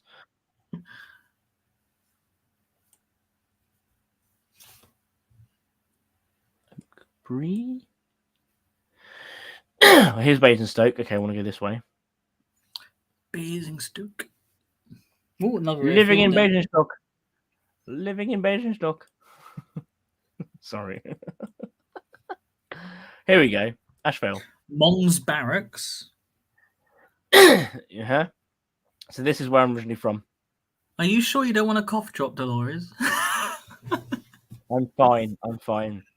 It's causing me pain, but I can't really help it. Who's good with cropping? Go through the stream and just crop every single time he coughs together, and we'll see how many minutes that takes up. It's almost like the a video of that wrestler who keeps breathing in. Yeah, here's the train station at Ashrail where I used to live. So there used to be. This is quite cool. So I've seen this like multiple times as well. So there used to be mines laid in the road here. But inlets for the mines in the road. Can you see that? I'm not sure how I'd feel about that. Thinking there used to be mines here, and I don't know if there still are. Oh, they were the inlets were made for mines to be put there when the invasion started. Oh, okay, so basically pre-dug holes for explosives rather than a landmine. Yeah, in the concrete, and then put the mines in, put camouflage whatever across them, whatever it may be. A couple of fallen branches, yeah. Because this is the main rail link leading out of Ashvale, heading towards London and Reading. And that there's a pillbox up here, which I've been in multiple times. It's got a cool little pillbox. You got one here. Whoops! If I can click on the fucking thing, there we go. Which is this other river, and then there's another one here, which is just down by, which is literally underneath both underneath the bridge of the railway. So if I click on here, they're both underneath. They're both part of the bridge itself, which is kind of cool. There's quite a few actually along the canal, because this is the Basingstoke Canal. Here you go. They're part of the bridge. Yeah, rivers are very good defensive lines. There you go. Oh, they bricked up the literally almost every other or every single bridge has one of these underneath it. It's crazy. They're everywhere. There's like another one up here. If I go further up, there's more in the woods. There used to be one that used to be in here somewhere. This is one. I'm trying to remember. This is the. I'm trying to remember what the years. It's a barracks. It's a Cuff barracks.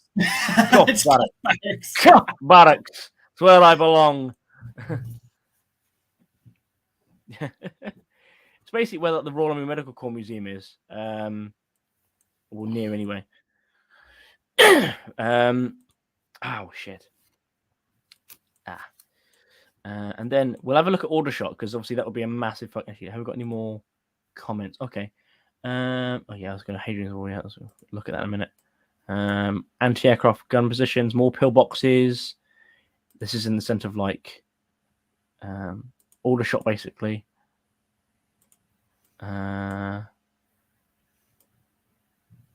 Here's Aldershot itself. I think this is Aldershot. Yes. Oh no! Wait a minute.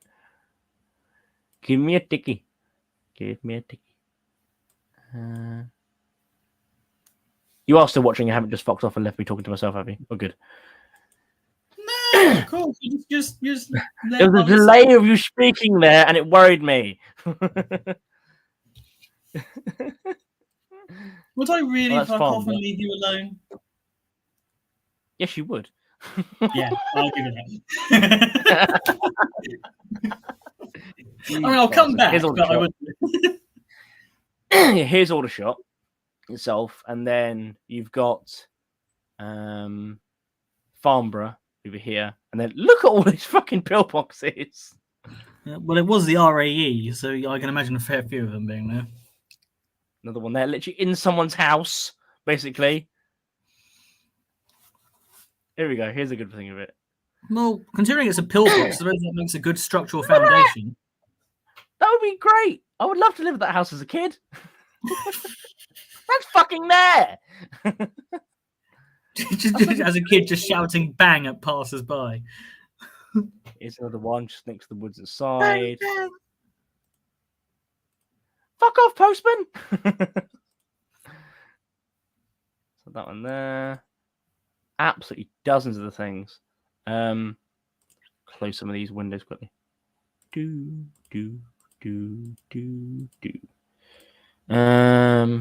Right, okay. Let's look at Hadrian's Wall then. Remember it fucking is. Scotland, the land of the free, the home of the fuck knows. Tell Levi to get in Discord. Oh, from Alexander. Nah. We're busy looking at stuff on a map. He can take a cactus and put it somewhere. Oh, but he was a prickly customer. Yep. Oh, it's gonna take forever for this to fucking load. Come on, you bastard. There we go. Right. Jesus. Sorry. Apparently, on that on the balloon being shot down, apparently it was shot down by an F-22, which makes the balloon the first confirmed F-22 kill. The balloon. They used the sodding 5th generation Raptor to shoot down a Chinese weather balloon. Damn that balloon. He was very unlucky. Right. Where did the Romans go? Where exactly is Hadrian's Wall in Scotland? They went to the north. The Legion disappeared up here. Where's Winterfell? About here. Oh yeah, even gives the zone. So if you select one of these, it gives the zones of operation. Yeah, very small triangles there. Very large areas of nothing because Scotland hasn't got that many people in it. Yeah, well there you go. That one there. And... That's Glasgow, isn't it? Yeah. Glasgow's here. Edinburgh's here. Glasgow, Edinburgh. It's basically those two cities, and no one else lives there. Right, where the fuck is the wall at? It's down here. I know that. Yeah, I'll Google and see if I can find the closest. Hadrian's. No results found for Hadrian's Wall. What the hell? I found Hadrian's railway station. Hadrian's Railway. That must be a good sign. No, it's not. I have no fucking idea. Hadrian's Wall. Apparently part of it starts at Carlisle. Oh, great. Okay. Carlisle. Where the? Oh, yes. It's just south of the border with Scotland, if I remember correctly. I know. Yeah. Again, it always sounds like it should be in Scotland, to be honest with you, Carlisle. But it probably was at one point. And then we took it from the. Oh, ew! It's on the Carlisle to Newcastle line. Ew. Geordies. Right. Okay. So here's Carlisle. Yeah, I'm back to that. Where the fuck is the wall? Basically, follow the road network between Carlisle and Geordieville. Sorry, Newcastle. No, it's YI town. YI. You YI tie. It's Y Island. It's Y Island. If you go there on a Saturday night, you can hear the beautiful sound of the Geordie Whale song. Why woo, wee woo woo. Why? Oh god. Where's my gyro? Wait, no, actually, no, that's Newcastle. No, don't worry. Newcastle's not south of Carlisle. It's to the east. Is it? Oh, I see. Yeah, because Hadrian's Wall goes along the entire country. Of course, I know that, you bastard. But shut up.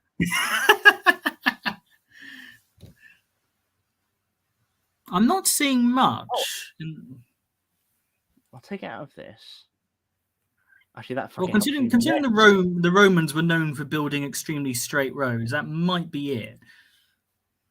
What, this here? Or it might be close to it. Thing is, there's not really much left of it. That's the thing. Well, yeah, it was only 1.5 feet tall. But now it is, yes. It was back then as well. Didn't you watch your Blackadder? How has our blessed emperor been able to rectify this problem by building a 4.5 high wall across the entire breadth of the country? I am sorry to have to tell you, but that's not all perfectly accurate history. What do you mean Blackadder wasn't historical? I'm afraid to tell you, the BBC lied to me. They lie to everyone. Yeah, I have no idea. Well, if you zoom out a little bit, is there any sort of upside down triangles or anything that we see in that area? Well, there's triangles here. Pillbox unknown on the A60. Oh, nice road.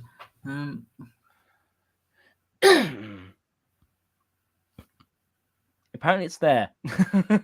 It's hidden behind It's hidden behind a wall that's about 1.5 feet tall. You have to take my word for it. I tell you, it's there. If you're blind, you're blind.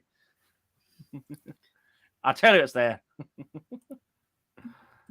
Long story short, I don't think we're seeing much in the way of turning Hadrian's Wall into a fortification.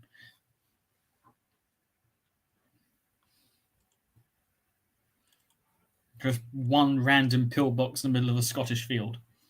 Well, it's probably there for a reason. Like defend some cows or something, I don't know. Scottish Secret Service spying on all the sheep. This one, anti-landing trench, apparently is still there. Just some dirt in the ground. Looks like there's a whole bunch of them. That's the marshes. When I say anti-landing trench, you shouldn't be landing infantry on the marsh anyway. Yeah, but I'm guessing. Yeah, well, it's a river, so it might be tidal a bit. So I don't know. Well, we'll see. Oh, there's quite a few. Holy shit! Oh dear. One person watching there went down from 3. Yay! Another truck practice area. Airfield. Another pillbox. Oh, that's the one we all looked at. Fuck's sake. Stop following me. Random one on its own. I'm guessing just like yeah. They weren't expected to get this bloody far. I think that's the problem. Oh no! According to that guy Alice mentioned, it was definitely on that the Germans are going to invade Scotland. Oh, here's the defensive line up in Scotland. Here we go. The occasional pillbox. Oh, that's a cool one. In the woods, and it's actually it looks like one you can actually walk into without having to get your hands dirty. It's the cabin in the woods. Oh god, there's a setting for a British horror film. Pillbox in the woods. This one's quite cool. Covers the bridge. Five reenactors in their 20s go exploring pillboxes in the forest, and only one comes out alive. Pillbox in the woods. Well, it's because we all died from being stabbed by needles that have been left on the floor in there. That's why. Oh yeah. Oh god, yeah. Make sure you wear fixed-soled boots. Oh, that's actually quite cool. So this covers that bridge there. That house there is itself a defended building. Yeah. Crikey. What does that say on the sign? Oh, it's a pub. Yeah, it's a pub with the angled arms. It would be with with massive eyes of death.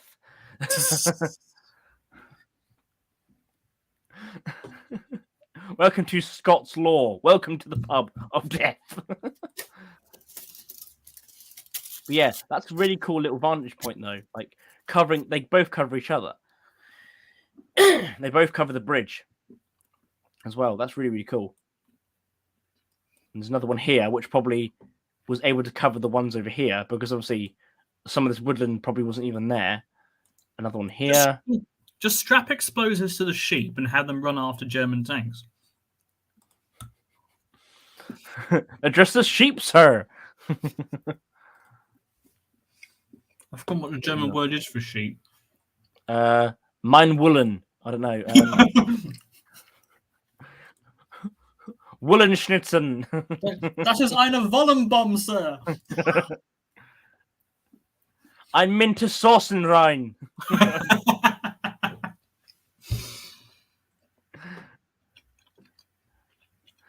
Ein Mattengefreiter. I don't know. Hang on, we've all got bloody Google. Why don't I just look it up? What is the German for sheep?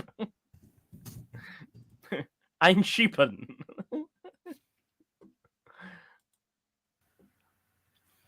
How to say sheep in German, go to wordhippo.com. What the hell is this?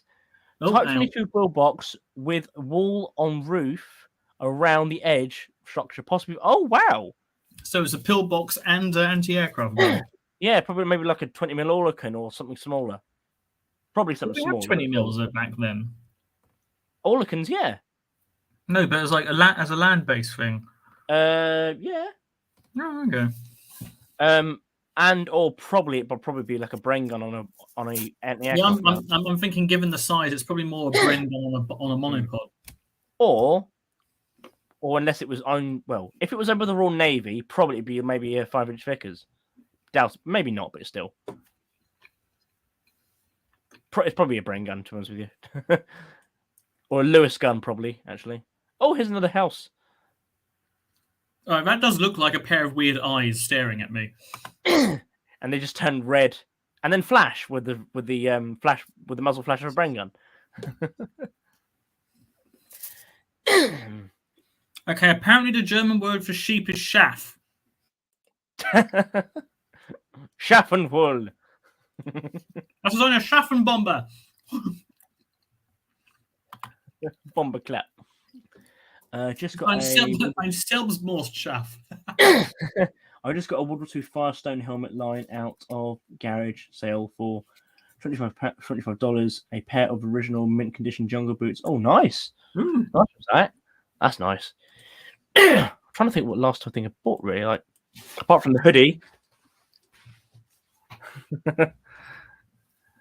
Which You know I'm what I got last? modelling very, very nicely. Yes, you do. You seem to be enjoying that hoodie quite a lot. Yes, I have. It's nice. I did get told that when my Canadian jacket arrived, I was beaming. Oh, we must defend the caravan site with multiple pillboxes. That was the Irish Guards, right? This is in Scotland, bear in mind. Oh. Different sort of gypsy.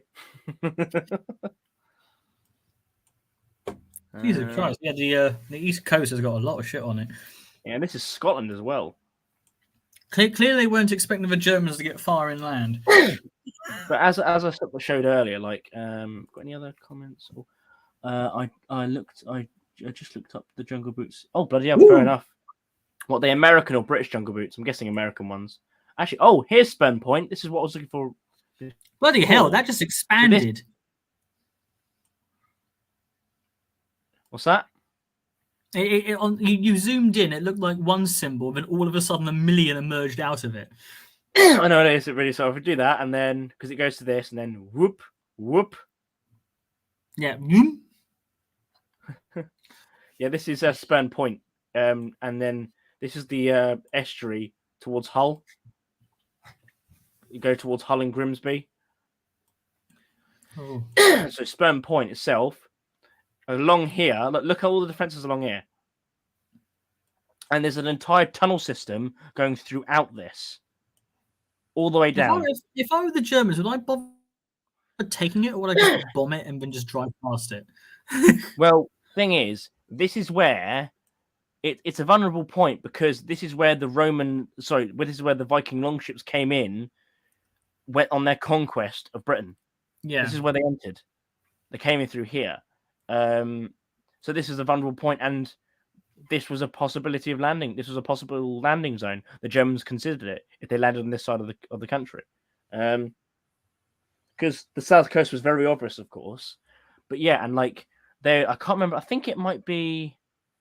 I'm trying to think where it is. I think it might be on this side of the bay.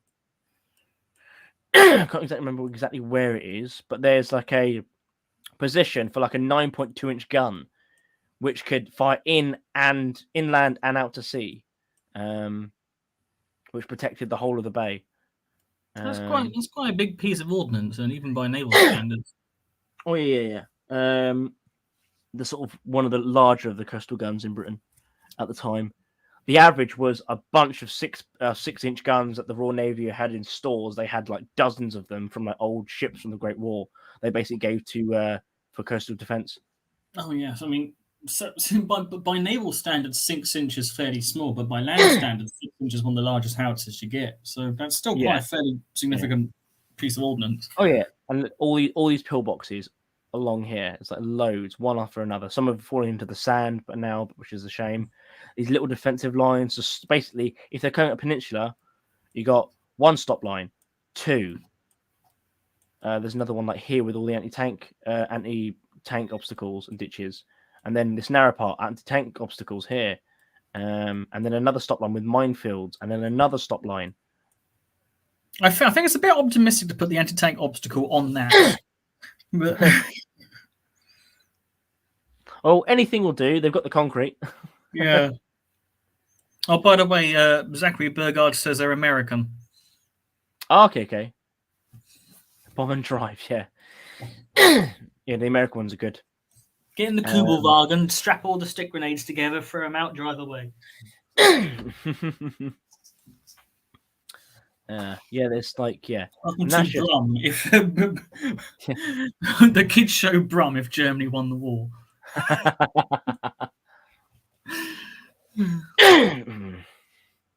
Oh dear. But yeah. Well, how long are we going? Jesus Christ, almost 4 hours. Jesus. Well, if you want, I'm happy to let you go. No, it's just okay. I'll go on for a little bit longer, and then we'll bring it to an end. Let me just get to this. But yeah, like I think, did I show you around Dover? Didn't I? I was there for it. It was before I came on, but I remember listening to it. Jesus fuck yeah. Yeah, good luck, Germany. You're not taking the port easily. Yeah. Wait, it took us how many months to get Cherbourg and Antwerp? Exactly. And that was with like a force that didn't have these kind of defenses, nor the determination that the locals would have around here. It's fucking ludicrous. Like, I'm sort of checking things. Yeah, it's. Also, you'd also expect a maritime power like Britain to recognise the importance of a port. Oh yeah, especially like Dover, like, you've got like all these here, observation. Yep. You've got coastal battery. So that's spigot mortar defending. Oh, that's spigot mortar. Here's the coastal guns here.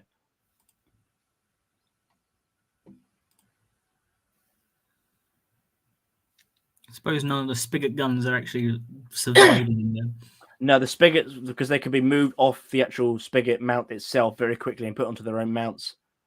Because they have their own mounts with them, as well as obviously the concrete pintle for them.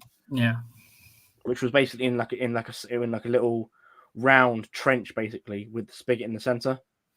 Straps flamethrower to Panzer III. Well, the Germans did have a couple of Flampanzer variants. Mm-hmm. Well, there's the coastal battery, and there's the coastal battery lookout. Observation post just behind it. Another pillbox behind it to defend it. Another one in front. Another one here.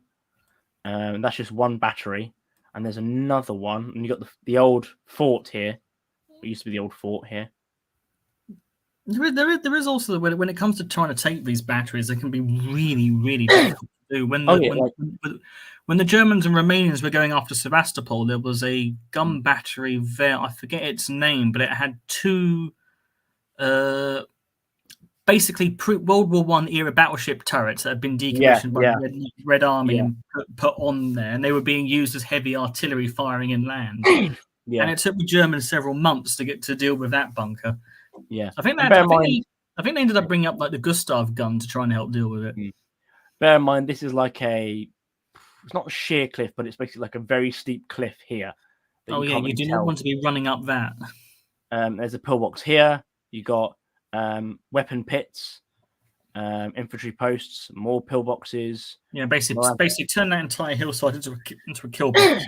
And then you've got basically the old fort with pillboxes on as well. Yeah, a couple of modern machine gun nests and all the rest of it. Oh, this is quite cool. Petroleum. Ooh. So what's that? Is that basically like leaking napalm onto the river? It's called a faux gas. So. Oh, yep, got ya. So yeah. There was quite a lot of these along the coast. Basically, I was saying in my video that's been uploaded about Operation Sea Lion.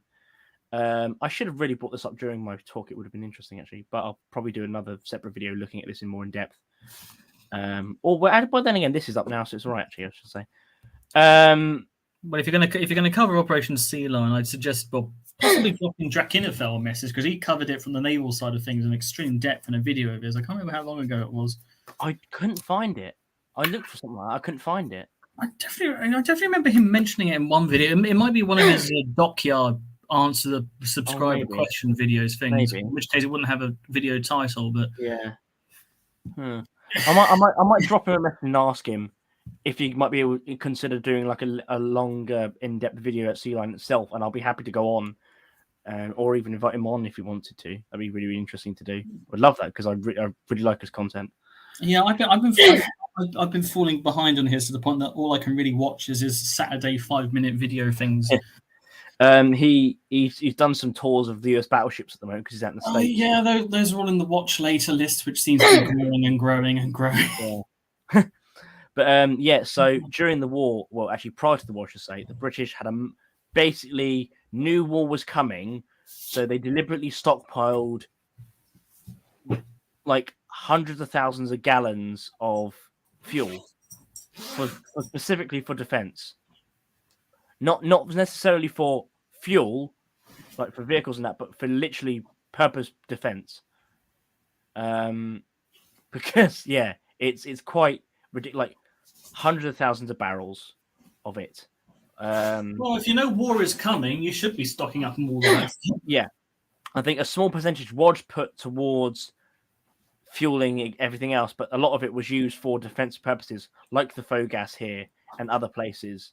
Like there was at the top of the stairs in the underground, in the main command center of Dover Castle, there's like a staircase that goes up to the main command center.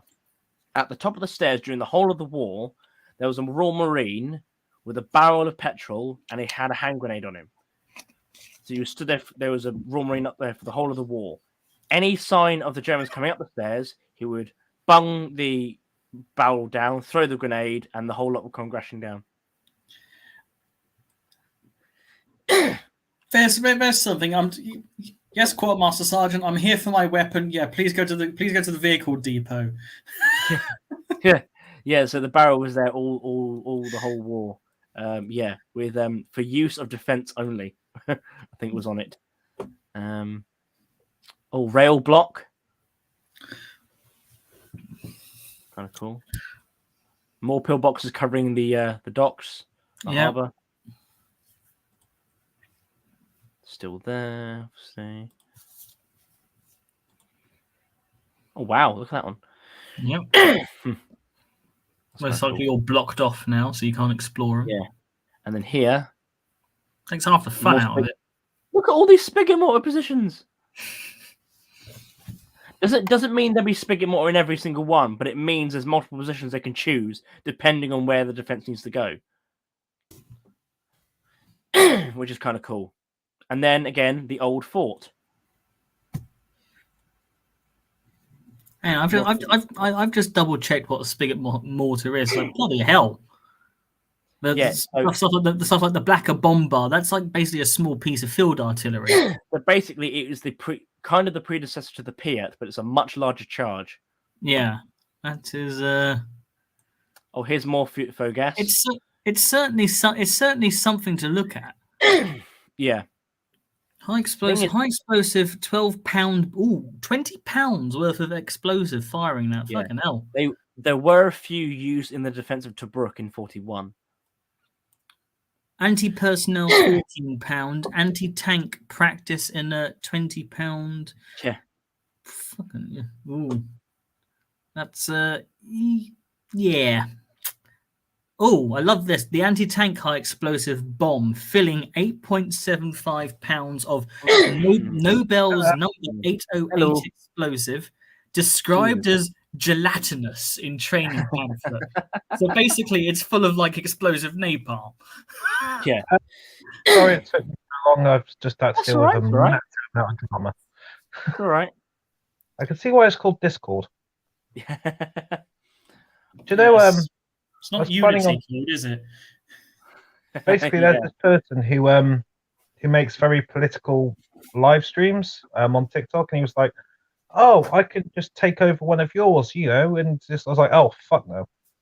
So yeah, been dealing with that. Sorry, political live streams. Does that remind us of any particular person we know of? Oh, I don't know. I don't know. Is someone jacking off to Anne Frank?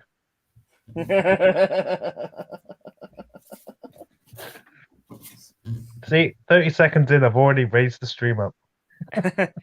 Here you go. The square ones are anti-tank ones, guys. Okay. So how far of the country have you got so far? Whereabouts are we? We've We've gone been around. to Scotland and back. Oh, okay.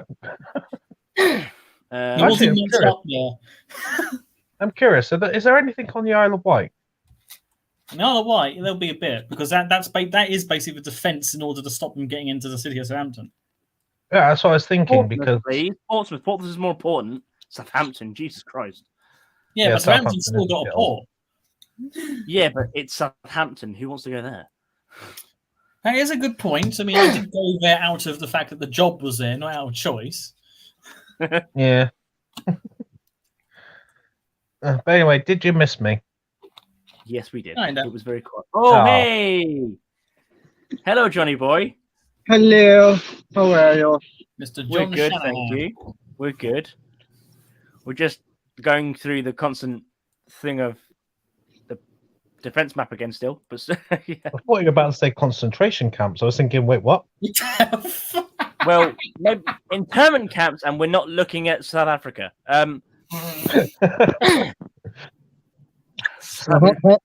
Have you figured out how to stop the Germans yet? Oh, No. I think Dover shows absolutely yes. Also, here you go, Alice. One of the forts on Isle of Wight. I've been there in real life. What did this little fort? Spigot mortar, pillbox, Been command loaded. post, yeah. When I was in secondary school, Well, there you go. the Isle of Wight, and probably went to a load of forts and things like that. So I've probably been there in real life. Here you go, Levi. That weird dome one again. The Dalek before the Dalek, yeah. Yeah, here's one. It's one that's been restored. Here you go. Yeah, that does look a little weird. Although, mind you, that reminds me of some of the weird turret things that the French had on the Maginot Line. I was about to say that. But Yeah. the turrets they had on the Maginot Line were literally Renault turrets that they're just like, we have lots Yeah. of these spare. What are we going to do with them? Let's bury them. Didn't You the got like a- Germans do something similar with captured French tanks? Yeah, you they took did, the yeah. front off and put them on Yeah, they did. Guernsey? Yeah. Well, the Atlantic Germans Wall. also ended up using part of the Maginot Line as a defence against us back in '44. So Yeah, and Yeah, just pick it up, turn it around. and took bits But- from the Maginot Line and put it on the Atlantic Wall as well. But Yeah. it's free real estate. Exactly. the Germans used good old engineering and was like, okay, the Renault tank turret isn't good enough, so let's put a Panzer III right here. Levi, it's free real estate. But yeah, then you got like What was that mounting, used for? mounting for the Bren, or whatever it may be. What would that have been used for? So it's Anti-infantry, most like. a pillbox. It's a metal pillbox. Oh, okay. That Like, would have been fun rotates. to begin with somebody riddling up with a machine gun. see, I assumed Yeah. it was for observers. Just looking at No, it. so it could be for either, but it's a rotating pillbox. All right, that's quite It- funny. It's literally being held up with 4 bits of wood.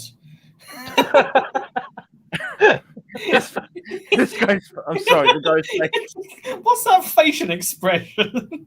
There was rationing, remember?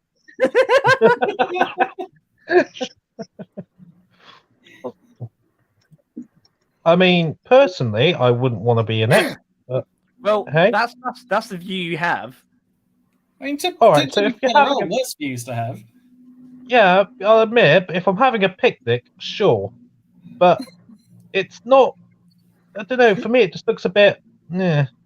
I wouldn't want to be in it for a long time. Inside an old turret. Bear in mind, when it was installed, 70 years has gone past. Yeah. No, I mean, like, Stick a Vickers K in it, it'll be fine.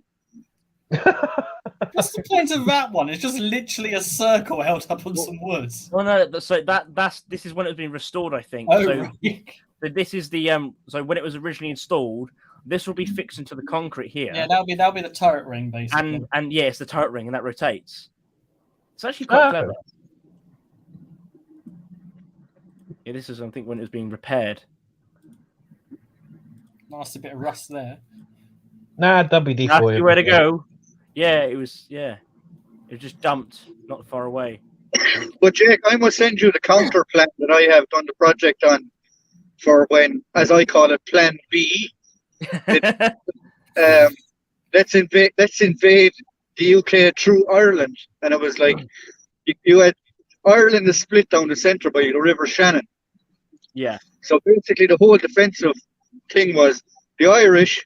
We were going to hold them back as much as we could, and you're going to have on the west coast of the Shannon, or the western side of the Shannon, when the Americans decided to turn up, they were going to literally send an entire division down a land bridge that's probably 20 kilometers at most from the river. Yeah. And the British were going to send an entire division down the eastern side. So it was literally like, yeah, let's just divide and conquer again. Okay. I'm curious, what were the actual Irish, what was the actual Irish army doing? Like, what were they planning on? See, Like, what was their... Ireland Selling was a bit like shamrock. Ireland was a bit Lucky like Ireland was a bit like Switzerland. They declared neutrality, but it was a defensive neutrality. So basically, any soldier, sailor, or airman that touched foot on Irish soil, be the British or Allied, or be the Axis forces, were to be imprisoned in Ireland for the duration of the war. And they actually built a big prisoner of war camp in the Curragh called K-Lines, and it's still there to this day. Oh, I've seen that. Didn't they have the Germans and the British? Didn't they not separate them? They just sort of coexisted. Oh, they did separate them. There was a barbed wire fence running down the middle with a Union Jack at one side and a swastika at the other. And but the Irish being the Irish, they used to let him out on weekend leave under parole, so they could go like they could go to the Galway races and stuff like that. And there's actually pictures of the Kildare races in Kildare, which is literally across the road from where K-Lines was, of a German sailor sitting at one side of the finishing post and an RAF man at the other side of the finishing post at watching horse races. I'm sorry, I am just picturing the Family Guy spoof of Canadian Alcatraz right here. Do you mind if I leave? Just be back by bedtime. But you see, the thing about it was, Ireland, we had a politician at the time, a Taoiseach, which he called a Prime Minister. Yeah. By the name of Eamon de Valera. Now, Eamon de Valera had been in the GPO in 1916. So he wasn't very fond of the British anyway. But he knew that, okay, we can't enter the war on either side. So he would turn a blind eye. He literally turned a blind eye to certain things. Like they had what was called a corridor, the air corridor. So any aircraft could go in a certain, like you're allowed to fly over Ireland, go through this area, to Northern Ireland or to the UK and stuff like that. But he was ingenious what he did. But the Brits wanted to use Ireland, obviously, when I say the British wanted to use Ireland as a staging post for the invasion of Europe, because it's an island, it's easy to defend, it's closer with the Atlantic convoys to get them to Ireland than it is to the UK. The Germans wanted to use Ireland as a U-boat base for the Battle of the Atlantic. So De Valera went, none of you are having it, and this is what we're going to do. And that did happen. If airmen escaped, they managed to get to Belfast, the British authorities were turning around and going, "Nah, we don't want to piss off the Irish, go back to the camp." And the Germans were doing the same. Didn't the Irish government spend big money on making giant map markings on Yes. the Irish coastline to allow? It was funny. They had literally what you'd call a back to work scheme, whereas they got all the people that weren't working or on the dole at the time or that were just out of work. They got them to build all these signs around the coastline. So you have ERA, which is Ireland in Irish, with a number, and they leaked the map of these to the Allies. So if you were flying over ERA 14, you know I'm on the west coast of Galway. I keep going straight. Do you know? Okay, that's really cool. So I'd basically, like to point out this is the first live I've been on. Sorry? Pardon? I'd like to point out it's the first a one. massive "You Are Here" arrow. Hey Jake, it's weird being on one of your lives and we're actually talking about history. I know, it's great, isn't it? Yeah. Well, we can change that if you want, but I'd rather not. No, we've done so well for 4 hours. We're fine. Do you want to know why? Why? Because I wasn't here. Oh no! Shut up. Right, let's get this back up. Yeah, because here's Ireland. You can tell it's where the Irish live. Shut the fuck up. Did you know, Jake? It's literally the land of the Irish. Ireland. Irishman.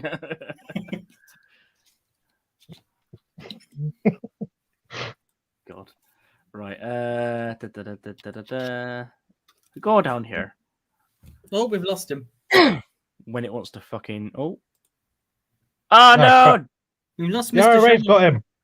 Saint John has gone. He's been called back by the Pope. Oh, why are you allowed to be racist, but I'm not? I know him. His channel. It's not racism. It's just friendly stereotypes. Well, It's not racism if they're Germans. Put it that way. It's not racism Yeah, I know. if they laugh. it's not racist if you don't have an erection. There you go. Moving on. Come on, ladies. Let's keep this civil. Sit rep. Oh, sit rep, by the way. Just to let you know, because I sort of didn't make it clear, the RNLI isn't just abandoning the fishing boat. It's just we're going to they sent out a bigger boat just because I looked it back and looked like it just Okay. It's made it sound like I just. I so wanted to read the headline of RNLI abandoned idiot fishermen to their fate because they were morons.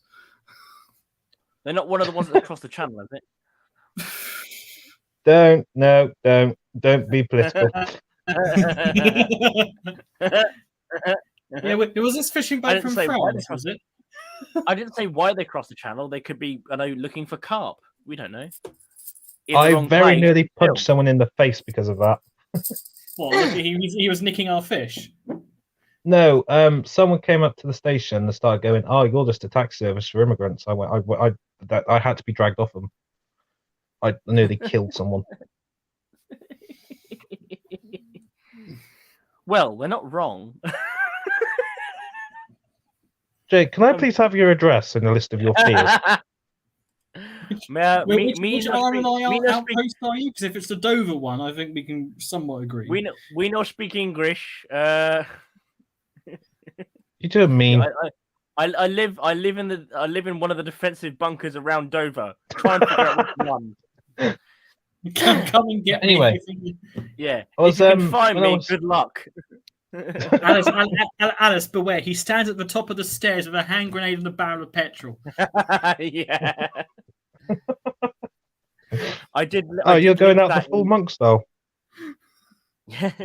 Oh God, no. Oh dear. Right, what was I going to look at originally? It was. Oh, there we go. And he's back. He's found the connection from God.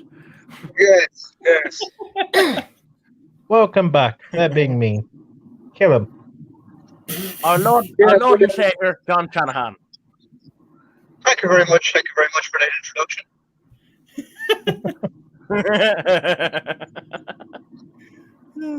You're very welcome. But Oh, dear. yeah, no, Actually, right, that's actually- Irish history during the Second World War is very, very What? You cut out on the last bit of the sentence. I said Irish history during the Second World War is very, very interesting. Oh, it is. Or as we, Yeah, used to call, as we used to call it here, the emergency. The emergency. The other troubles. The second emergency. Oh, here's I another, got- here's another auxiliary unit. Oh shit, where's it fucking go? Where's it going? Fucking thing. Jesus Christ. I don't even here it know is. where we Yeah. are now. I'm just seeing pictures on a map and going, yeah, I'm We going with the are Yes, flow. that's a bunker. Yes. somewhere. We are. We appear to be in England. Following Jake on this map, I suddenly know what it's like to be a Chinese weather balloon. He's not very good at geography, is our Jake. Oh my god! Look at the amount of fucking. Oh, John, look at the amount. Oh, I don't know if you can see it when you're driving. He's, though, but still. he's driving. He probably shouldn't be looking. Yeah, the amount of auxiliary hideouts in this area. Well, where is this area? I have no idea. It might be helpful. We are. Give us a town name. Oh, so there's Hereford. Hereford. Hereford is there. That's Oh, Hereford. it's Hereford. It's in England. That's Hereford. Hereford is somewhere else. Oh, not far away from Ross and Y then. Mm-hmm. And yeah, all these hideouts. So these ones are still surviving. So is this one. Well, if I ever have to be on the one from the police, I know where I'm looking at to see hideouts. Well, you know that. It's very- So you know, Very kind for whoever made this website that they literally mapped out every underage drinking site in the country of England. Are you part Dalek? the Irish Dalek. That's a very like. Exterminate and a bottle of whiskey. Have you bought the Guinness? Oh, you know how you mentioned Spike Milligan earlier with the Pakistani Dalek? Does the Yeah. Irish Dalek yeah. have a shamrock on it? Where is Mummy? But they literally have mapped every underage drinking. So that is on Oh, the yeah. assumption that the underage drinkers know where to go. Yeah. Well, what are they going to do Oh. when the police rock up? They're in like an armored fort. A standoff between 17-year-olds and the Go away, copper. Say hello to my brain gun, copper. I'm literally, Well, I know- Copper, I'm literally know the what one when you're not. If I was the copper rocking up to young fellas drinking in a sand or in a pillbox, I'd be like, "Can you tell me what type of pillbox it is, and I will let you keep drinking." That's great. That's great. Is it a type 23? I'm sorry, type 22. Out you come. What were those pillboxes you made a video about, Jake? Drinking, we're going to learn history. Hey, Jake. Yeah. What was the those pillboxes you made a video about? They were these ones. I'll find them actually, if I can. Yeah, good. I'm happy that we're moving away from Hereford. It's a shell. Hereford's over the other way. We were just there. Shut up. Nah, you love me too much. Yeah, you keep thinking it. What is like fucking? Honestly, it's a good site, but it's very laggy. Then again, it's got Have you all not this seen how many things you're running as well? No wonder. You don't want to see what my laptop looks like then? No, I do not. The 7 levels of hell. My laptop is known. My laptop is known amongst my reenactment buddies about the 5 Windows, the 5 Google Chromes I've got open at any one time, plus all the tabs in them. If I die, clear my browser history, please.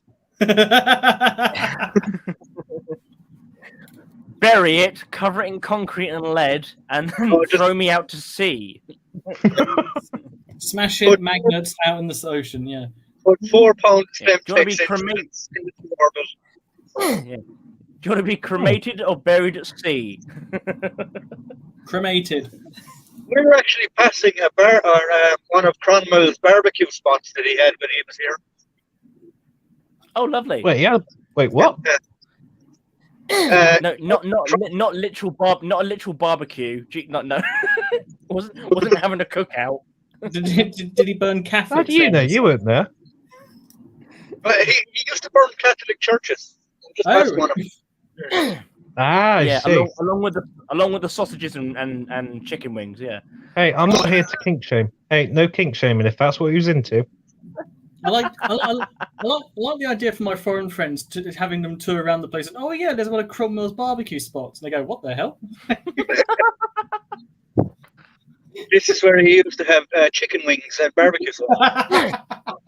Chicken wings are sinful. I shall ban them. When I was living in Tewkesbury, we had a battlefield from the War of Roses. No points for guessing what it was called. Yeah. Anyway, and I was talking to an American couple who went, "Oh my God, are there any veterans still alive?" No. No. There's a Norman castle down the road from here. It's built whenever the Normans were around 15 something or other, and it's literally right by a motorway. And I have a friend of mine who's a tour guide there. And at the end of the tour, it's the usual Pilarger, have you any ways we can improve the facilities, the tour, such and such like it. Well, you don't have an escalator. Why did you build why did you build the castle so close to the road? Why is there no elevator? And he's just like going, "Oh, just get away, just leave me, go, bye." Someone said that about Stonehenge, and I was there thinking, what do you think came first, dickhead? The stone or the elevator? Oh yeah, here's the first one I looked at in that video. So this one here. Oh yeah. So it's basically, this is the River Thames itself. Yeah. So I live Seven's better.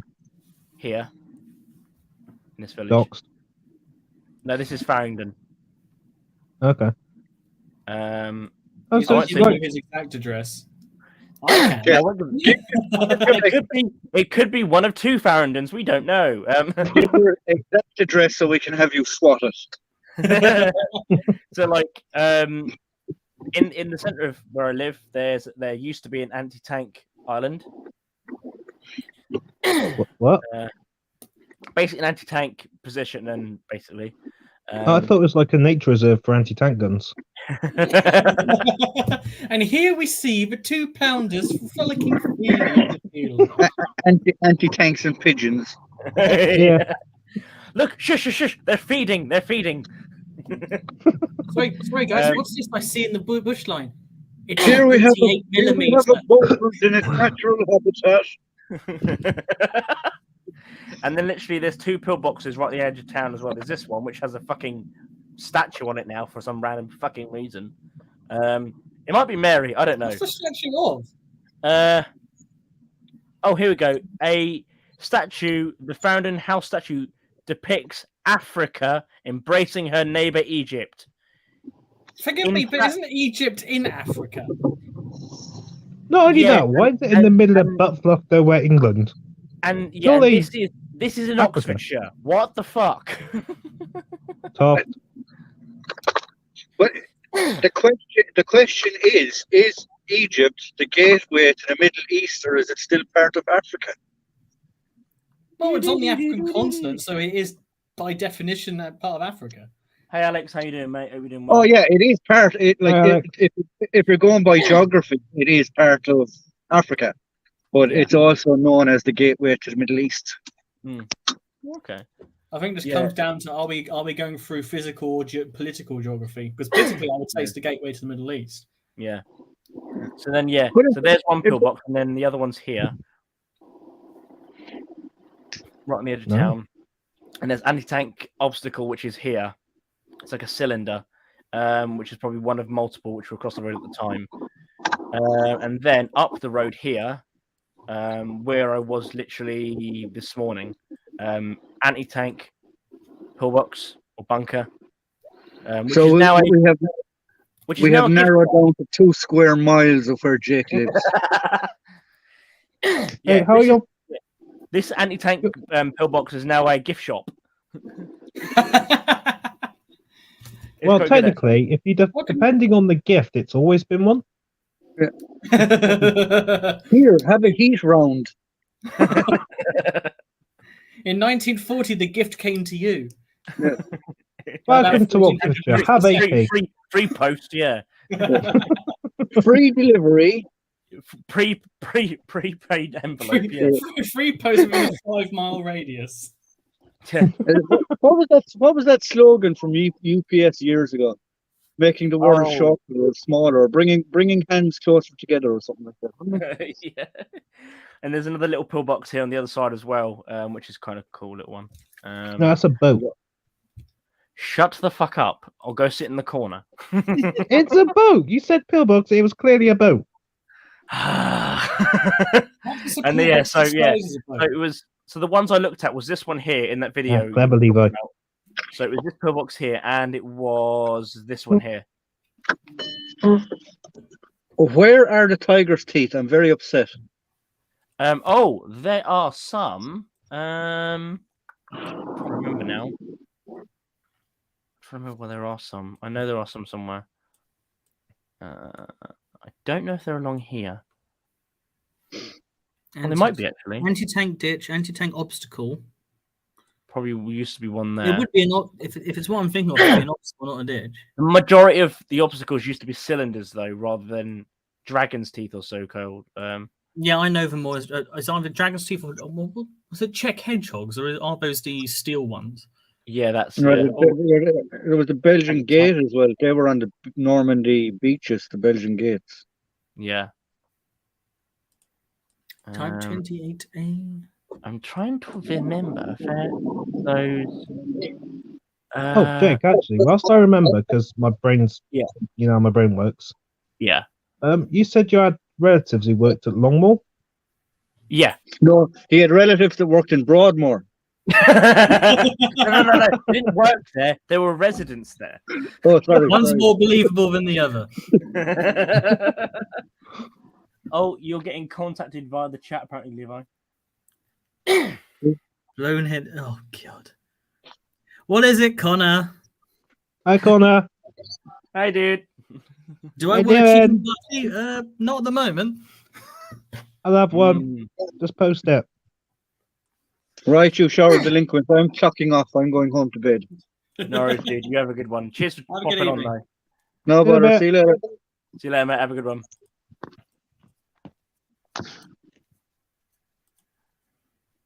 He's just frozen at the moment with his face looking at the camera.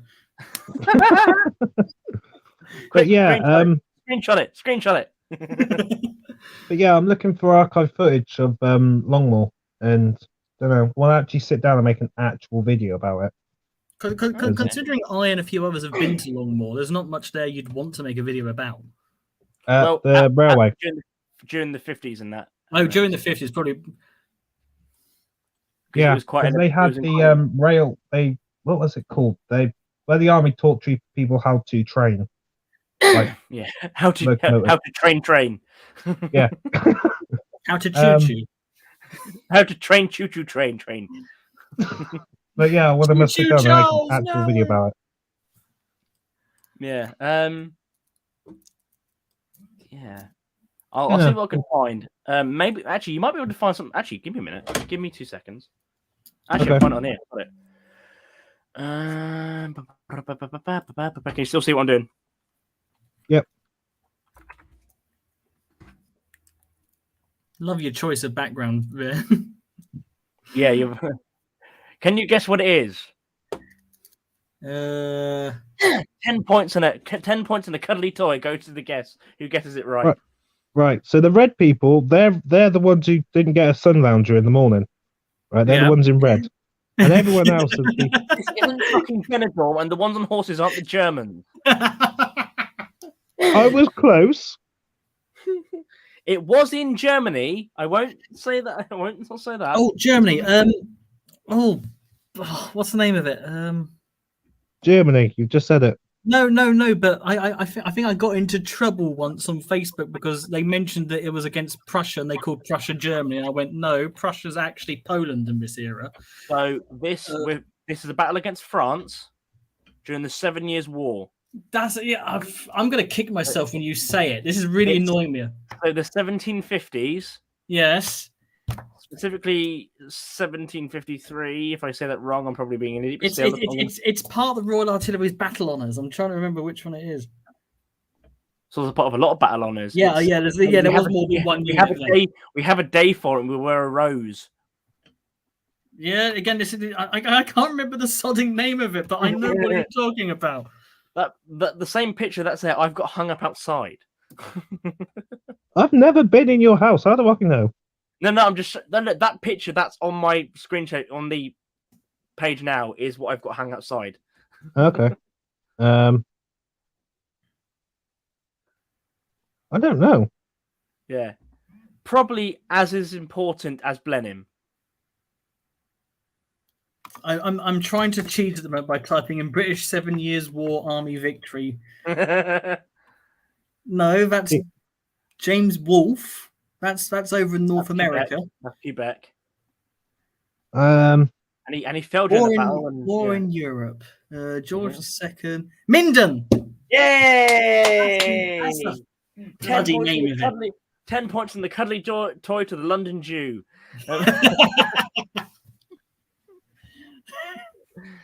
God, I swear to God, one of these days we're going to prison. Please, it's not going to be me pressing charges against Jay. Put it that way. No, it's the tribunal at The Hague.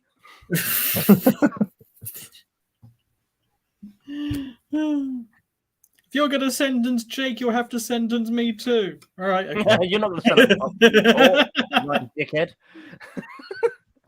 You know, no, I mainly post archive footage, by the way. I keep getting asked, how do you get away with it? Because not get copyrighted? But I've got a plan, you see.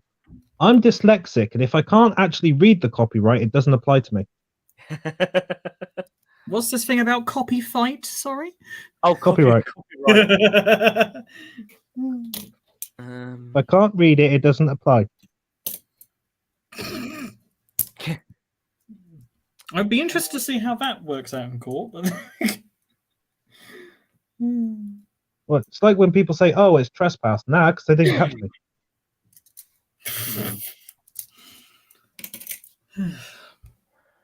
Huh, interesting.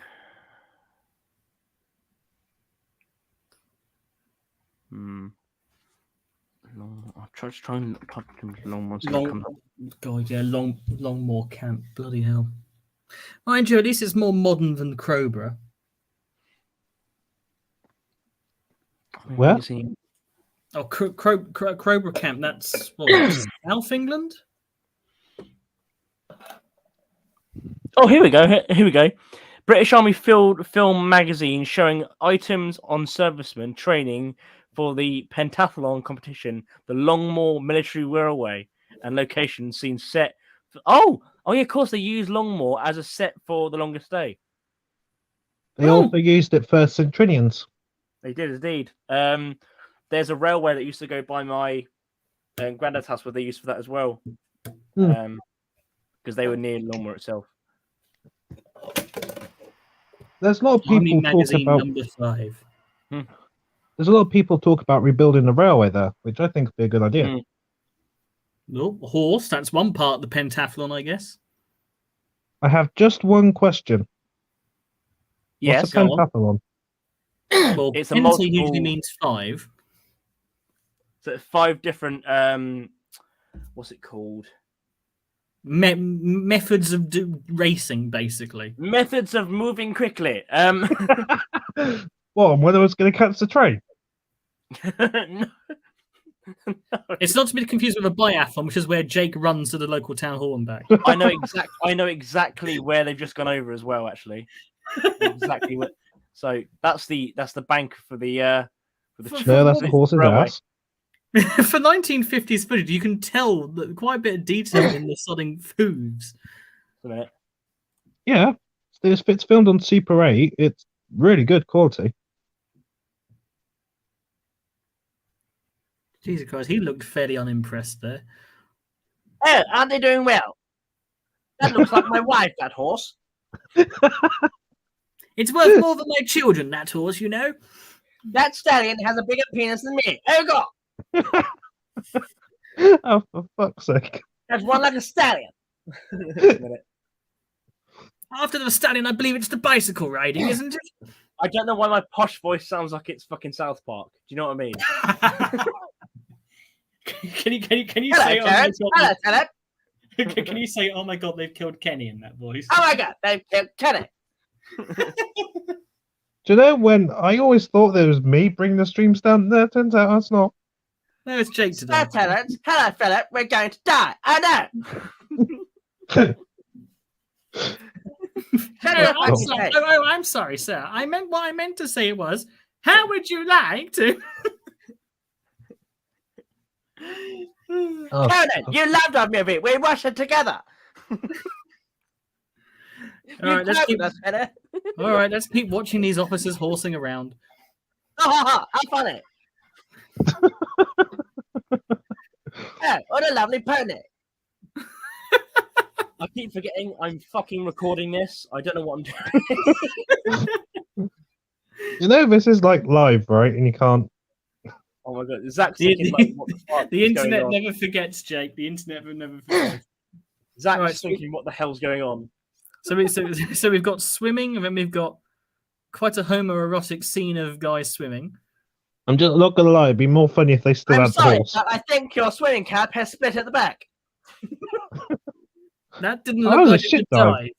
dive. That looked like a belly flop. Again, it'd be funny if they were still on the horses. Zachary says No, he'll never forget. You know, I tried that water polo once and my horse drowned.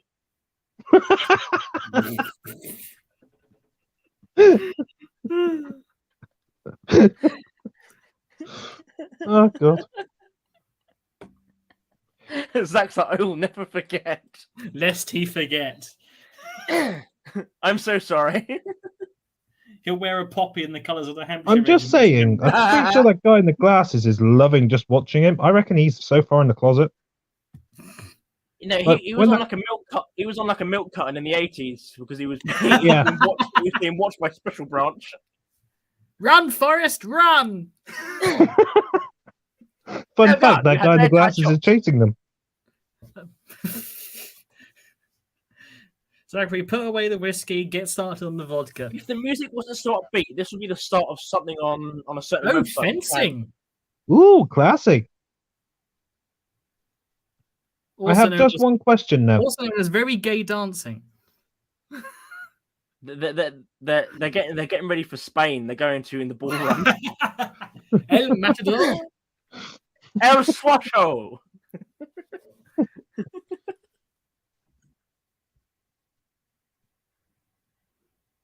Oh, oh, oh, oh. Oh, may I take this first dance? Da, da, da, da, da.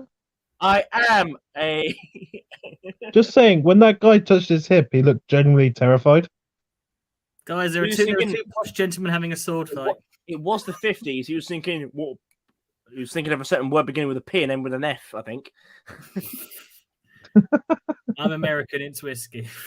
It's whiskey. There you go. He's already started it. Just saying, the 1950s were very, very, like, you know. Oh, the 50s Everything's were fun. upbeat. The 50s Hey, were You fun. I have, mean, people, you have problems with your lungs. Smoke more cigarettes. yes. Camel, the cigarette recommended by doctors. Remember, to help with your blood pressure, more cigarettes and more sausages. That will help you out.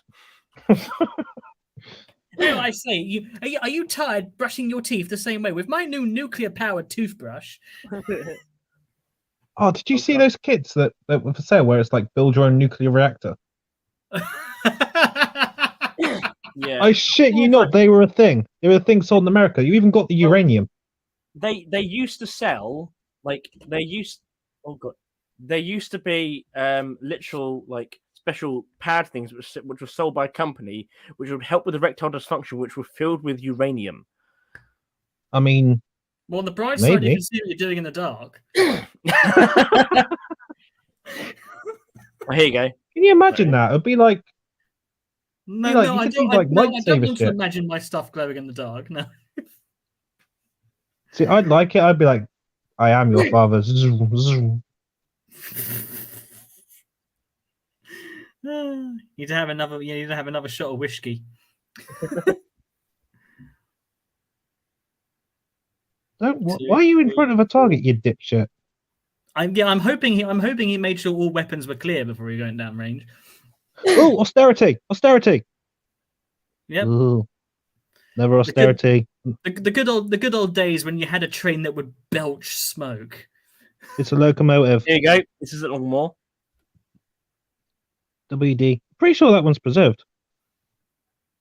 Ironically enough, the uniform the rail guy was wearing looks very much like one of the East German board uniforms. What the hell is that? It's a locomotive. Yeah, but what is it? It looks like someone put a Hunslet through the fucking washing machine. Oh, big austerity. Ooh, basically an 8F, one hench. Kitchener The Kitchener. with the Royal Engineer Cat badge as well. Nice. She's at the Bluebell. Oh, is she? Oh, Yeah. wow. Oh, that's cool. There's a lot Believe of it's she. pull there. Hold on, I'm having a look at the yard layout. Yeah, I suppose for an army thing it was all right.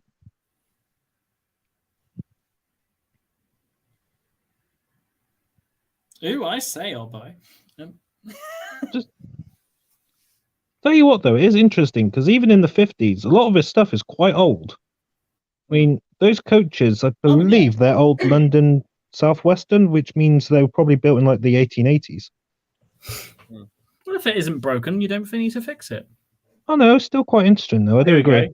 Oh, there's a glider. This was for the filming of The Longest Day. Here we go. I'm not sure I remembered that, Bill. No, because this is parts of the film that wasn't seen. I.e., Oh, this was, like, extra tape. But this was the commandos arriving to relieve the to relieve the oxen box because it's Lovett. Yeah, it was to relieve the glider troops and the paras who had joined them in the night. Yeah. I remember being told in quite a bit of detail by someone who was from the Rifles about the rivalry between the Rifles and the paras to this day. About that operation. Apparently, when they were in Afghanistan, he and some of his units snuck into the paras headquarters and nicked the battle honor and put it in their headquarters.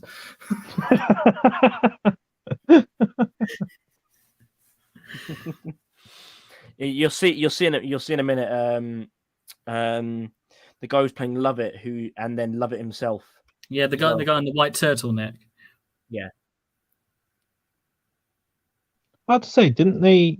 Yeah, they were a big part in actually researching, wasn't it? They actually went out and spoke to people who were actually fought in there. Cradle, water carrier. Where? Guy Here. in the foreground. Oh, okay. Here is where you can just see it as well, with very empty large packs. Yeah, I was about to say that. I suppose for a shoot, you don't really need them full. I know, and they're all like. Well, they can still bulk it out to make it look. Yeah, just put your dirty socks in there. They will be more likely wearing commando Bergens, to be honest with you. No, that's the point. or haversacks, but it depends really. It really does depend. Really does depend. Is there any more comments on the thing? By the way, just asking, so I don't keep going in and out. Not really. Although, if you want to take a screenshot of that and use one of your photo analysis things later on, that might be one for you. I probably will just save the video. But this is cool. I've been looking for actually like this footage for ages, but so this is great. I should probably rewatch The Longest Day at some point. It was a great film. Yeah, I was thinking that. Oh, there he is. There's actually Lovett. Wasn't there some story about the guy who played Major Howard was actually under Major Howard's command on that day, so he sort of knew an awful lot. I know how this went down. He's basically playing his commanding officer. Yeah.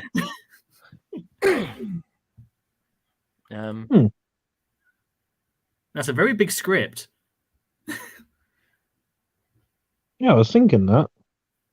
This thing is like he doesn't need it all, does he?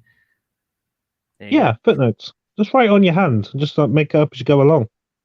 Run to bridge, say hi to guy in charge, then say I'm going to rescue the day. See, if I had hold of like a movie script, I'd just like put random shit in there. Honestly, they did this on location as well. Like the glider looks amazing. Well, the irony is that that script probably contains the French commando scene in it, and it's like you don't need that if you're doing the Orne River Bridge. Like it's an amazing scene, even if like. Oh yeah, it's an amazing scene. You don't need it in the script on that set. I think it was an amazing scene, even if some of it wasn't how it really was.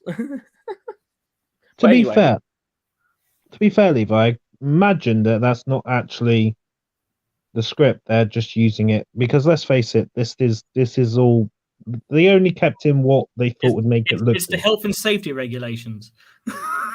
Yeah. No. If it's who it actually is, it's the wine list for the local calf. No, he's going. It clearly says it's not racist because I do not have an election. No, do you want the Merlot or the Chardonnay? Chardonnay.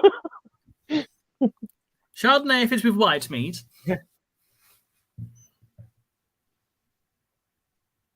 Who was the actor who played what's his name, Major Howard? So that's Major Howard himself. Oh, that's Major Howard himself. Good lord.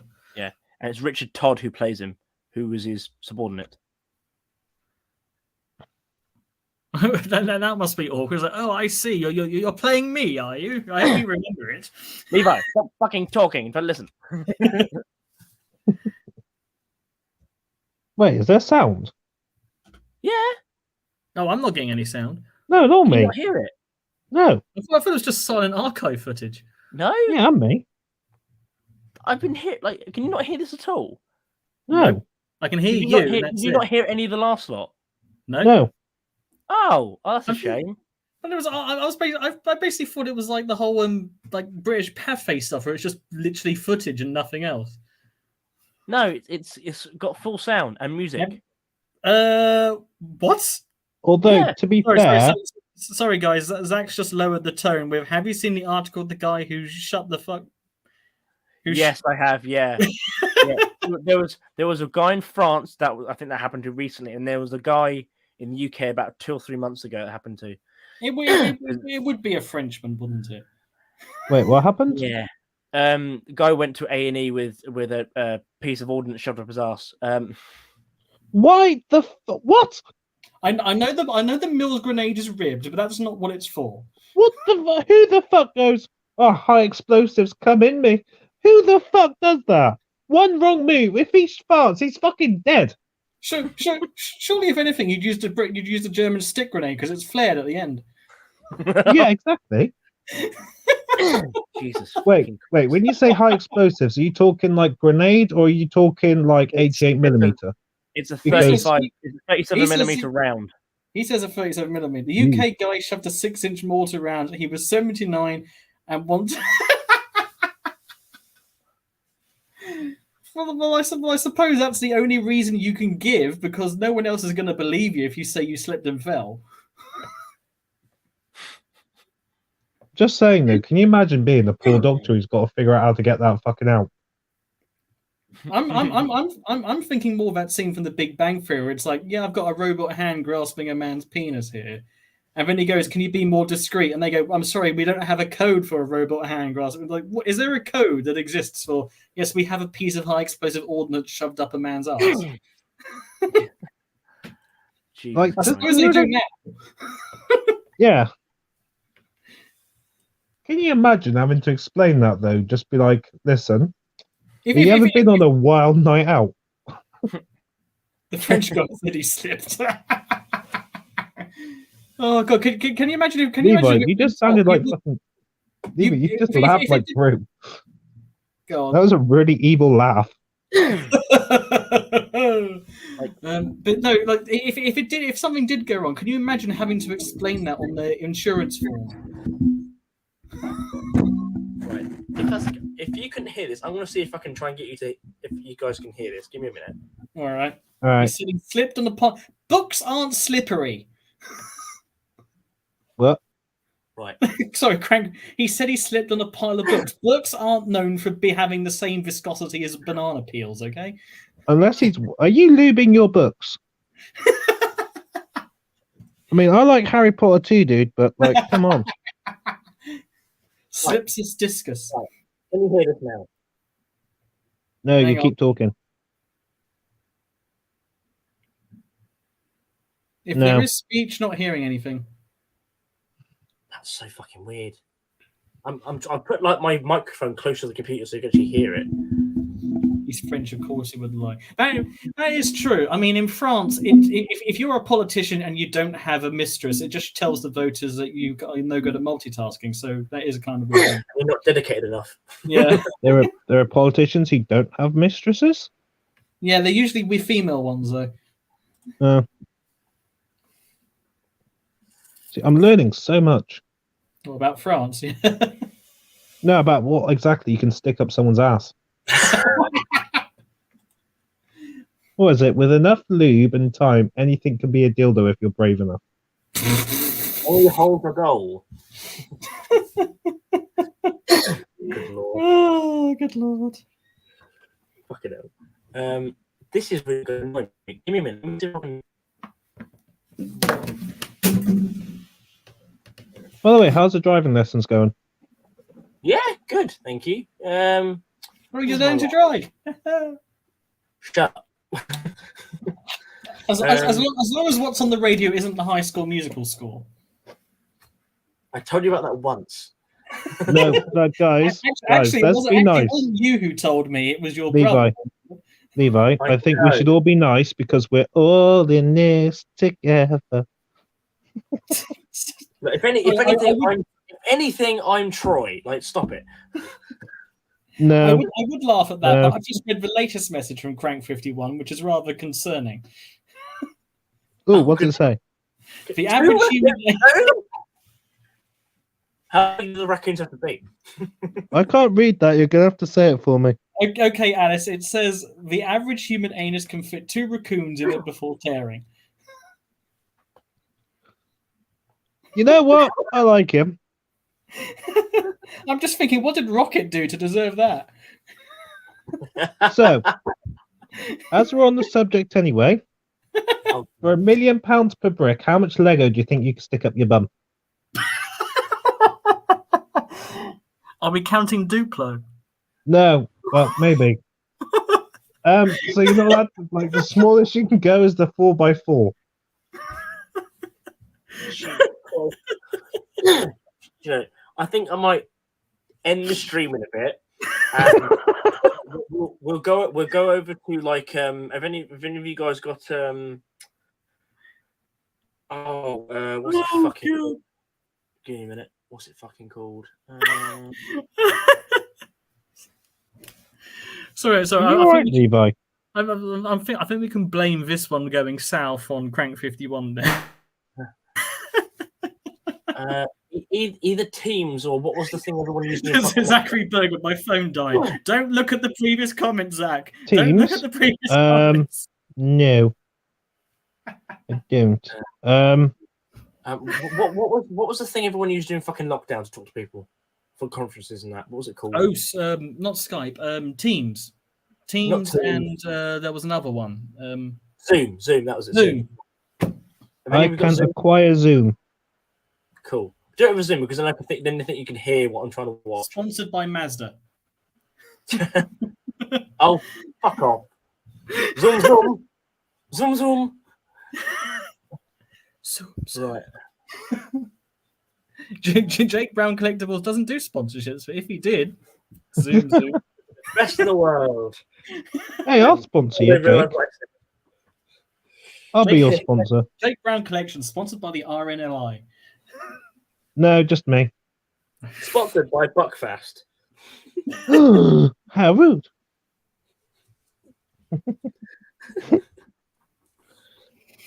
Sponsored by the Samaritans.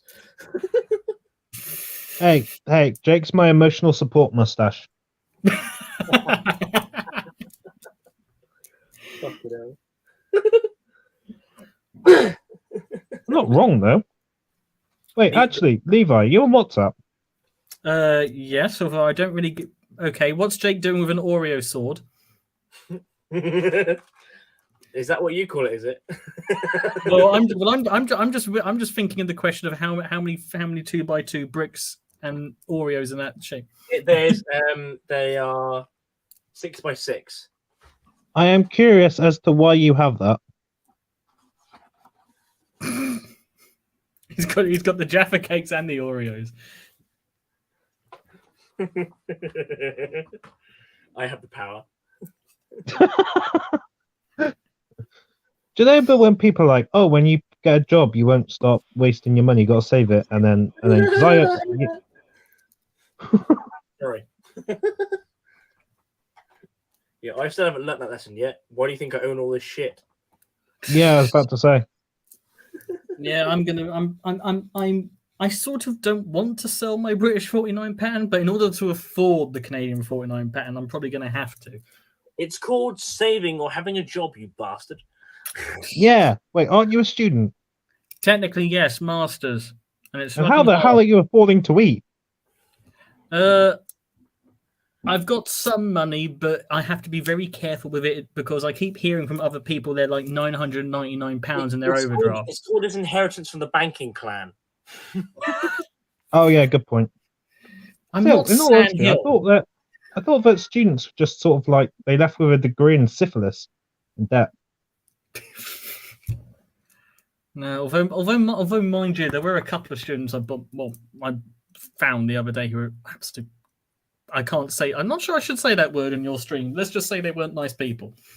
What comes? Yeah. What? Yeah. Charlie, see you next Tuesdays. You can say it. It's already been said in the All stream right, before. Oh, how dare you! Recently got a Dorset medal for 22 quid, and he was shot through the eye in 16. Ooh. Christ! And discharged. He survived. It took him a year to get discharged with one eye. Bloody hell! There's I'm guessing an eye for an eye. Well, yes. Well, maybe they didn't discharge him out of blind ignorance. I'm not sure. I'm so sorry. To be fair, I have heard of worse. I mean, I'm only going to touch upon it for this. We won't stick on it, but I have heard, for example, in Ukraine, someone who is medically blind received a call-up document. Well, honestly, I heard the most fucking hilarious story from Oxford Mail. A gentleman has been arrested and charged with under the Animal Rights Act. Oh God! For killing a goose. What did the goose do? I don't know. I saw it the other day. And it was funny. Well, Jake, if it's good for the goose, it's good for the gander. Okay. Apparently so. I'm imagining that. We spoke to the goose. We spoke to the goose's friends who knew him very well. What was their? It's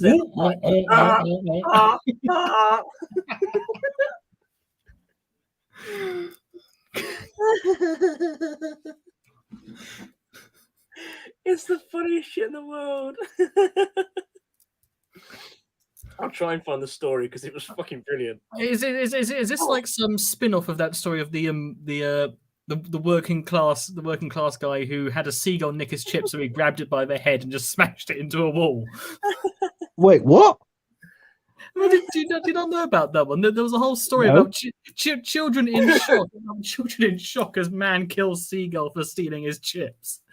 He literally grabbed it in midair after it stole his chips and he just slammed it into a wall. That is the most working class thing I've ever seen, ever heard. Oh, by the way, Jake, Yeah. do you remember that video I sent you? Which one? The working class whip it fuck thing. Oh, that fucking weird thing. Jesus Christ, that was weird. That was funny, but weird. Yeah, I was about to say, like I was always getting flashbacks. That's the thing when I was watching it. Like, I watched, like, walking around with my little flat cap going down mine. Here we go. Here's that story. Aberdeen man charged in connection with goose killing. I also know the brightness on it. Actually, no, fuck it. I'll bring it up on here. Tell me, were people flocking to the trial? Shut up. Right. Shit. What a weird ass day. He was honking mad. You're going to hell, and I will be Oh, there. I know.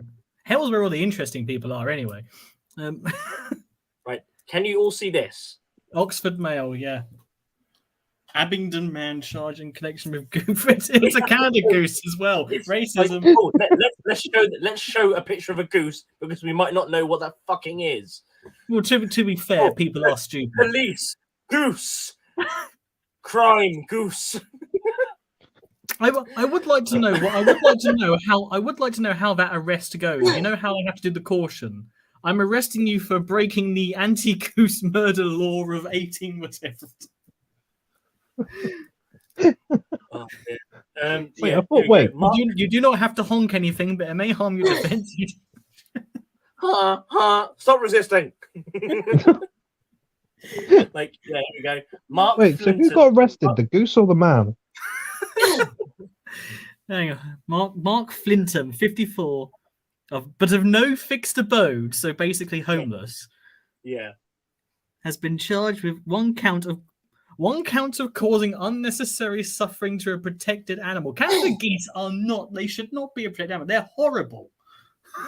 Let them die. Wildlife crime incident relates to an incident August 10th. He killed a goose and walked off with it in the Abbey. What, for dinner? Probably yes. This is what he does apparently locally. He's February. known locally. We're in time. February 21st. We have to get to Oxford Magistrates. Can we all go on a day trip? I want to watch this trial. We all need to dress up as geese, holding signs saying he deserved it. Life matters. Here we go. Geese are a protected wild.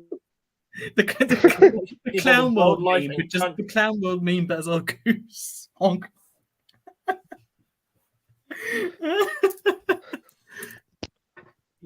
Geese are a protected species. This act. Do you know, like, what people are like? Oh, we should protect the sharks. I have come to the conclusion of no, they can all go fuck themselves. They're a giant fist in the sea with teeth. Oh, have you not seen Jaws? Who's going to go? Oh, it's so cute. No, let them die. Turn them all into sea. There are some animals. There are some creatures which I won't be sorry to not see anymore. Anything that lives in Australia. Anything. It's been charged in connection with. I want to know. I want to know the motive. I want to know the motive. Why did he kill the goose? I think he was hungry. I think that's what he does. He eats them. Maybe it was a what's it called? Do you know when you kill someone because you're so jealous? It was a crime of passion, basically. It was a crime. Yeah, maybe it was a crime. Yeah. Maybe the goose was like. Maybe he fell in love with the goose. He honked at someone else. I had to kill him. My theory is that maybe the goose slept. Maybe the goose stole his missus. Like the goose has got. That's why he's homeless. It's because the goose took his car and his wife. You could say he ruffled his feathers the wrong way. Did he go past this goose in his car with on the window said "honk if you're horny"? Holding up a sign. We'll do goose stuff for money. What's goose stuff? Anything you want. Wait, was the bloke married by any chance? Do you know if the bloke was married? He's homeless. He's homeless and unmarried, I think. Well, I reckon that's what it was. The goose stole his. The goose stole his wife, his car, his house. So it's premeditated. Yeah. They can break a man's arm and blow up a man's house. Do you know when people are like, "Oh, do you know swans?" I'm just saying they are dicks. Fuck them. They should have all gone out with the queen. They're fucking hers. Well, there was that story from an old episode of a very old episode of QI. They were talking about a hunter in America, and this hunter was in front of the judge because he'd shot a bald eagle. And of course, bald eagles are the national animal. They've got protection of it. And it's like, and his defense was, it's like, I didn't mean to shoot it. I was aiming at something else. Pulled the trigger just as the bald eagle came down and was trying to tackle the thing that I was shooting at, and it got caught in the blast. And the judge himself was a hunter, and he said, "Yeah, I can understand that," and basically let him off. But he had one question: "What did you do with it?" And the hunter asked back, "Well, I ate it." and the judge went, "Good God, man, what did it taste like?" And he answered back, "Tasted a bit like swan."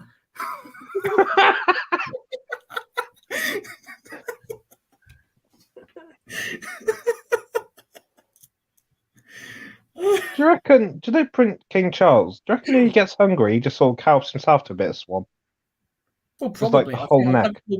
Well, to be fair, he's probably one of the few people who's actually allowed to hunt swans. Wayne, bring me some swan. Yes. Just like at 3 a.m, he just like takes a swan's neck and just goes, Cheese. Some cheese. He walks down to the kitchen, finds a goose, breaks its neck, and then decides to eat it. It'd be weird if he ate it then broke its neck. Well, at least there'd be a reason why it was honking. One man, one goose. 50 Shades of Heart. 50 feathers of honk. So anyway, what else can you tell me about Operation Sea Lion?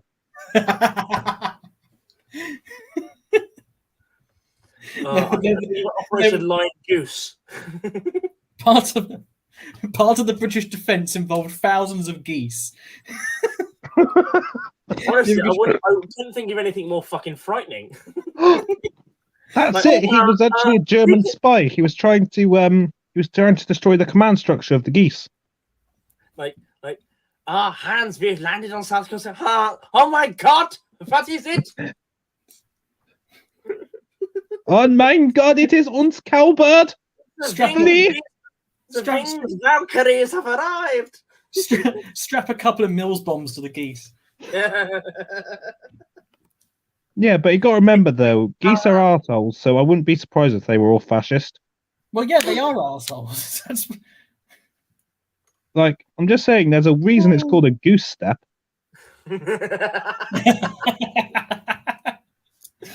So basically, what you're saying is that if this Abingdon man is a member of Antifa, he should get off scot-free. All I'm saying is that goose probably deserved it. I'm pretty sure. How do we know the goose wasn't a Proud Boy? I'm just saying. This is where it emerges that there's a picture of the goose wearing a Nazi uniform. Yeah. Again, it's called a goose step for a reason. I reckon that's actually who inspired Hitler. Hitler was a goose. The German word for goose, by the way, is Gans, apparently. That's why I think that's where you get the gander from as well. Possibly. Oh, Crank51, I haven't decided on how much for the 49 pound. I'm still debating will I need to or will I not. Zachary Burke. Canadian geese printed in Britain, hell in America, we should for fun. Yes, I would like to be able to shoot half the birds I see for fun. Oh, Jake, did I tell you I got a deep trouble for the name of my mannequin? Deep trouble. What's your mannequin's name? Oscar Pistorius. It ain't got no legs. It ain't got no legs from the knees down, so it's sort of like an obvious name. Does your mannequin protect the area outside the bathroom? I have to knock before I come in now. But yeah, I got in trouble for it. No, it's your mannequin. You can name it what you want. Yeah, but like, literally all of the internet. I did to be fair, I gave it an S. I took a picture of it and gave it an airsoft shotgun, and they didn't think it was funny. I thought it was I thought it was fucking hilarious. To be fair, if I worked in car crash investigation, I would name at least one of the dolls Diana.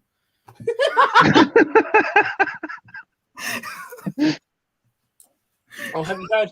Did you know actually they are doing like Diana sat navs? Oh God! It just says not go under the bridge. Do not go under the bridge. No, it just says put your foot down. I think we can lose them. There's right. It's not us. I think it's the Coast Guard who's got them, but I have seen them. Basically, they have like rescue dummies, like different sizes. Like one for an adult male, one for adult female. Anyway, the child one, I don't know who did it, but they put like a little name tag on it called Madeline. And like the thing is right. It's funny. Thing is right is that I literally just came into the station and they were there packing up because they were doing some on the cliffs, and I just looked and I went, "What the actual fuck?" And they went, "What is funny?" I went, "Yeah, it's funny, but like Jesus."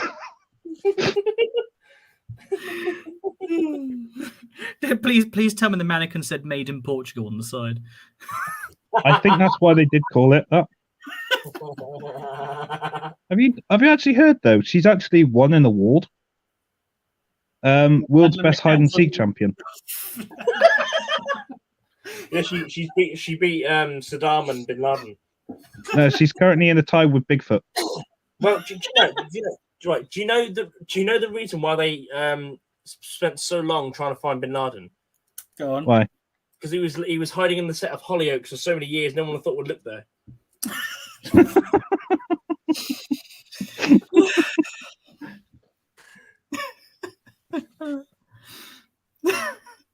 Well, on the bright side, we at least we haven't descended into complete anarchy.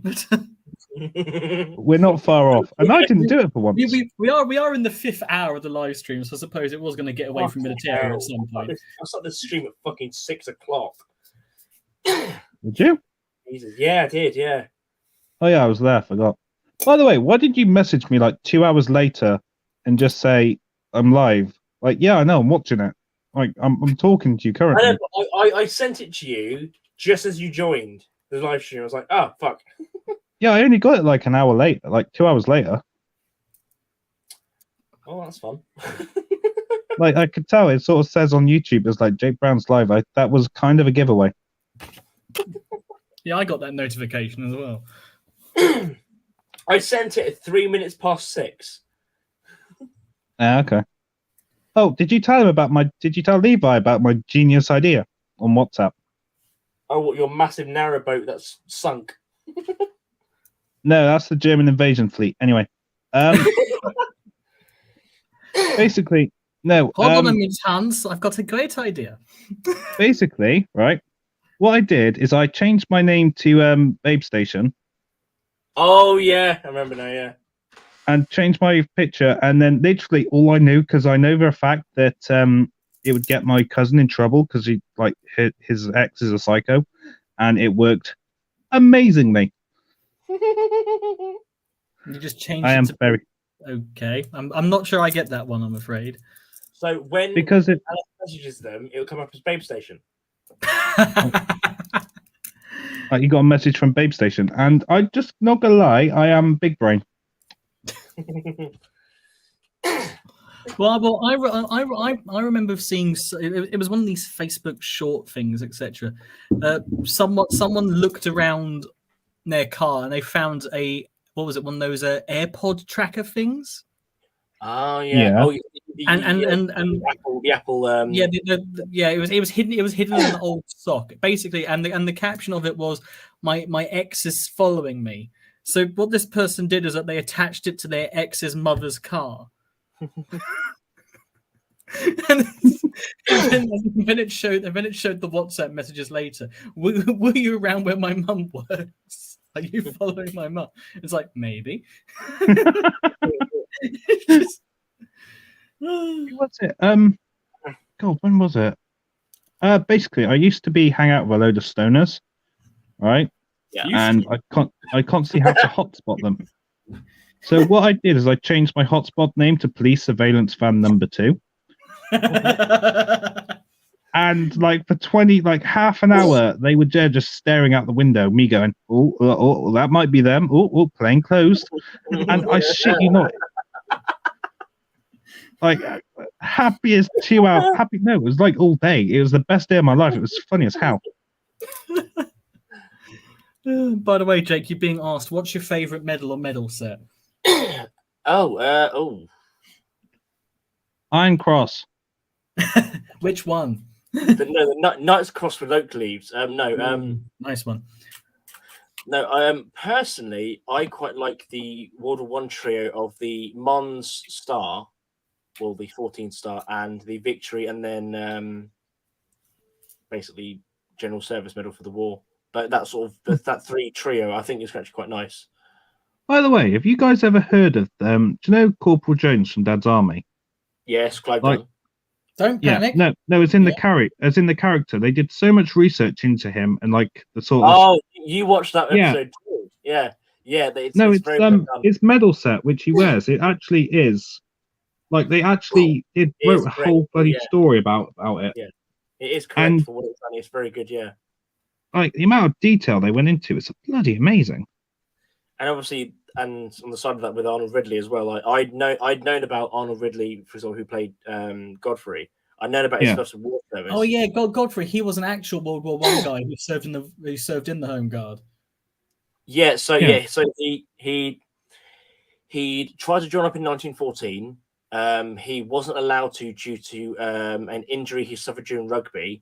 He then was able to join again later when the army was a bit more needing of personnel. Yes, bro. He served on the Somme. He was wounded a few days into arriving in France. He then came. Well, yeah, that's what I say. He arrived in France. He was wounded 2 days after he got there by shrapnel. He was sent to a hospital. Came back ready in time for the Battle of the Somme, where during an advance he was wounded in the hand, in the groin by a bayonet. Ouch! They don't like it up them.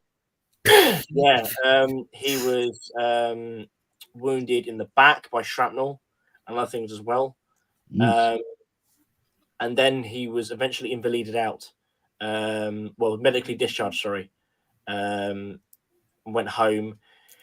He then served in the Second World War. He joined up again and served as a major in France and was evacuated to Boulogne. Sorry, really quickly. Levi, are you trying to eat your microphone? No, I'm trying to eat my pen. Okay, fair enough. Anyway, what were you saying, Jake? So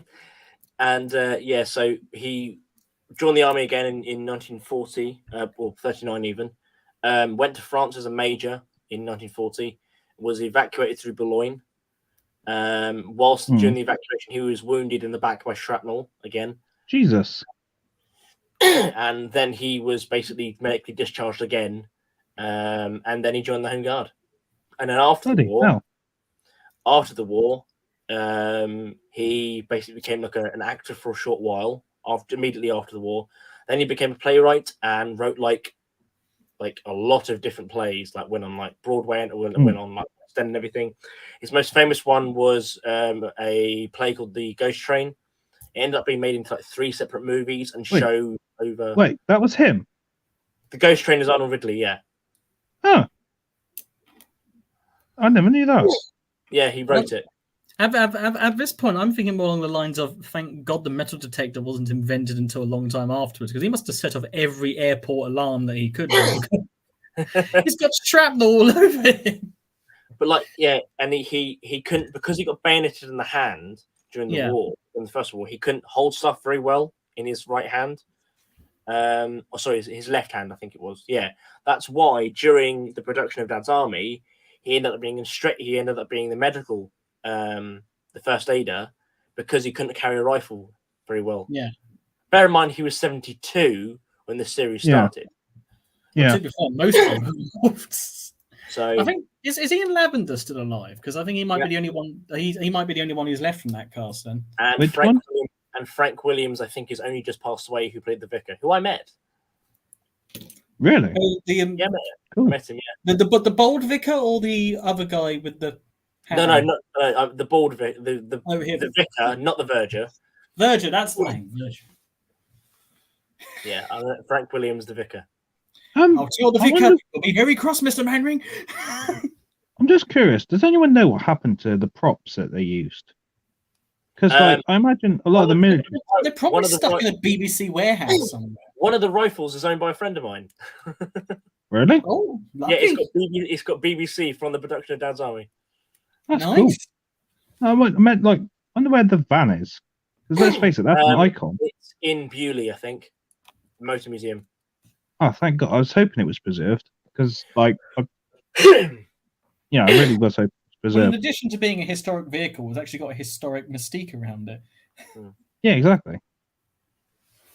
Yeah, it was To preserved. be fair, though, let's face it, the BBC are kind of cunts for not preserving stuff as well as they should. Basically, yeah. I mean, they're some of the old Doctor Who episodes. The only reason we had them was because BBC Hong Kong sent back a whole bunch of tapes which they didn't need anymore, and it turned out there were a couple of old Doctor Who ones there. Yeah, there are still at least, I think it's at least one missing episode from the actual third series that's still missing. Yeah, the second series. Yeah, I got given the box set for Dad's Army, and it's like there's a very, very small section for season 2. Yeah.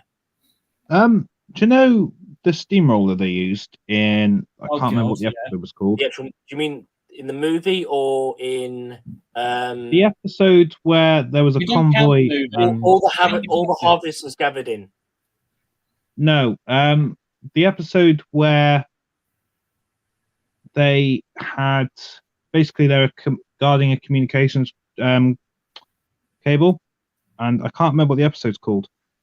Is this the one where some weird bomb gets caught in the telephone lines? No, I'm wrong. It's the one where there's a convoy and they all get stuck in the mud. That one. There's a steamroller blocking the road. Anyway, that steamroller was actually owned by Fred Dibner at some point. I'm trying to remember this episode now. This has gone completely off the top of my head, and I know Dad's Army like the back of my fucking hand. Yeah, they were all I can't remember. They were escorting a convoy or something like that. Along the main road there was a steamroller which was abandoned, so they're driving to go get coal. They couldn't go around it, so they got stuck. I remember now. I remember, yeah. But yeah, that steamroller was actually owned by Fred Dibner. Oh, okay, that's kind of cool. To any Americans watching, he should be your hero. He's amazing. He was amazing. God bless him. And the guy Jones is based off went to my school. Oh, that's cool. Yeah. So I was reading what Cranker just said in the comments. Have I got actually that? Fine, I'll look. Yes, you read it. Yeah. What's your favorite metal set? And the guy based off to my old same. Oh, cool. Apparently, Dad's Army was subject to history because season 1, episode 4, "The Enemy Within the Gates." There's a little thing underneath it saying this episode was scheduled originally to be broadcast on the 25th of August 1968. However, the BBC cancelled that evening's schedule to cover the Warsaw Pact invasion of Czechoslovakia. Oh. And then we're actually learning stuff about history again. The episode that isn't shown is the one where Walker gets his call-up papers. That's the episode. That's the episode that's still lost. So there is the radio version of that episode, but there is not the actual physical episode itself surviving. I was always wondering why Walker was never actually called up. So he was called up, and he was in the back market, isn't he? He knows everyone. Well, not just that. No, he was allergic to corned beef. That's why. Well, yeah, that would certainly complicate army logistics for you. Yeah. Oh, by the way, that episode you were discussing earlier, according to Wikipedia, that might be season 7, episode 1. Everybody's trucking. That's that's the it. one. The Yes. platoon That's is given the job of signposting the area for an army exercise, but a steam engine is blocking yes, the route. it was. Yes. Yes. When Oh, Jones thank tries to you, drive that's been- around it, his van becomes stuck, blocking both Hodges in his van and Mr. Farthing with his bus of pensioners. yeah. Yes. That's This It is the that's- first episode not to feature James Beck as Private Joe Walker since his death the year preceding. Yeah. Yeah. How did he die? Alcoholism. James Beck. Oh, I'm sad now. Fucking hell, so that is him. Good lord. Sudden death, 1973. Jake, mannequin, not the tall one, the short one. What's he wearing? Oh shit! I forgot that. It's oh Is it Oscar Jr.? no. So this is something my sister got me for Christmas because like she saw it and thought, "Fuck it, I'll Got get you it." half a human being. No. It's what's on the head. Oh right.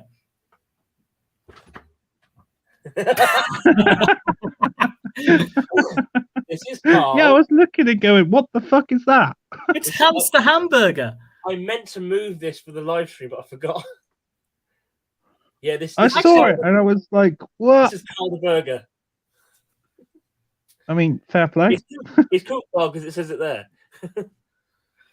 Fair enough. Yeah, because I like burgers. So. Well, who doesn't? Aside from vegans, and even but they don't count. Vegans are people? Are they? Thought they were just an annoyance. Yeah, I'll concur with that. Yeah. It goes furries, vegans. These are all people want to shoot. By All the way. future episodes of the Hunger Games need to have vegans trying to survive in the wild. Oh, Levi, did I tell you about my small tactical whoops? No, you did not. Right. I managed to both.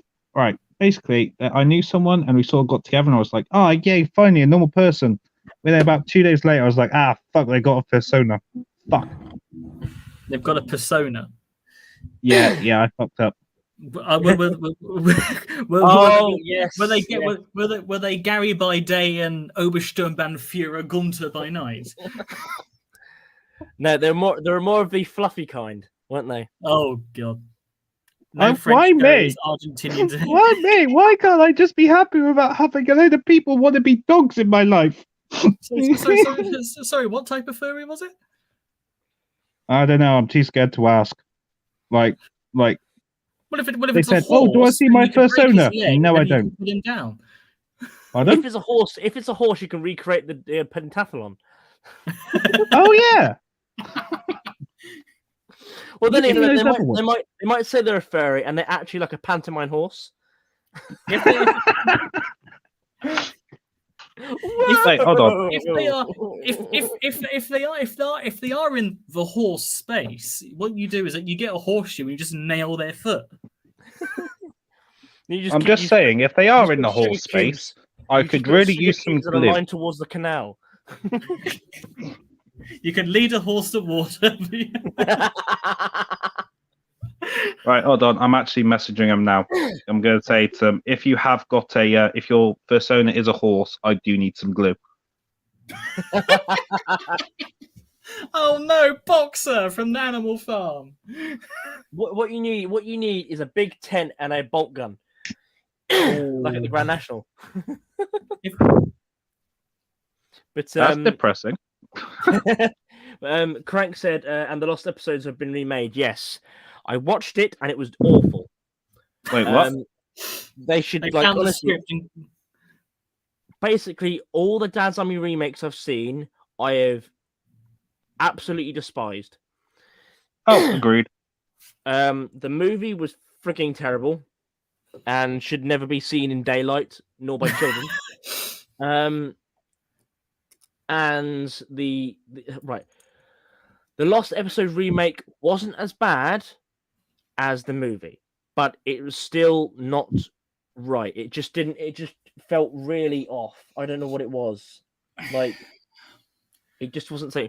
Like, I will say though, I went to a performance. It was in Winchester.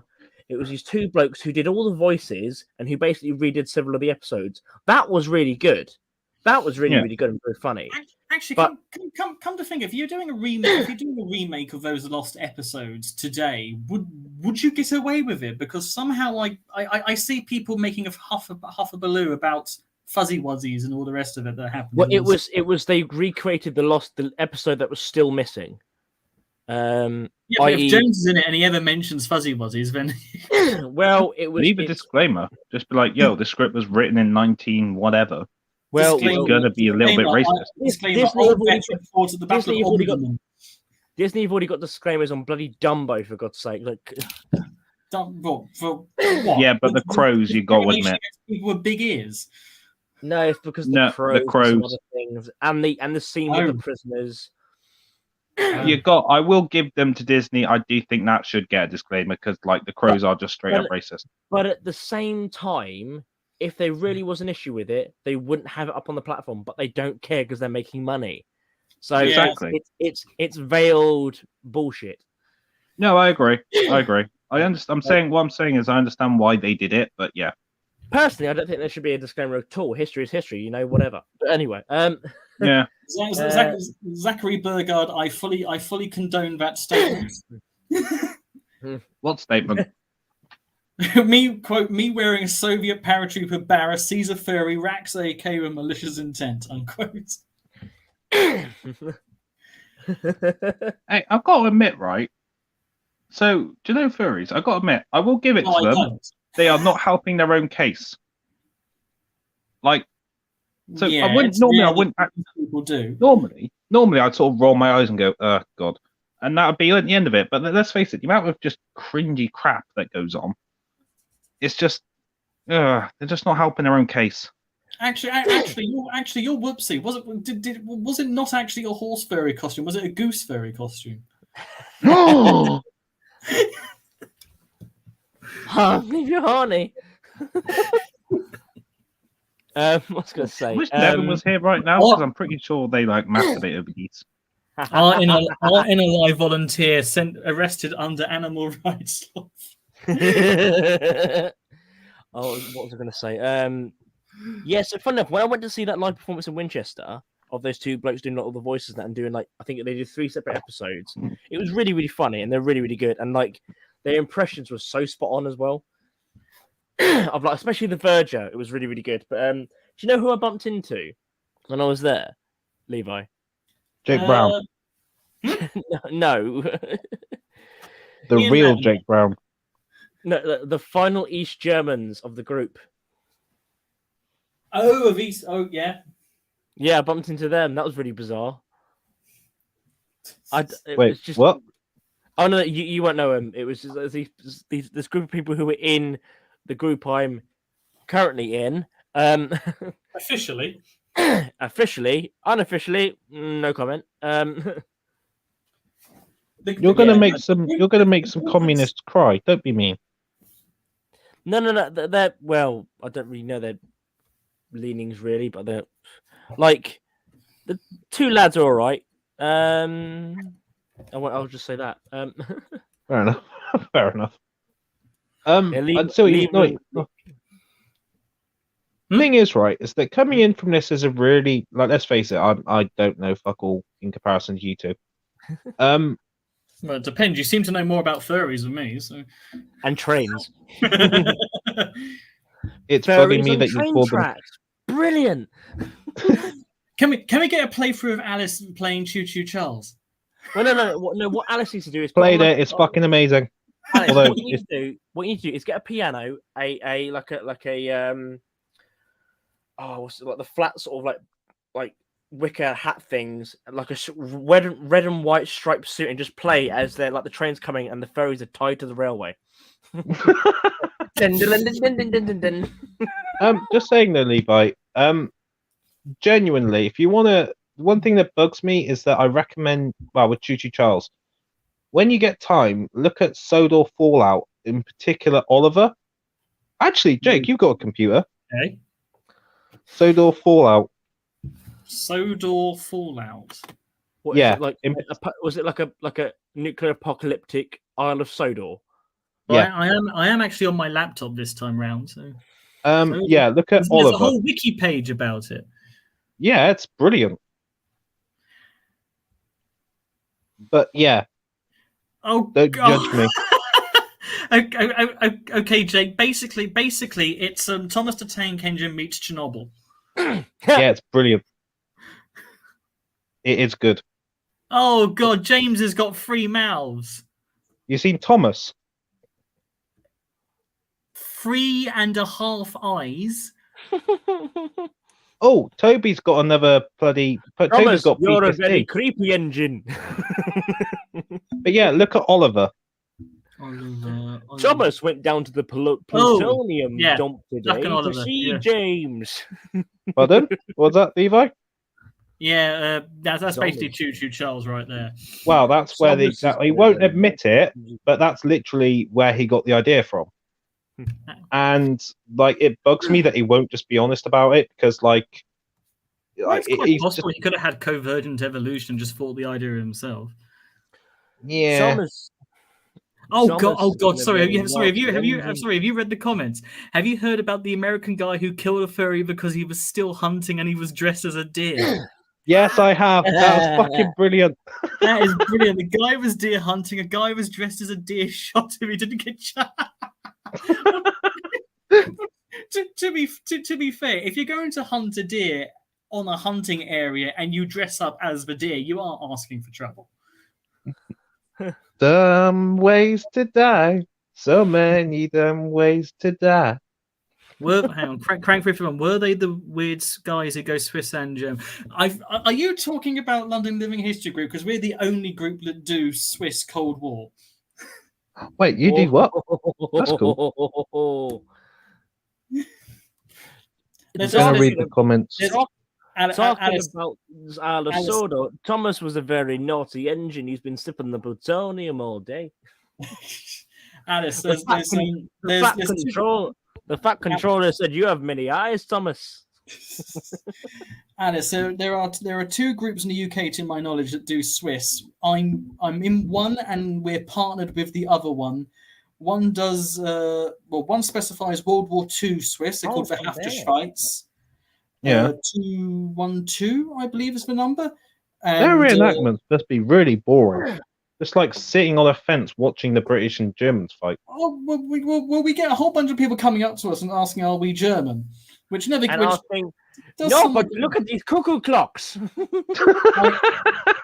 had sunscreen on and sunglasses. Well, when it's really sunny, I do tend to wear my sunglasses and put on sunscreen. So you guys are a German guy from the 80s, and some of you guys, yeah, that's us. One thing I will say though about this about the military community, if you're coming at it as like someone who's relatively new, holy crap, it's toxic. It honestly sort of depends on where you go and who you are to. So I definitely know the stories of some people being extremely toxic. The more elite, for lack of a better term, you get some reenactment groups. Usually the World War II groups that you have to get everything perfect before you even turn up. Yeah, that's right.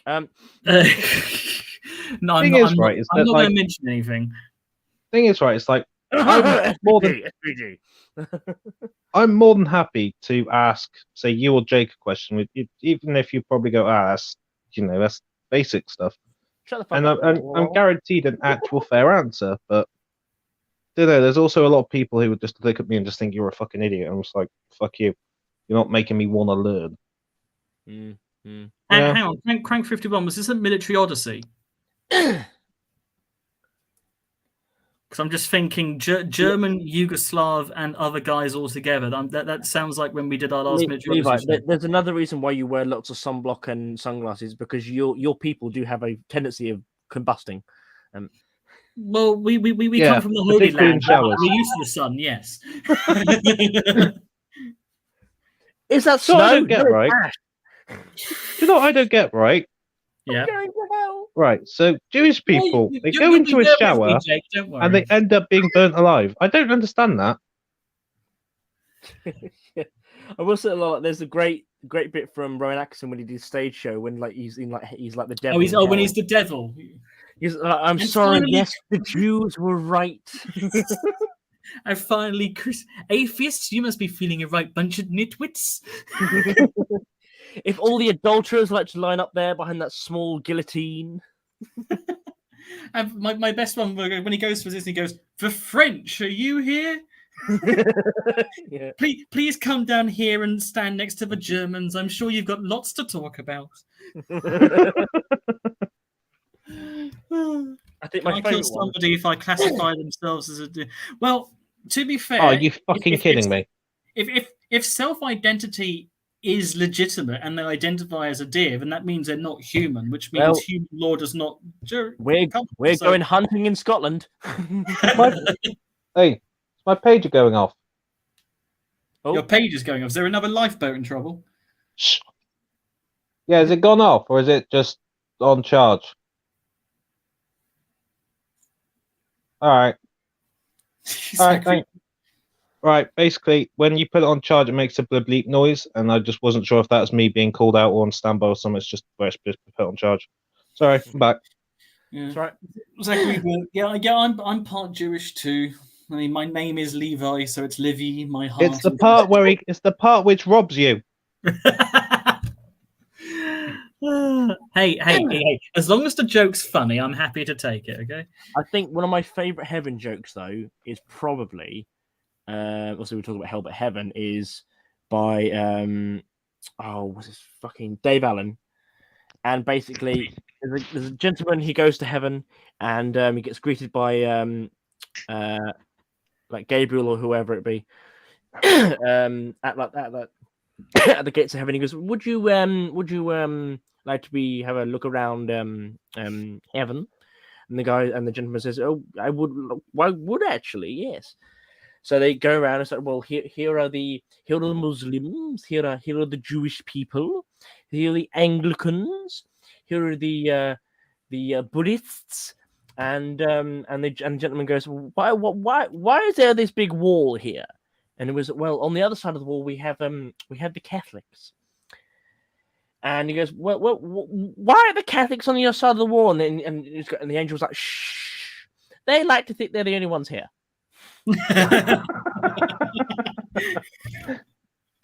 Build the Catholics in heaven. Build the wall. Build the wall.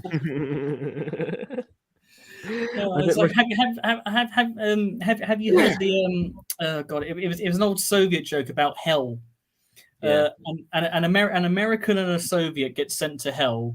And the devil basically says, look, the deal here is you've got two types of hell. You've got your communist hell and you've got your American hell. They're basically exactly the same as your normal life, except in American hell, you've got to eat a bucket of shit every single day. Communist hell, you've got to eat 2 buckets of shit every single day. And they look at each other and they choose their own door. So the Soviet man goes through Soviet hell and the American goes for American hell. They meet up a month later and it's like, how are you finding hell? And the American's like, I can't stand it, eating this shit every single day. It is really hell. What about you? And the Soviet man goes, well, I don't know what it is, but there's either a shortage of buckets or a shortage of shit.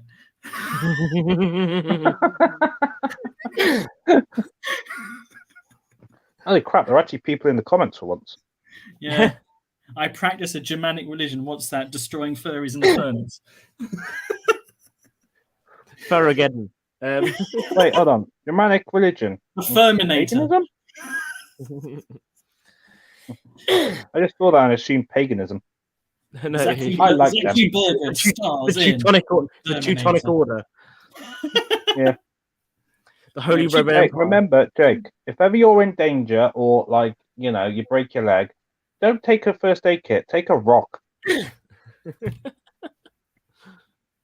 Oh, dear. God, I hate it. Another one of my favorite ones is there's a nun that wakes up in the morning in the nunnery, and she's walking down the hall, and another nun, which is a bit of a mouthful, another nun says to her, "You got on the wrong side of the bed this morning," and she's like, "Okay, strange." She walks down a bit more, and another nun says to her, "You got on the wrong side of the bed this morning," and this happens 15 times, and by that point she's livid, absolutely livid, and the Mother Superior comes up to her, and she's about to open her mouth. And this nun goes, "Don't tell me I got on the wrong side of the fucking bed this morning." And then Mother Superior says, "I wasn't. I was just going to ask you what you're doing with the bishop's shoes on."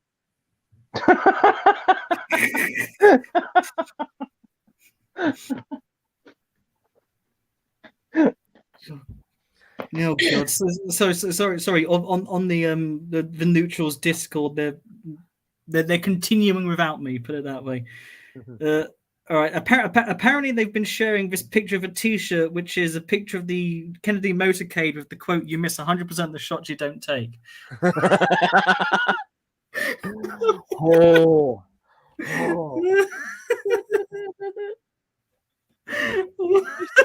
Just go off the rails. Shit hell. All right. Oh, How did we go from Operation Sea Lion to this? I don't know. I Oh well, we had a good run. We discussed a lot of history, and then it turned into a funny evening. I think this is one of the longest ones so far. So, well, do you want to end it while you're ahead? possibly so. Aww. I haven't even had a chance to try and get your YouTube channel pulled yet. You've already tried that one times. Good. N. Nia. Hey, he's keeping Jake on his toes. Niagara. But at least Zachary here is appreciating it, dying of laughter this whole time. Hey, just out of curiosity, what's everyone's favorite What's everyone's favorite African nation beginning with an N? With an N. Mm. I don't know if the YouTube algorithm will detect it. Nigeria. It's as Count Dankler put it, it's the one with a really funny name. North Africa. Yes. You'd assume that, like, in secondary school, the first thing they say to you in geography is like, "This is how you pronounce it." For the love of God, this is how you pronounce it, because otherwise you all go to prison. It's spelt that way, but it's pronounced yacht.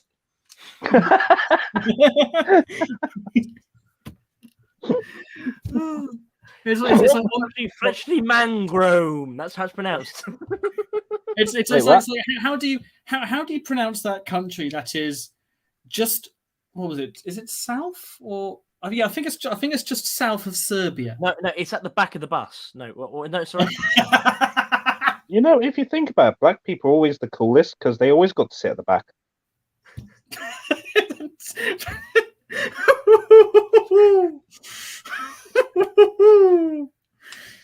Okay. All this is all in jest, YouTube. Please, I'm very, very sorry. It's not racist because I don't have an erection. Oh, for God's sake. Oh no! Right, okay. No, I was gonna say it's gonna portray my age here, but I remember when the what was it? The second. It's now the second to last planet was still called Uranus. Okay, right. I'm ending the stream now. What? You can all stay chatting for a bit, but I'm just ending the stream. Right. Thanks everyone for watching. If you have stayed on this long, God bless you. You deserve the DSO. Thank you. Bye. The DSO, I think, in a pardon from His Majesty the King. Jesus Christ! Like, I think we're gonna need being pardoned by the next president, like Nixon was. You said Zachary, but you sound like you've got a really interesting welding class. Is it too late for me to redeem with God? Because I think I'm gonna need it. You're gonna need more than that. I think you're gonna need to pay off the freaking Catholic Church. The nuns will be after you. Like you're gonna have to get your mother to do a bulk confession for the family. Like, I mean, apparently I do look quite young, so I'll probably be all right with the Catholic Church. Right, we're ending this now before it goes in. Hang on. Did we see a guy dressed as World War I Black Watcher Odyssey? Maybe. I'm trying to think, and honestly, the only people I remember in World War I kit were the Turk, the World War I French, and the Russian Legion over in France. There were Russian troops in France? Oh yeah, there was a whole thing about that. A whole bunch of Imperial Russian troops got sent to France as part of a sort of exchange trip, Foreign basic exchange exchange trip. program. But I'm about to basically, say that's yeah, a really he's- crappy They exchange. went on a tour around Paris and watched Madeline in theaters. yeah. Ah, nice. Although, mind you, it didn't end quite well because once the Russian Revolution happened, you ended up with a sort of mini civil war within the Russian troops who were in France. Yeah. Well, oh no, what if the French? You've not seen the French. They're always doing that shit. They're probably used to it. Like, oh, well, this is nothing new. No, Right. yeah, unless it's the Spanish. No. God. Yeah, Yeah, right. you're hotly Right, schooling you, Jake. Yeah. Right, Right. am I saying hi? Hi. I like him. Yeah. Right. Thank you guys for watching this stream of the almost fucking 6 hours this has gone on. Jesus Christ. Your DSOs will be in the post shortly. I think the note that well, something from the Samaritans maybe, I don't know. No, I've already told you. You're my emotional support mustache. Well, I honestly should put like a disclaimer at the start of this bloody thing saying If Alice is in the video, please be aware things may get out of hand. if you are a fragile mind and weak and weak longevity, please do not watch. I might get a special tattoo made where it's just like warning, no filter. I survived Jake Brown's collection. Oh. Oh right. I'm ending the stream now. Right. Bye everyone. Love you. Bye. Mwah.